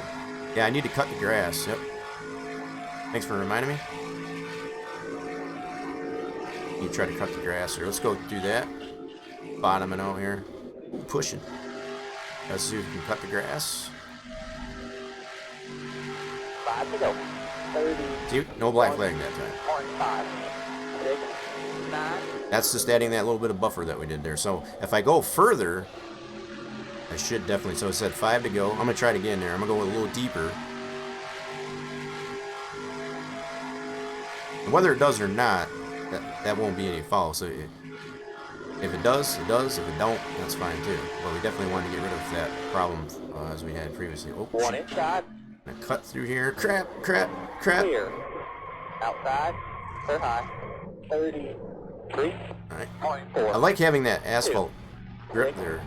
See where it kind of transitions between the. There's the black flag. That's the way it should do. Now. Against we're too fast entering. Yep. We're fucking speed. Yep. We're going by. So we're getting the black flag because I went into that area that we don't have set up, so it's still apron. If they want to, correctly gauge pit road speed. Now, if you wanted to correct this, as far as to not get the penalty even after doing that, because the only thing I was trying to do is just to avoid, crashing any further, right? But if you wanted to eliminate that, you could change that apron to apron your pits, for example. 45. Eagle man number 2500 second gear. So I'll need to do this, but I'm probably going to have to come in again. And that's just the way the black flag deal works there. Let's see if he holds me. He should hold me after they do the tires. If he does, then I know that should clear the black. Go. No, he did not. So I'll probably have to come back in. Pit road speed 45. Generally, what you want to do for those types of penalties like that, you got to do a drive-through. It's basically just to correct you coming in too fast. So you have to come in at speed, as far as the pit speed. That's generally how you would clear those, and that's just that dynamic that exists for 0.85. the old school way, I guess, of clearing that black flag. See, now they've kind of changed the rules. I've noticed. I guess as far as that, if that were to happen for you in races currently here, they would kind of let that slide because obviously there was nothing you can do about that. Now, if you would actually came through the pits, as far as to get to pit road, that would be a different story. And again, if you wanted to correct some of that there, you could change, play around with what type of section it is. You could move that racing, where the racing groove is, all the way to the edge of pit road, for example. If you wanted to eliminate that getting black flag going in that deep. No, so there are options for that, at least anyway. I try to do it. This is already checkered flag, so it won't matter. But yeah, initially there, as far as me being able to get in that area that we created that buffer, didn't get one. But once I went past that, obviously you saw what the result was. I'm just going to go ahead and pit it. Pit road speed 45. Eagle man number 2500 second gear. Are they changing tires? No, they thought they just realized, hey, it's checkered flag, you dummies. That's all, man. We'll figure it out. So anyway, yeah, I think that for the most part is. Working hard. Keep working. In my opinion, I think that'll work out pretty Do a good. little bit better next time. I think I'm gonna do one more, but I'm gonna do qualifying. I'll get to the pole and we'll check it from that degree. We haven't done that, I guess, as much there, so at least we did it once there, I guess, from the back, and then we'll do one from the out. But for the most part, I'm not seeing it. All the wrecks that we see there, either the ones that we got into, or during practice, or the ones the AI get into. That's a really cool shot. As far as all that, that is so stinking cool. Let's go to spectator, put it on my car. See some of these cars pitting. Back this way. Yep, they're all pretty much dissipated. Okay, cool. Let's go back into another race session here.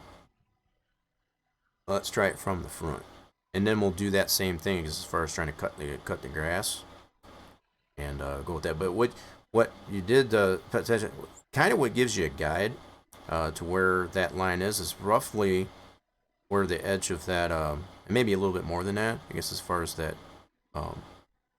black area here, you can kind of draw that all the way through. So you can kind of get an idea as you're driving as far as how much room that you actually have for buffer. Even though you can't see that line visually, as far as like we've applied there in Sandbox, that's kind of what your guide would be. Because as far as, and even as you're driving, if you don't consider that at all, if you're driving and you get in that area, you know, if you're at all honest in the way you drive and not trying to cut the course, you would try to get back onto the track after you get into the grass and not go too deep. And especially you don't want to get into pit road, especially with reality, because as far as if there's any guys that are pitting, you don't want to get in their way, I guess, as far as being able to do a solid stop. You know, so maybe they had to come in the first few laps, and if you get wrecking here, I guess, as far as to come down pit road to kind of get away from what's going on the track, and you got a car that's coming into pits, you're going to put them in a bad way. That's not cool. So you get penalized for that. So that's one reason I think of, I guess, as far as to maintain, I guess, as far as getting that black flag, because that's that potential that there's someone, even though there may not be, there could be someone coming down the pits trying to do a solid stop, even after the green flag is dropped, and that you should be penalized for that. So that's just my take on it anyway. I think that's a very good balance, in my opinion, I guess, as far as not only having a little bit of buffer to get into the grass, you know, when you're racing side by side and getting really squirrely, I guess, as far as like we did, but also to get penalized, I guess, when you go too far. Okay, hopefully that's enough for that. We're gonna go, and we don't have a windscreen yet for that set. That's why it just kicks right out to the setup here. So that's something else that will get buttoned up, I guess, as far as once the track gets more to completion. Whoa, there's another one. I just saw that out of the corner of my eye. That's 2 of those. One stream. Wow. Wait for it. I knew it was coming. I knew it was coming. Yep, he's just like, come on, go through. Alrighty then.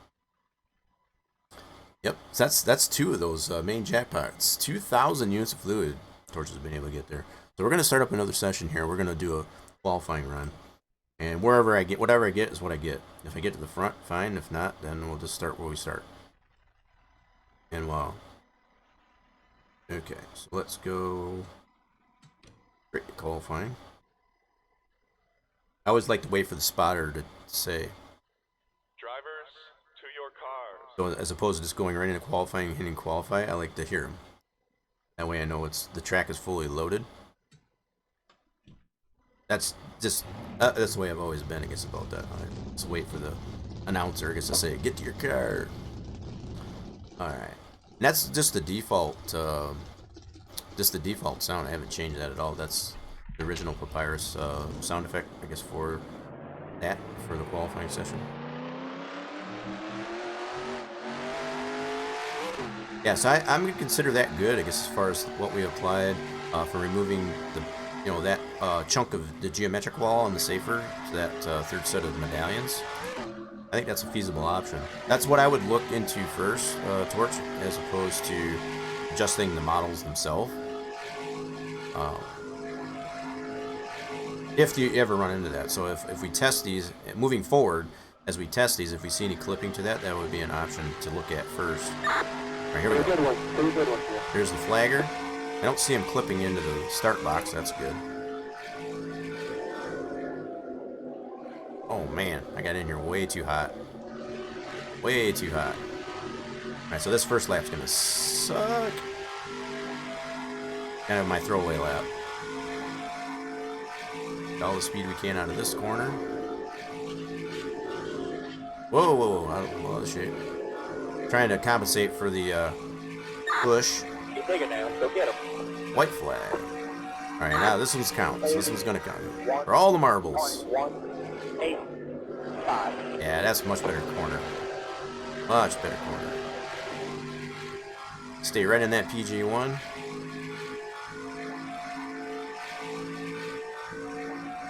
All the speed we can out of this one. Gonna counteract that push. Off the turn 4. Crap. Alright. Checker flag right here. And I got the pole. Okay. So how bad did I cream these guys? I'm just kind of curious. 29.7. Holy crap!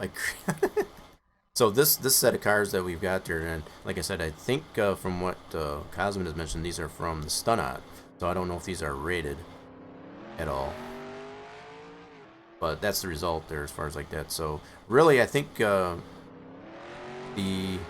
track record for this, take a look at that real quick, is I've been able to get a 27 here. This is an old record, so that I don't know what the current record is for the track. So this was on the old configuration, I guess, as far as with Brian Vickers, so that would definitely need to be adjusted. But I've been able to get a 27 at certain stages, probably the very early stages of the track. So the fact that it is where it is now, and being able to get a 29, that seems a little bit more reasonable, because I am definitely not. I am not a NASCAR or professional driver. So the fact that I can get the same, I should not be able to get the same, break the record. That's what that is. It should be a little bit challenging. So the fact, when I'm looking at this here, I see this has been adjusted, or no? I don't think so. Or has it? For some reason, I thought it was 17 degrees in 1 and 2.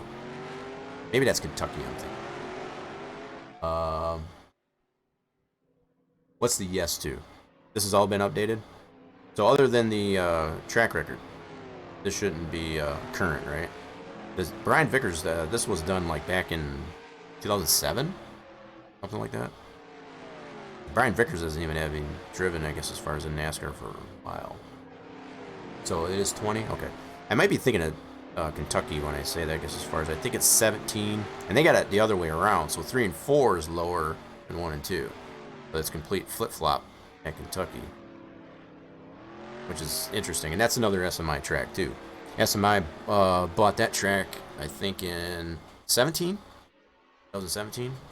As I remember, part of the reason why I kind of remember that is at the time we were doing the track build for Sim Racing Association, as far as SRA, the SRA tracks that have been put out there. There was that discussion as far as like, okay, SMI bought the track and yada yada. It's like they're doing this with it. Do we apply that?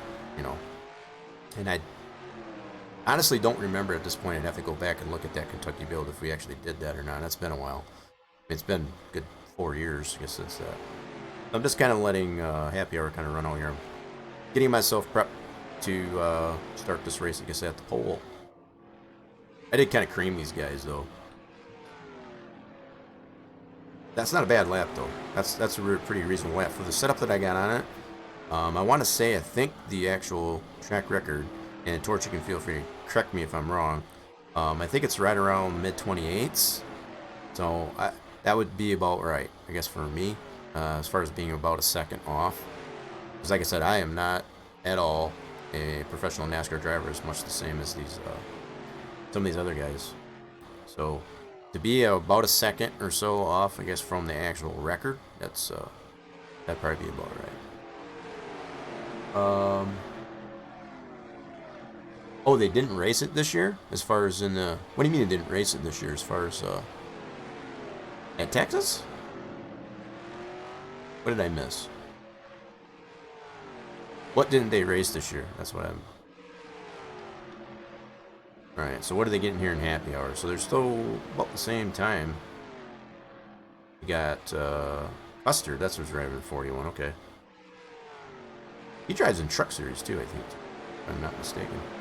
You got Kurt Busch in the one car, yep. Chastain. Oh, it's kind of shifting out.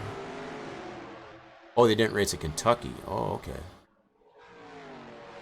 Kentucky they didn't race. So are they not racing? The Cup Series is not racing at Kentucky anymore?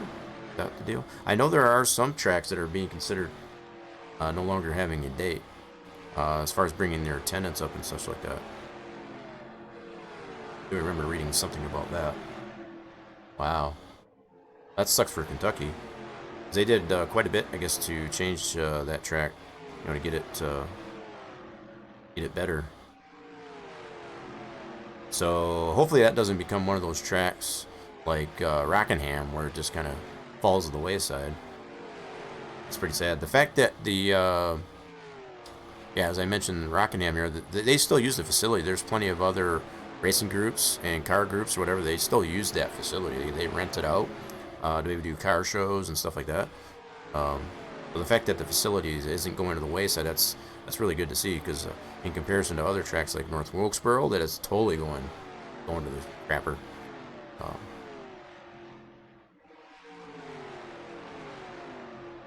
I'm just watching some of these times, so let's see. Chastain. So Denny Hamlin, I know that one. Kevin Harvick. Is that Cole Custer? That's right. I think he drives in trucks. I remember him from that. I got Truex in the 19. I thought,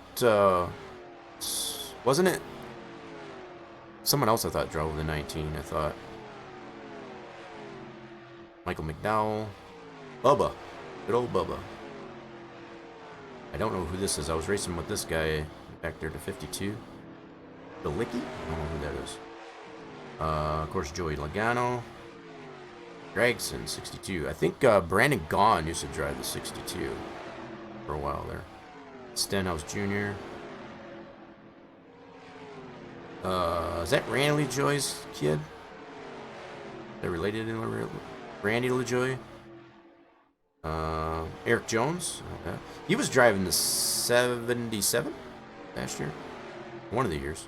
Jamie McMurray is now driving the 77. Okay. So that must be the same team. Eric Jones and... Interesting. It's good to see Jamie is still running. And of course Chase Elliott. I mean, he's running really hex up with Chase. But he was better than that. It's crazy. Alright, anyway, let's go into the race. Enough, I just wanted to kind of observe, I guess, some of the times here and how these cars are kind of rated. Just to kind of see who I'm going against here. Alright, let's go ahead and start this from the pole. Wait for it. Drivers, to your cars. Gotta love to hear it. Alright. Are we ready? Are we ready for this, folks? This is where it's appropriate to use the hit the pace car. It's right in front of me.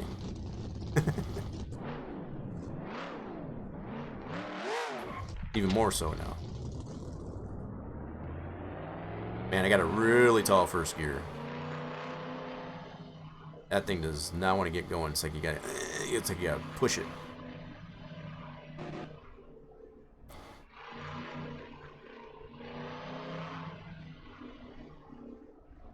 Alright, so, yep, we got everything in here now. Just like we did last race, only starting from the back, so now we can see a little bit more from this perspective. Is nobody going to play it? Hit the pace car. I'll do it if you make me.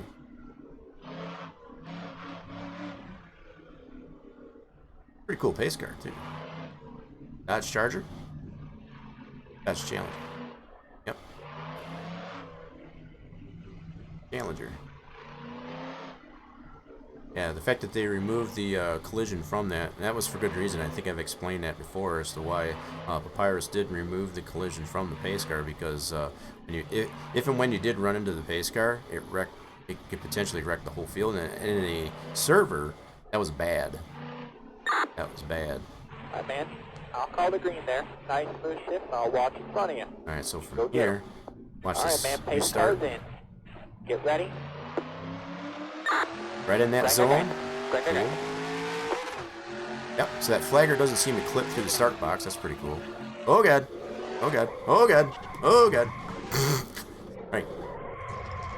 Oh, that went well. We gotta restart that. I totally goofed up. I was too busy watching stuff. Drivers, start your engine. Alright, so take two. Hey, nobody played it either. I'm super sad. I'm super sad. Alright, take two on the... I was too busy I was watching other things. I like that scheme on Kevin Harvick's car. That black little one with the blue flames. That's pretty beach. Who's in the 20 car? That's Christopher Bell. He's another one I think came from the truck ranks, the truck series ranks. I think also Xfinity.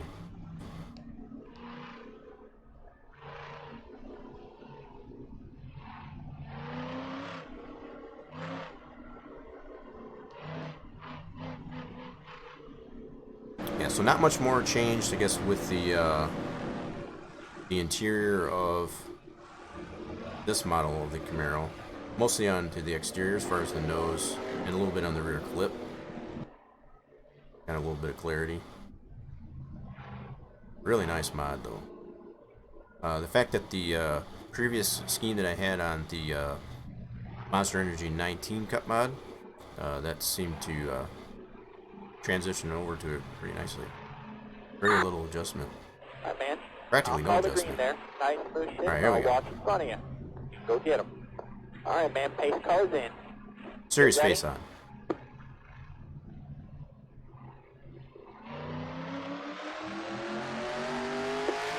Grind. Got a little bit of the jump on him, but I was anticipating that start in that zone, which it does do. That's what's pretty cool.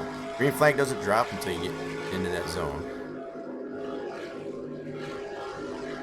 Let's see how long I can stay up front here.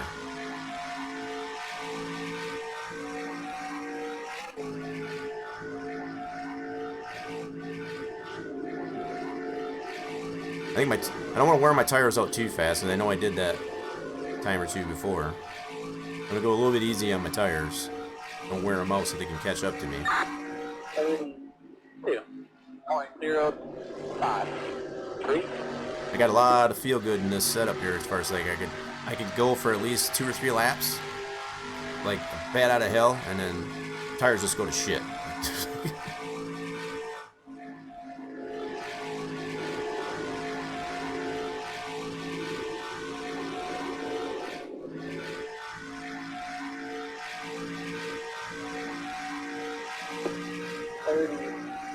Track drives so stinking nice. Oh, we got a car already off the pace here. He's down on the apron. Alright, now what I want to try to do, now that I got enough gap between the rest of the field, I'm going to cut the field. I'm going to test that again, just to kind of clarify that we don't get the black flag when we cut. I'm going to cut through the grass. Perfect. Love it. You got a little bit of room there now. Comparison to that previous attempt in last week's test race. So we've already shown enough, I guess, as far as when you go deeper past that buffer, it's definitely going to black flag you. Which is fair, because you're that much closer to pit road.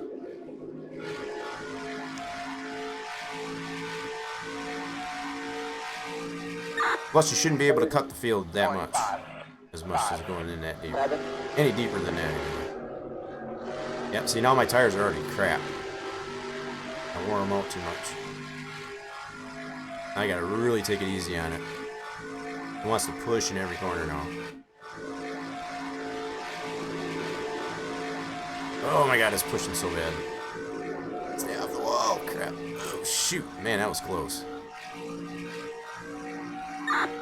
30.172. Gotta really get woed down in this end of the track, though. As much as you want to be able to carry all that speed, you can't do it. Otherwise, you just go right to the wall. At least with the setup I have, anyway. I think, regardless of what setup you got there, if you're trying to get all the speed out of this corner as opposed to the other corner, if you try to maintain all that speed in this corner, you're definitely going to the wall. No doubt about it. Alright, it's got to stay in the mid 150s, 160 miles an hour going through that corner. How much of a lead I got in these guys? I got 2.5 seconds almost. Creaming these guys. Oh my god, I pushed it so bad out of 4. 29.95. Track just drives so nice. I mean, it's so smooth. Transitions, I guess, between the different zones. It's like butter.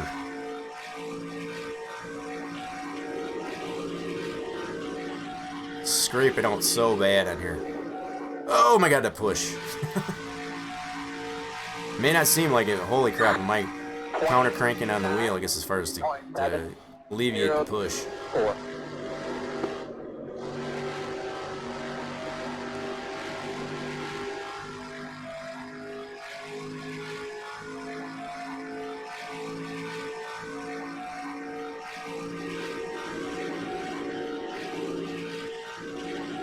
Oh, you know that scraping. Oh, got it. That push. Easy. Had to counter it. Our wheels are garbage right now coming out of 4. 0.9. 2. Let alone entrance of 1 and 2 here. Coming up on some lap traffic.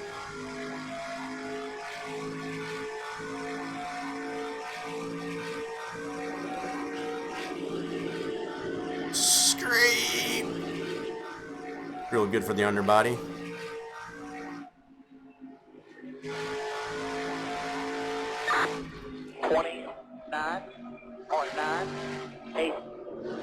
Excuse me, coming through. Still there. Oh. Clear low. Oh, it's pushing so bad. Wow, that dirty air getting into passing the cars there. It's real, man. It's so real. Oh my God, that push. Please not unbelieve that. 31.6. Well, he is still on the lead lap until I pass him.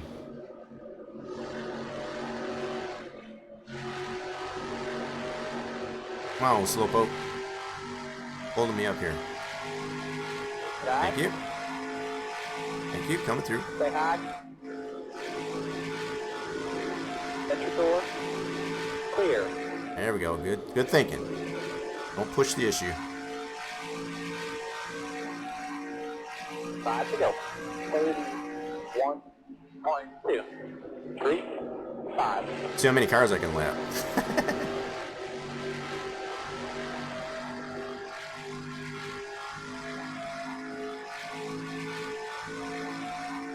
Track is running pretty well flawless, I guess, at this point. I've been keeping an eye here and there, I guess, as far as on the frame rates. Being able to pass other cars as I work my way through the field. Please not unbelieve that. 30.3. 0, 1. Good side-by-side action. Side. Oh, pushed a little bit. Clear low. And counter it.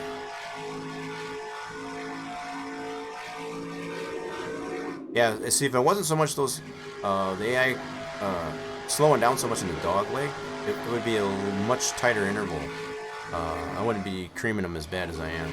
They slow down so much in this area that I'm going through. 8, 0. So it definitely would require, I guess, as far as adjustment to the race LP.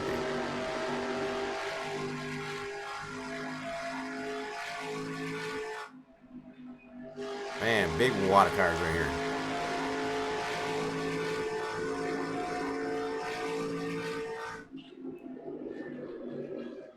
Try to get a feel for different areas of that turn. 1 outside at your door. Whoop. Not unbelieve that. Easy. Clear high. Easy, One easy. outside at Oh your crap, door. oh crap, oh crap, Clear. oh crap. Inside. Gathered up. Clear. Grab gear, keep going. 1. No cautions. 0.2. 9. 1. Yeah, they slow up way too much in that part of the track. I know I keep saying that, but it's just like, dang, it's so obvious. Well, I'm trying to go. Last lap. Please not unbelieve that. Go get it, buddy. Go get it. I'm gonna get it. Gonna get it. I'm just gonna lollygag this around here. I am so far ahead of these guys. I kind of scrubbed off some there. They had almost a 6-second. Now it's only a 4-second lead. No, actually only a little more than 3 seconds now. Which is a lot, don't get me wrong. Scrubbed a lot of speed off there. Alright, we'll check the flag. Yeah.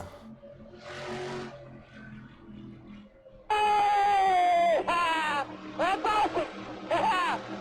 Good job! Now we gotta do our burnouts and go to victory lane. We damn sure needed that, huh? Oh, parked it in the wall. Right? Hell yeah! Hell of a damn Wasn't sure if that was for me or for Jackpot. Woo! Good job! Oh, parked it in the wall. There's the burnout. That's right.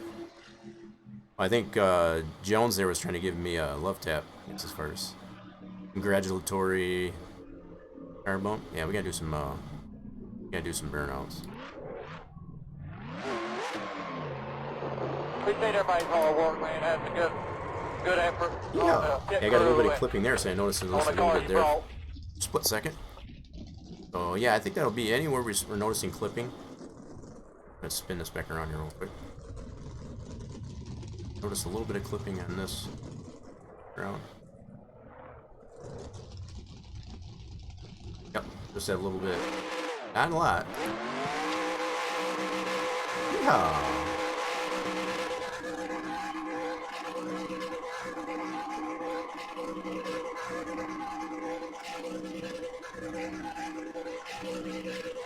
Burn them down. All right.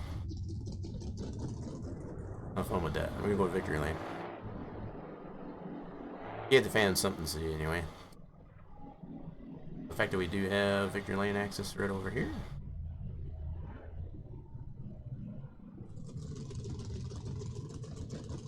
And there we go. Yep. So that's a full race. Oh, for the okay. So it was for me. Okay, cool. Wasn't quite sure. Let's see how this looked out there. We didn't really get a whole heck of a lot of smoke here. Let's back this up here. I'm gonna look at the. I guess we got a little bit of smoke. All right. From that angle that I was in there, it didn't seem like we got a whole lot. Look at the way those look though. But even from this angle there, you don't get a lot of clipping on the medallions. I did notice a little bit, ever so slightly, I guess, as far as when I turned around from that angle. It's probably not. It's very minuscule. It's not that bad at all. But all that badging on the wall there is pretty cool. The fact that there's asphalt in this part here that I was spinning out here, that's just awesome. As opposed to grass, even though it is visually grass. Yeah, those medallions actually blend in pretty nicely, I think. Let's get that from the spectator view. How about that? Up here a little bit. Yeah, I'm a burnout freak. Whoops. Let's go spectator view. Let's see how they look there. So the cameras haven't been adjusted there, but I at least get an idea of what could potentially be done, I guess, for camera views. I think that was a pretty decent camera view, I guess, as far as from TV1. If you're from the stands, that's what you would have saw.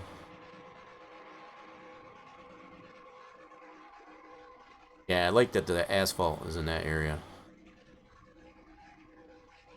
Yeah, even as you're racing, it gives you a little bit of, a little bit of more grip, I guess, as far as in with the grass. Without having that, it would be harder to back under control. Because grass has a lower grip value, less. It's more slippery, I guess, than anything.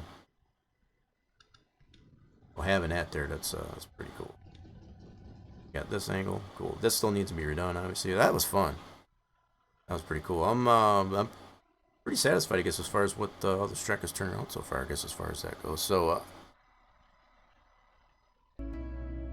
alrighty, let's do this. We're gonna close some things up here now, folks. I guess that's pretty much all I have for y'all. Pretty cool. Almost a 5-hour stream again. Oh man, I mean it's. Yeah, like I said, even looking at it from Sandbox, just with those minor issues there, I think a lot of those can be corrected just by what I showed there. I guess as far as with chunking out that geometric wall, I guess as far as it is the steel. If you do notice any clipping, as you continue to build those models for the medallions, I think being able to marry that 3D model of the medallion to the geometric, that's huge. I mean, that's just a one step further that we can take it, I guess, as far as with the modeled foam in between the two geometric walls to get that safer, and also have that that dynamic for the loss of racing groove that you have with that safer, that thickness, because you're losing a good 3 feet from that outside concrete wall by adding that safer. So it's just huge stuff. Huge stuff. All right. Well, I hope everybody did enjoy it. I guess as far as what we had to showcase here, lots of stuff we went over there. I guess as far as things that can be tweaked on the track, that's even at this stage. What can be tweaked and what cannot. Obviously, some of the things that still need to be addressed with the track. I think some of the things that we did apply today show to prove that, you know, we counteracted, I guess, as far as the erroneous black flag coming through the dog leg, things like that. There are things like that you can do, I guess, to compensate for those types of things happening without needing to split the track up or, you know, reapply, I guess, the center line and things like that. So hopefully that was the takeaway, I guess, as far as from the stream today. So yeah, you can thank Torch for the majority of that work, that's for sure. I feel like a majority of the stuff that I'm doing is just massaging, I guess, what's already there. So it's kind of like you get the rough model, you know, as far as the wood piece or whatever like that. I'm just sanding it. that's really all I'm doing, just to kind of massage it out and it makes it nice and clean. I think Torch has done a fantastic job, I guess, on this so far. I'm really looking forward, I guess, as far as what's finished. Something else I take into consideration as I say that, some of the other things, I don't know if they still do this in actuality for the track, but I do remember them putting advertisements on the individual pieces of foam. I don't know if they still do that or not, but if that's the case, that would be something else I would consider, even at this stage or even somewhere down the road of the build. To put some make some sections of the foam with the advertisement on them. I remember doing these, I guess, as far as for such tracks like Texas, the 15 bill we did applies. They had the skull SMI logo, I guess, as far as for that on there, for example. But also, I guess, other things that I think of besides that are adding track condition lights, which I think we've come to that conclusion to use the ones from the 15 build. So yeah, those still need to be applied. Don't underestimate my play, yeah, right? I mean, sometimes I probably do. I already have plans. If you look at the safer texture, you know, I haven't done that actually. It's probably a good thing you mentioned that. Let's go ahead and get out of this. And we'll actually do that. We'll actually, we'll keep you honest there. How about that? So if we look at the safer texture for that, let's switch this on over here real quick. Let's go back to our track edit directory and look at the actual safer texture for the foam, right? For the foam block. Oh, I need to resort these. That's right. Let's do this. Let's do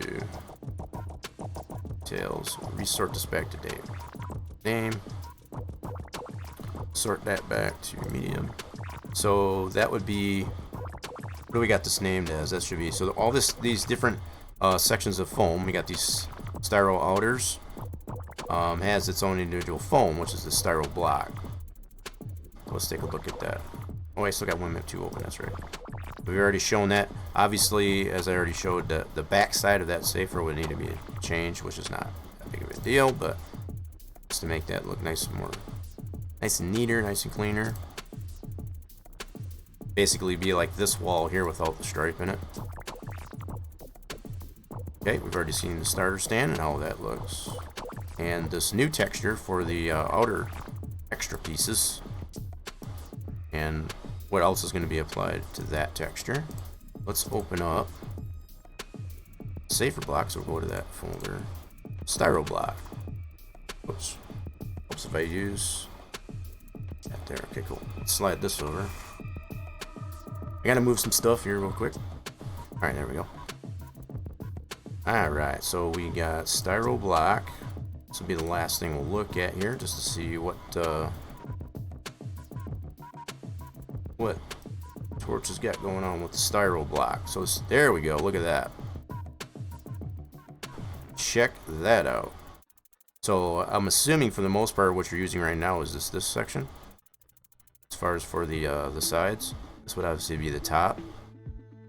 That's the only sides that are exposed. So the fact that he's already got room, he's already been a step ahead of the game, I guess, as far as to add badging, as far as the advertisements that they do and put on certain sections of the foam in between the steel and the concrete wall. Pretty cool. That's going to be pretty great to see. So the way these different sections of foam have been done, just in case we haven't gone over that enough, you have the option of being able to, to do that. So like these different segments, so say like, let's just pick one here. So if that's the inners, where's the outers? Outers start right here. So on this outer foam, they might even have some on the inner too. Let's see if we can. So like on this section, the way these are done, and I'm not saying that's the way it would be done, but like on this section, this segment of foam, let's see if I can get it into view here. This segment of foam could potentially get those advertisements onto it as opposed to the ones that are on either side of it.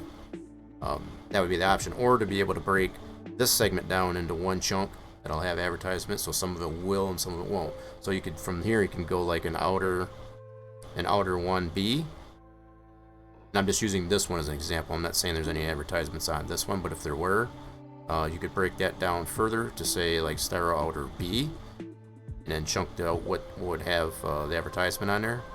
So the fact that you already got that in the texture and you're already, planning that in there, that's a good idea. So you don't have to worry about being able to apply that down the road. So whether you leave it like it is, or if you apply that, you have that flexibility. So even with the texture, with what as it currently stands, with having this in here, even though it's not mapped to that area, you have that option. But once you start breaking the model down, right, because you have the raw models, you'll be able to map those different sections, I guess, to what you want to show on the, advertisement wise on those pieces of foam. So that's pretty freaking cool.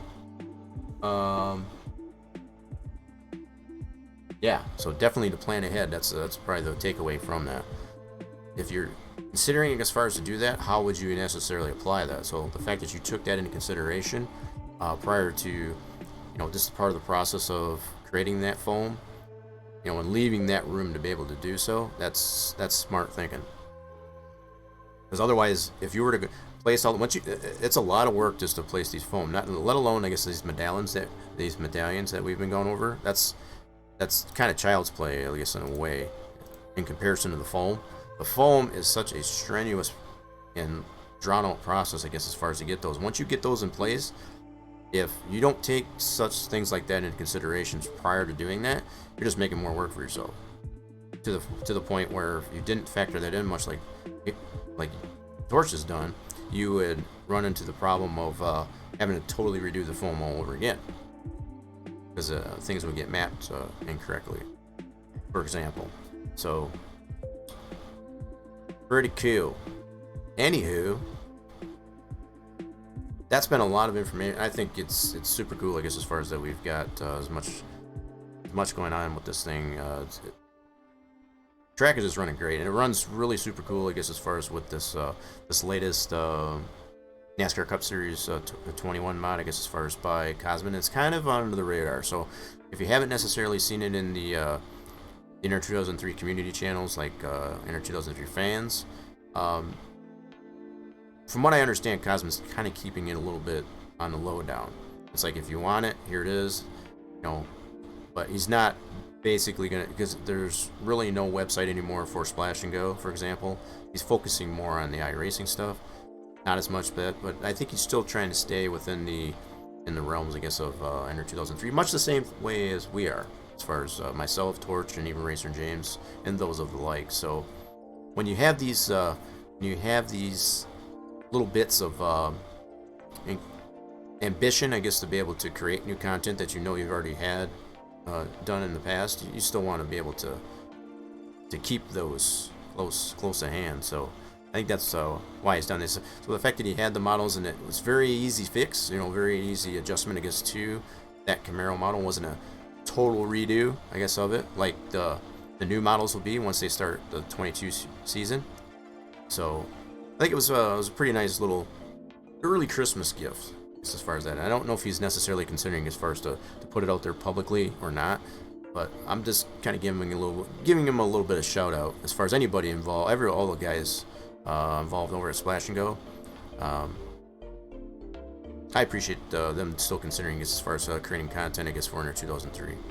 Even for those that have moved on completely, I guess, as far as to those like iRacing and other racing simulations like this. Alright. Are we all good to go there, folks? I know I am. I'm getting a little bit hungry myself, so what I'm going to do is go ahead. Feel free to stick around. I'm going to find a potential raid target here. Yeah, a lot of adjustment in this track, though. That's for sure.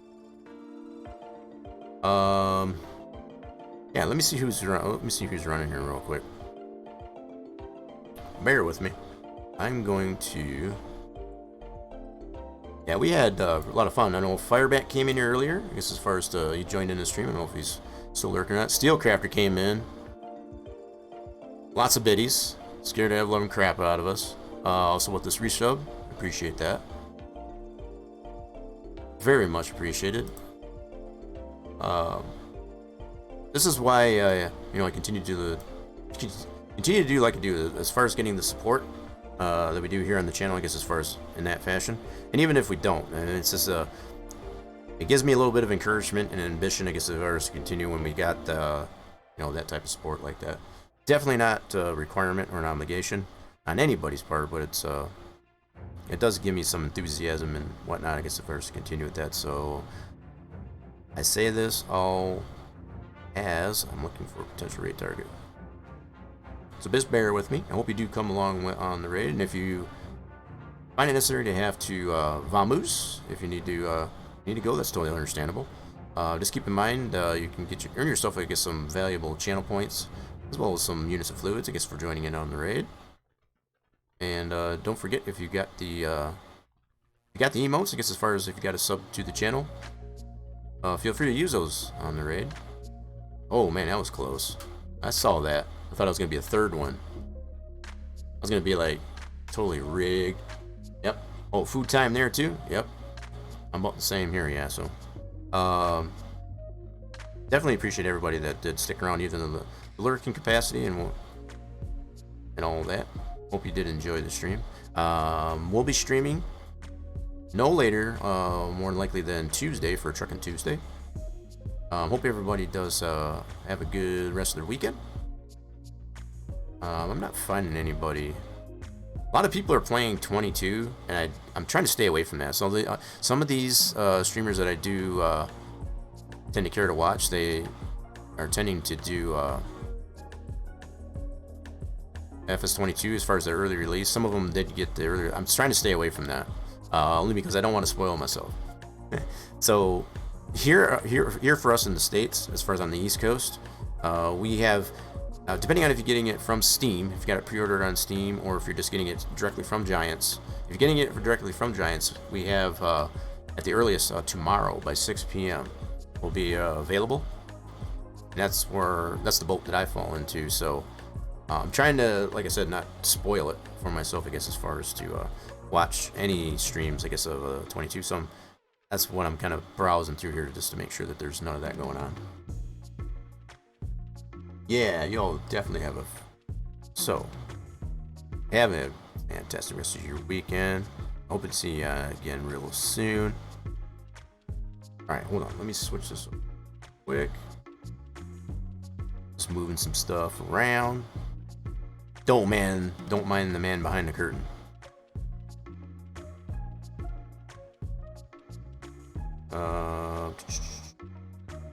Yeah, get those last slots, shots, all that good stuff. Feel free.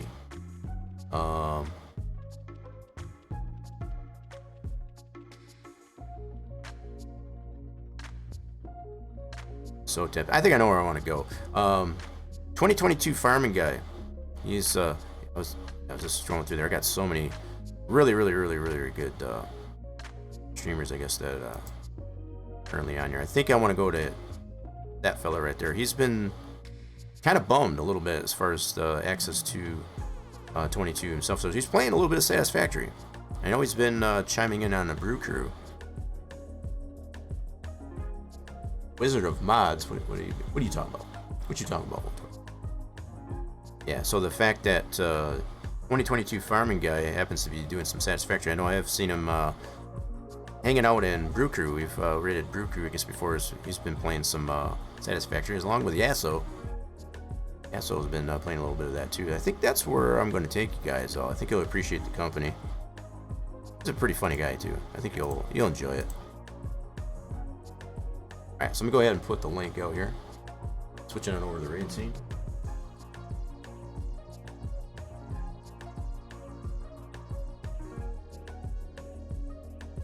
Yeah, man behind the curtain. Right. Wizard of the Mods. Right. Okay, I got you. I'm with you now. Yeah, definitely appreciate Steelcrafter with the resub. 10 months. Holy crap. And then all the biddies. Firebat with the sub as well. Fantastic. Appreciate all the support. Alright, here we go. We got to do... Oh! Fluids. Where you at? 400, almost 420 hours. Holy smokes. Alright. Bot's going to put out the link where I'm going to send y'all, just in case the raid does tend to botch out, as it sometimes tends to do. And I'm going to continue setting up the raid here. Definitely feel free to go over there straight away if you so choose to want to do that. If not, we'll see you on the other side there. Alright, so... Oh, that didn't work. Hold on.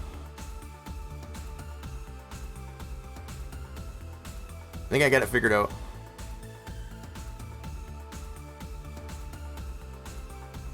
Wait for it.